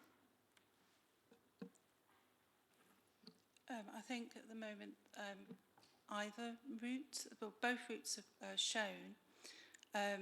We've listened to the concerns of the residents in Newton Longville, and there is potential to restrict potentially traffic movements through that route if it was desired to. I think the problem with that is that there are only 2 routes, so there's no point in having a 106 agreement if you're going to use both of them. Yeah, the 106 agreement shows both routes. Yeah. Okay, we'll consider that too. Okay, Councillor Feely. Thank you, Chairman. I've got a number of questions which really should clarify what's been said. First of all, does it come from Peterborough? Peterhead. I can clarify that one. No, it wouldn't be coming from Peterhead. Peterhead, there is a site at Peterhead that injects directly into the Scottish gas network up there. Okay. Another question is, we talked about the S106 that you're willing to agree to enter into. Is the whole site in your ownership? Therefore, the access point where there's some work needs doing, is that within your ownership? Sorry, is that the widening at the entrance? At the entrance, yes. Yes, it's in highway land. So it's in the Highway Authority land. Oh, right. So we own it. I think it's part of the adopted highway, so we can do the works under Section 278 agreement. That's good to know. And we talked about a preferred route, because clearly we heard earlier about the disturbance to people. And it may be something I'll pick up with my colleague from Transport Highways. I mean, you could have a varied route. We could have the varied route for certain days of the week and the other route for another time. So to give a bit of respite to some of the people. I think the company would be open to discussion. In the draft transport management plan, you know, the control of the vehicle delivering the site will be controlled by the company, and the drivers will be employed by the company, and they will have GPS tracking, and there will be constant communication between the, I guess, live communication as well, between the driver and the company to manage the traffic. So it will be stringently controlled, and it has to be that way as well to control the vehicles arriving at the site. I understand that. What I'm trying to say is that certain days of the week or the weekends, we could have a respite for some of our residents, just to give them a break, you know, because it just might be something for a point to put to our absolutely. officers. Yeah, I'm just really finding out whether that would be something you could agree to with our people. And we also heard, and I know I've asked this of your colleague the other day, this is the only point of injection that you have got in Milton Keynes to inject the biomethane into it. Is that correct? That's right, yes. Yeah. Okay, thank you. Okay, thank you. Councillor Bass. Thank you, Chair. Noise and light has not really been, I've not really captured that in discussion. It's a 24-hour operation by the sounds of it, correct? That's the proposal, yes. Yeah. So, what's the impact of noise and light on the surrounding residents, the ones who are closest to the site? So on the site, so in terms of noise, so the noise assessment did background noise study of the background noise level, and they assessed the noise levels from operation on the site, and in the daytime and in the night time, the noise levels at the nearest property would still be below the background. Okay, and light? And light, we included a lighting assessment with the application that looked at light spill, which was shown on the screen, and the light spill is kept to minimum. That won't cause any impact. That was on the arc. There was arcs of light up there. Is that correct? Yeah. And one more. I think it's 30,000 homes would be supplied from this site. So, what percentage of the supply of gas would you classify as biomethane as it's mixing with the main supply, would you say? The current site delivers around about the site that's there delivers 142,000 cubic metres of gas into the Milton Keynes conurbation. The site proposal is to deliver 5,000 of that through biomethane. 5,000 cubic metres. So it's a a tiny percentage. It's a it's a tiny percentage of the maximum capacity of that site. Obviously, in the autumn, summer, spring periods, it would be a much bigger capacity. The site is designed for a 1 in 20 winter condition going into the future, so it's the very coldest it can be. So that's why it's such a big site. But typically it would be around about between 5 and 10%. Okay, but so during the units at max, look at about 2.5%-ish. The maximum flow in 1 in 20 winter, yes. Okay, thank you. Okay. Yes, Councillor Bond. Oh, sorry, Councillor Brown. Nearly close, Chair. Very close. That was interesting, really fascinating, with your introduction and the facts laid bare in front of us. If this was rejected and thrown out today, and you all went home empty-handed, what are the consequences for the site, for the future, and what are the consequences for the area it supplies gas to? So the reason we're doing this project is to enable us to build anaerobic digestion plants in the surrounding area. So that's to make use of household wastes, agricultural wastes that aren't currently utilised. And so it would mean that all of that waste either went to landfill or somewhere else and didn't get converted into energy. think it's worth mentioning as well that by enabling us to build the plants in the surrounding area, that means that feedstocks can be used in places which don't at the moment have access to a gas grid. So the anaerobic digestion plants can therefore, there's more flexibility to site them in the places where the lowest carbon feedstocks are, where the most suitable feedstocks are concentrated, and there's therefore more flexibility as to where the anaerobic digestion plants are sited. And we believe that would bring value to the surrounding area. Okay, thank you for that. Then no further points of clarification. Sorry, Councillor Bass. Thanks. So just to continue on that, what size of plant would you need to feed that site with 20 tanks a day for the next 20 years in the local vicinity? And how big would it be? Yeah. Would you need 2? Would you need 3? Would you need 4? We're generally looking at our base case is 5 to 6 different anaerobic digestion plants that would feed into this. And what does one plant look like, and what's its footprint, and what does it need to supply it? Yeah, so and extract from it. Yeah, one of our plants will be about a 5-hectare site. It can just consist of some big digesters, which you'll have seen are the sort of cylindrical tanks with big domes on, and then we'll have delivered to that site food waste and agricultural wastes, residues, and some crops. Harry, can I just ask a question of you?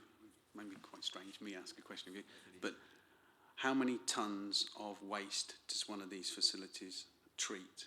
Is it 50,000 tonnes per annum? Yeah, so each of if we build 5 anaerobic digestion plants, each of those will process between 50 and 100,000 tonnes of wastes and feedstocks every year. Okay, any further points with that? Or Councillor Bass, yeah? Councillor Bond. Just an interesting question. So you haven't got the digester sites in your ownership at the moment, so where's the gas coming from? So once we have planning permission for this, we'll be going out and developing our portfolio of anaerobic digesters. So at the moment we're doing it in parallel. Okay. Thank you. Sorry, Chairman. I think would that be that you've done a mapping of where the waste feedstocks are, so that you know where to site these plants, so that just for clarity. Yeah, that's right. So we've been doing surveys of waste availability in the surrounding areas, and that's helping us then go talk to landowners, find the right sites, sign up contracts for the waste. It's worth saying that these hubs won't be for the exclusive use of us. If any other developer wants to develop an AD plant and wants a route to market for their gas, they can come and inject it into our hub as well. Okay. Under our vehicle movement, of course. Yes. Yeah. And it opens up the possibility for us to collaborate with, potentially with the council even, given the 2023 new regulations for food waste collections. I'm sure we will see applications coming forward in the future. Okay, at that point, we will move on, and thank you, gentlemen. And if you'd like to remain whilst the meeting continues until a decision has been made on the application. Now we will have the session where members are able to ask any technical questions they may have of the officers. And again, the usual method to raise your hand and I'll take them in order I see them. Any technical points? Councillor Cooper.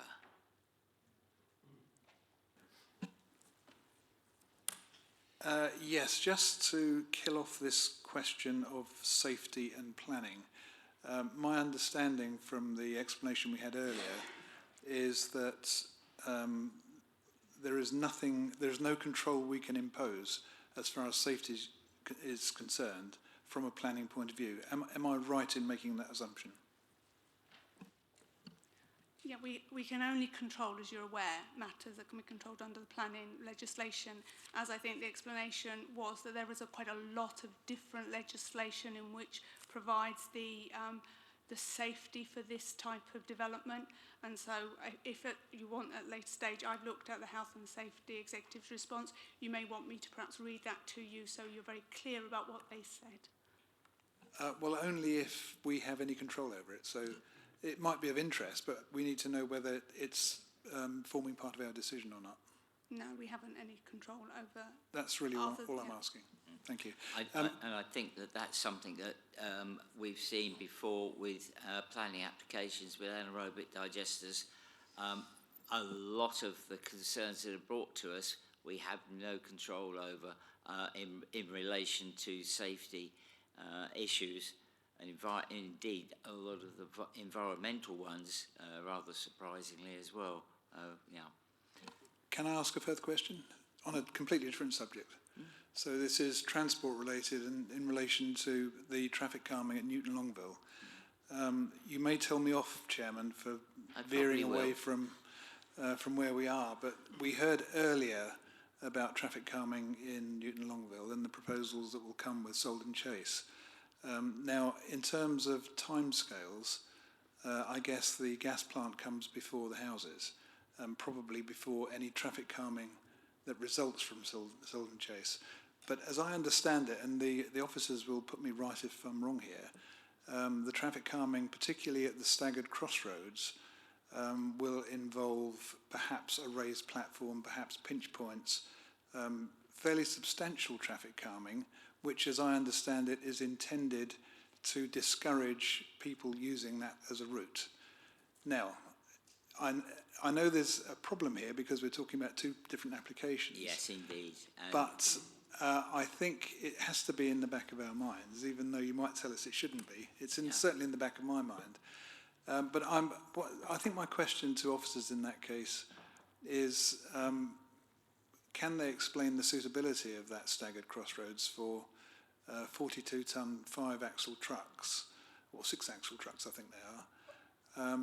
And you can see where I'm coming from here. In the future, that may not be a suitable route. We may come to this when we talk about the 106 agreement. Yeah. But I would just like some clarification from officers on how they see the staggered crossroads being a suitable route or not. Yeah, I think you do have to bear in mind the fact that we can only look at those matters that relate directly to this application. And whilst I fully understand your direction of thought, I suspect that, and we'll seek further clarification from officers, but I suspect I know the answer.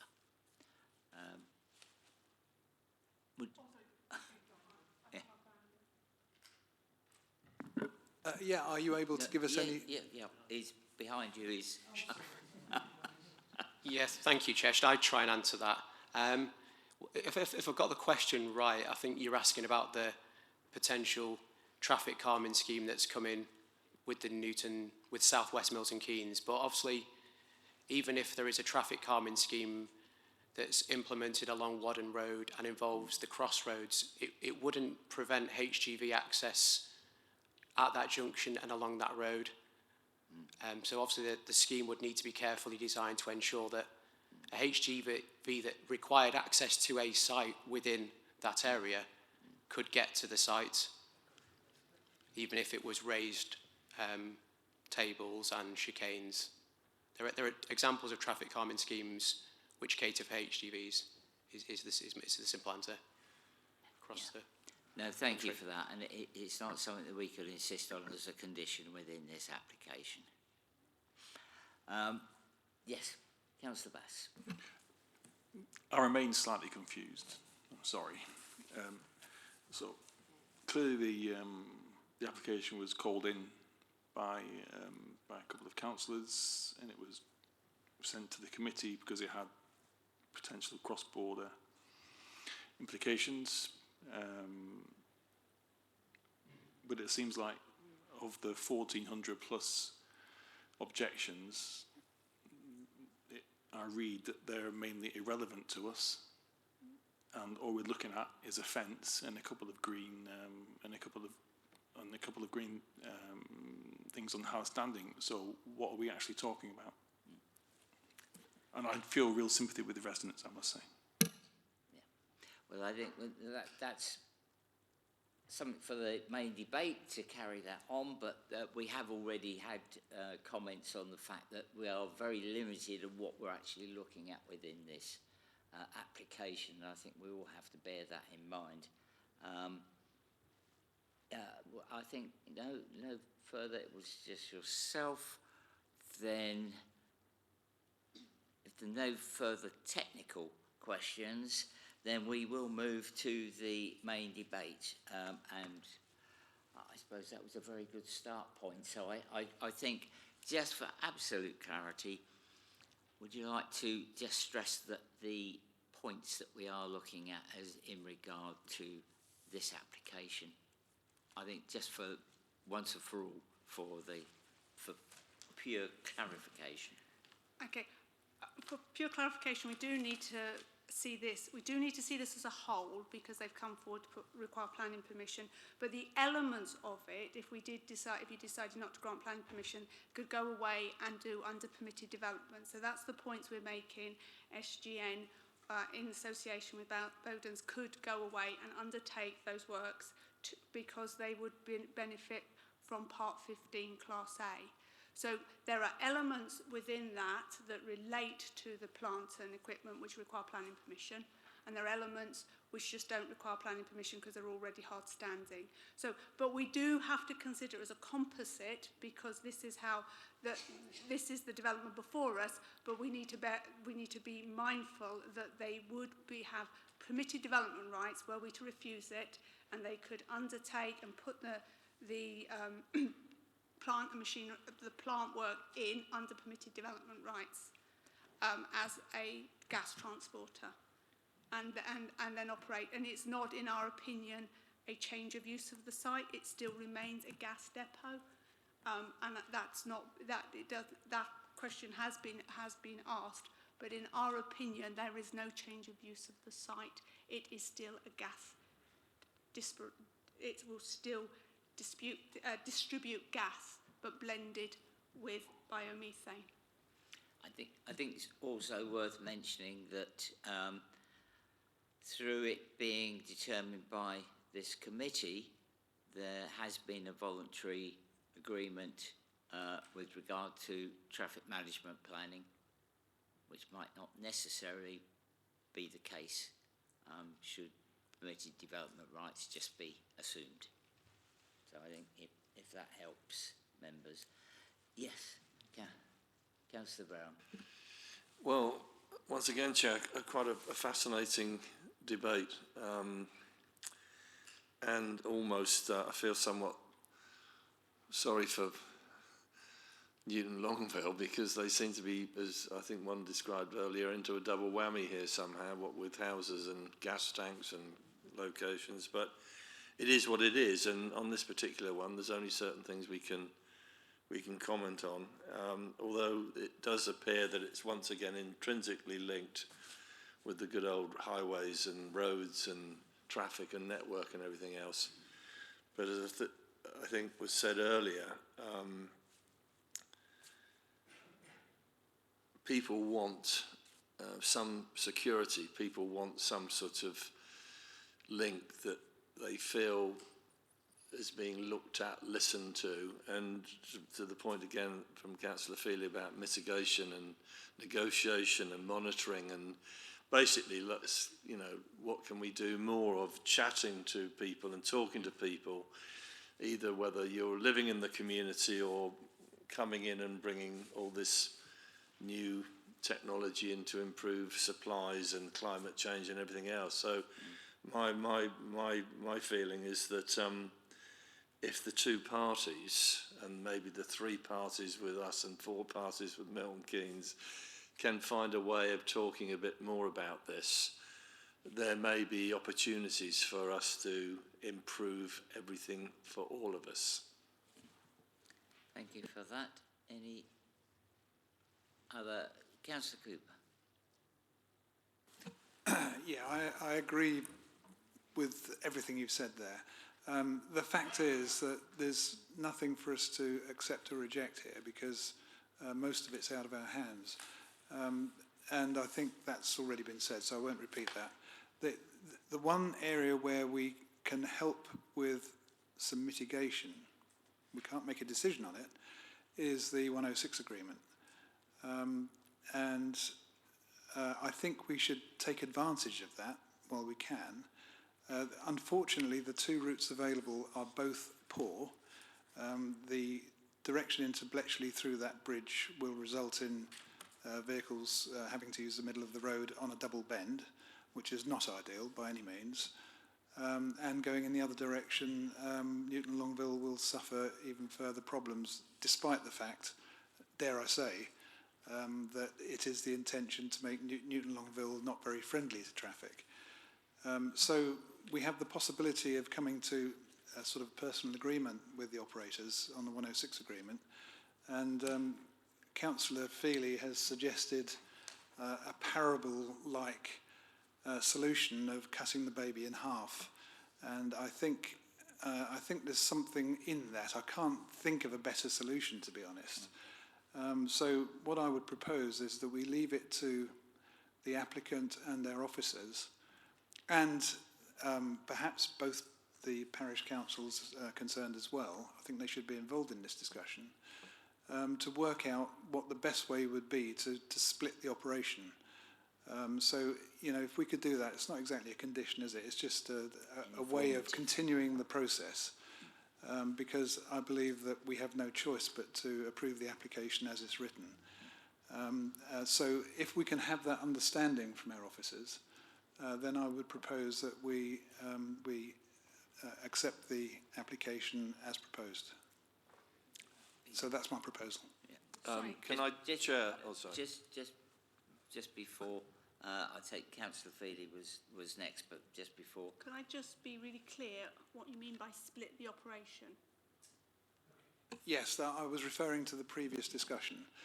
So Councillor Feely's proposal, I think, was that the routes are shared, so that during the course of a day, for instance, it might be morning one way and afternoon the other, or 3 days one way and 3 the other, or weekends shared, you know, whatever it is. I'm not trying to suggest that we lay down here what that would be, but what I am suggesting is that the affected parties agree that between them.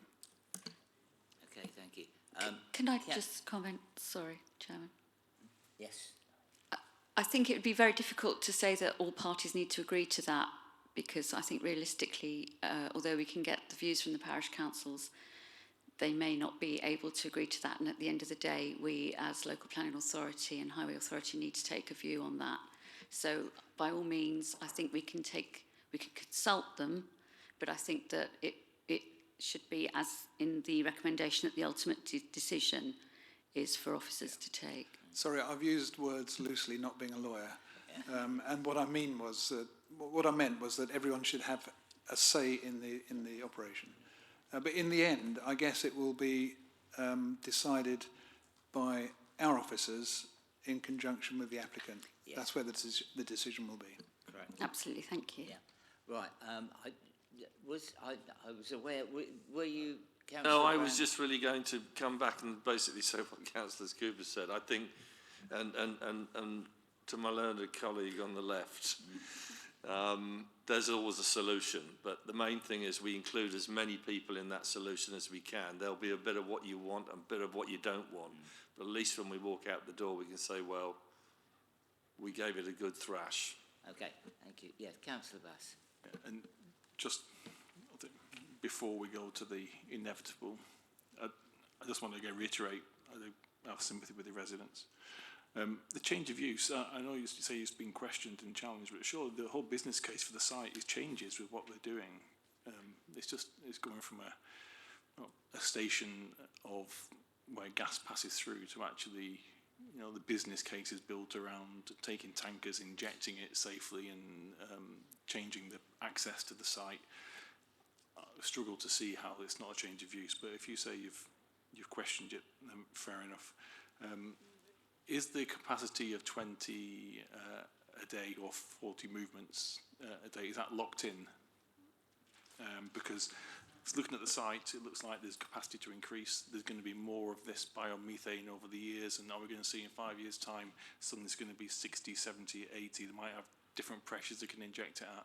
So the 40 a day may soon become 80, 160 a day. It's funny enough, we rehearsed that on site yesterday as part of the discussion there. But I mean, one of the things, that the biggest constraint is they're going to need a hazardous substances consent if there's any more than 15 tonnes on the site at any one time. There is no biomethane storage on this site. At the moment, there's no gas storage on this site. So if there happen to be more than 15 tonnes in those trucks on the site at any one time, that would require a hazardous substances consent. And that is the constraint that Bordens and SGN don't want to introduce. So it is restricted both physically by this particular application, but the need for that consent. Yet, once you snap that twig, then then many things can happen. And also, just of interest, I think for all of us, is the whole business case surrounding this individual planning application. Will lead on to other things. I won't say bigger and better or for worse. Just lead on to other things, which is going to be quite interesting. If I could just be helpful there to help Councillor Bass. There was a mention of the anaerobic digestion plant, so I could see your brain ticking. But I think one of the things that we need to remember is that our minerals and waste plan does actually specify in that this county will need to provide some anaerobic digestion plants as a waste facility. I wasn't saying it was bad.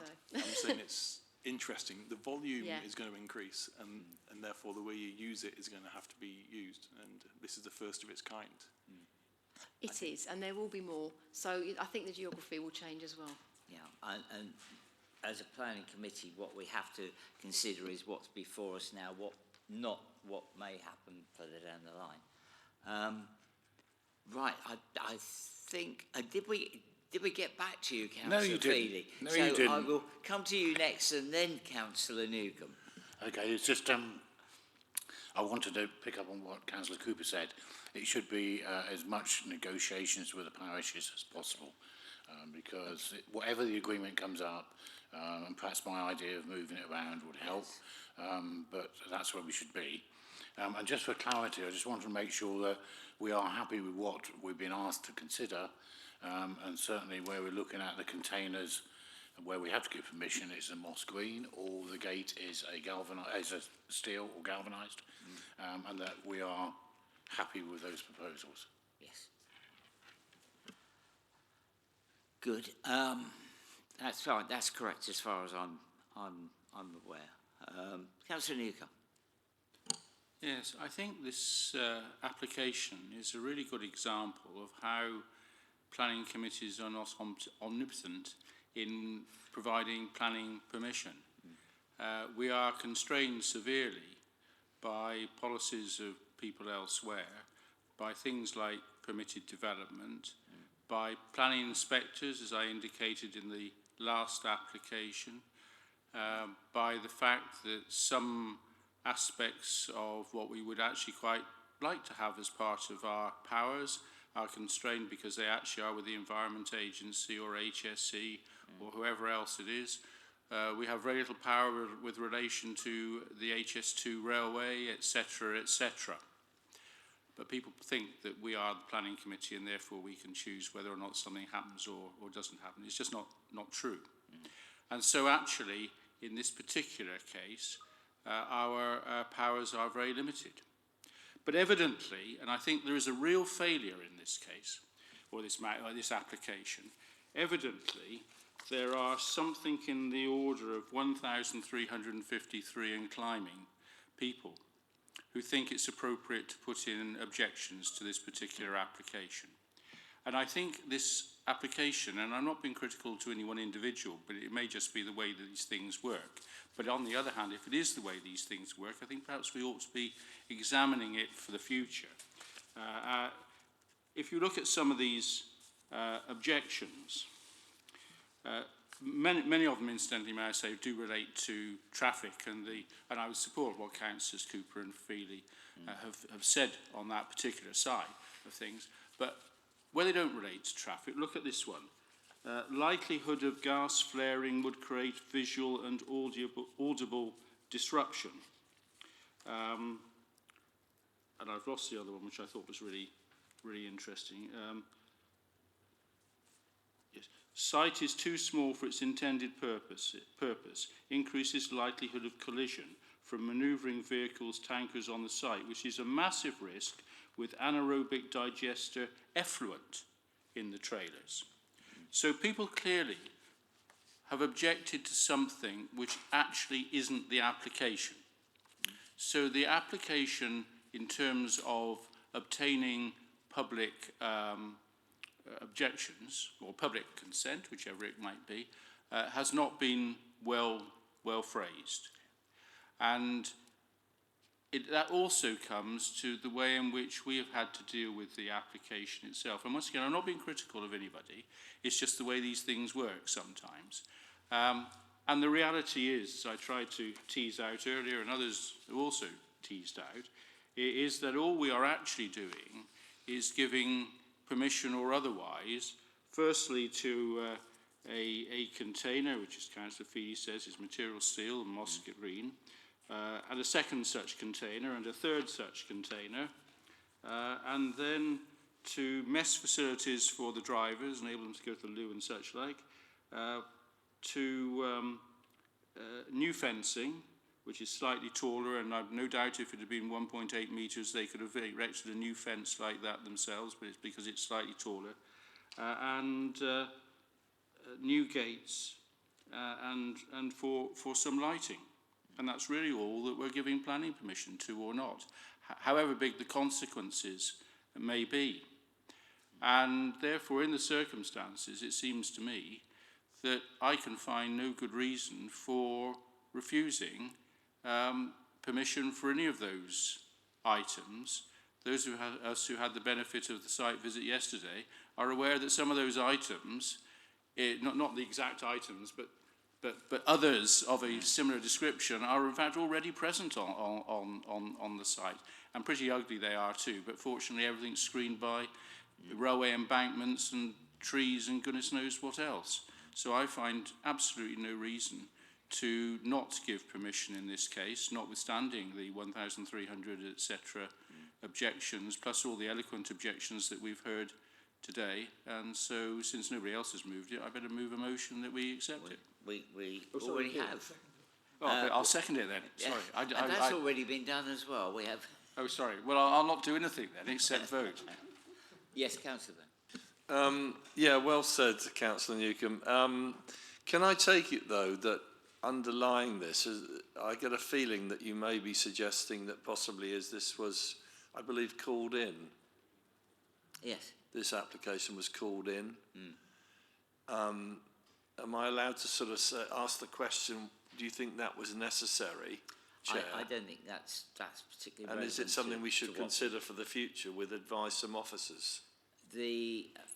We will be ruled by the Constitution on call-ins. I'm back on Constitution, right, so I'm in trouble again. I'm very conscious that we have to follow that. One tiny slip, as I found out previously, on a previous occasion when I tried to help out, brought me in conflict with the Constitution. I was subsequently reprimanded, so I'm very conscious of the fact that Constitution-wise, we will abide by what we have, but it is a working document, and you know these matters can be changed.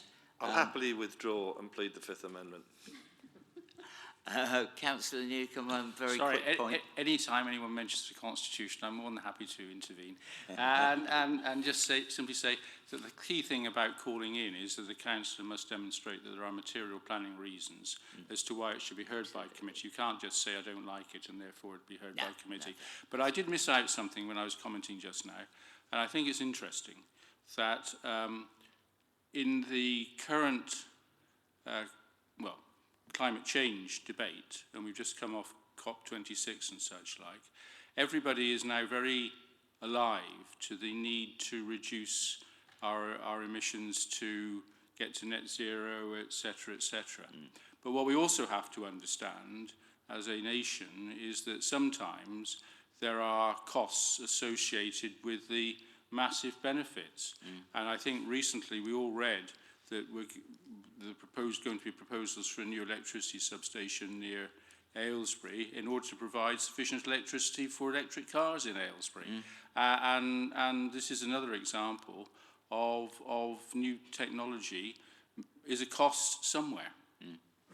It's a valid point. Thank you for that. I think we've had a good debate on this now. A lot of very interesting and valid points made.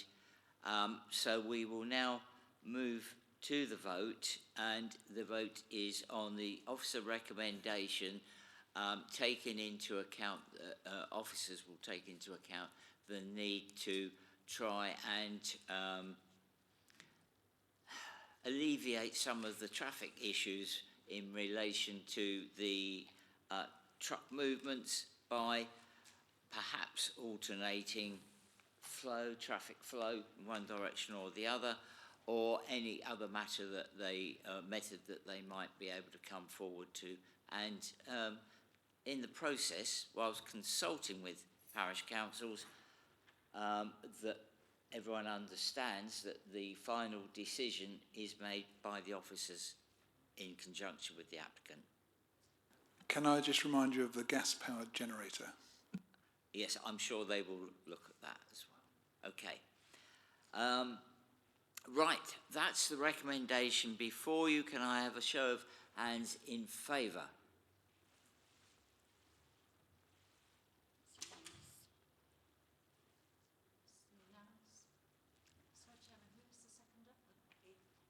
The seconder was Councillor Brown. That was a unanimous vote in favour.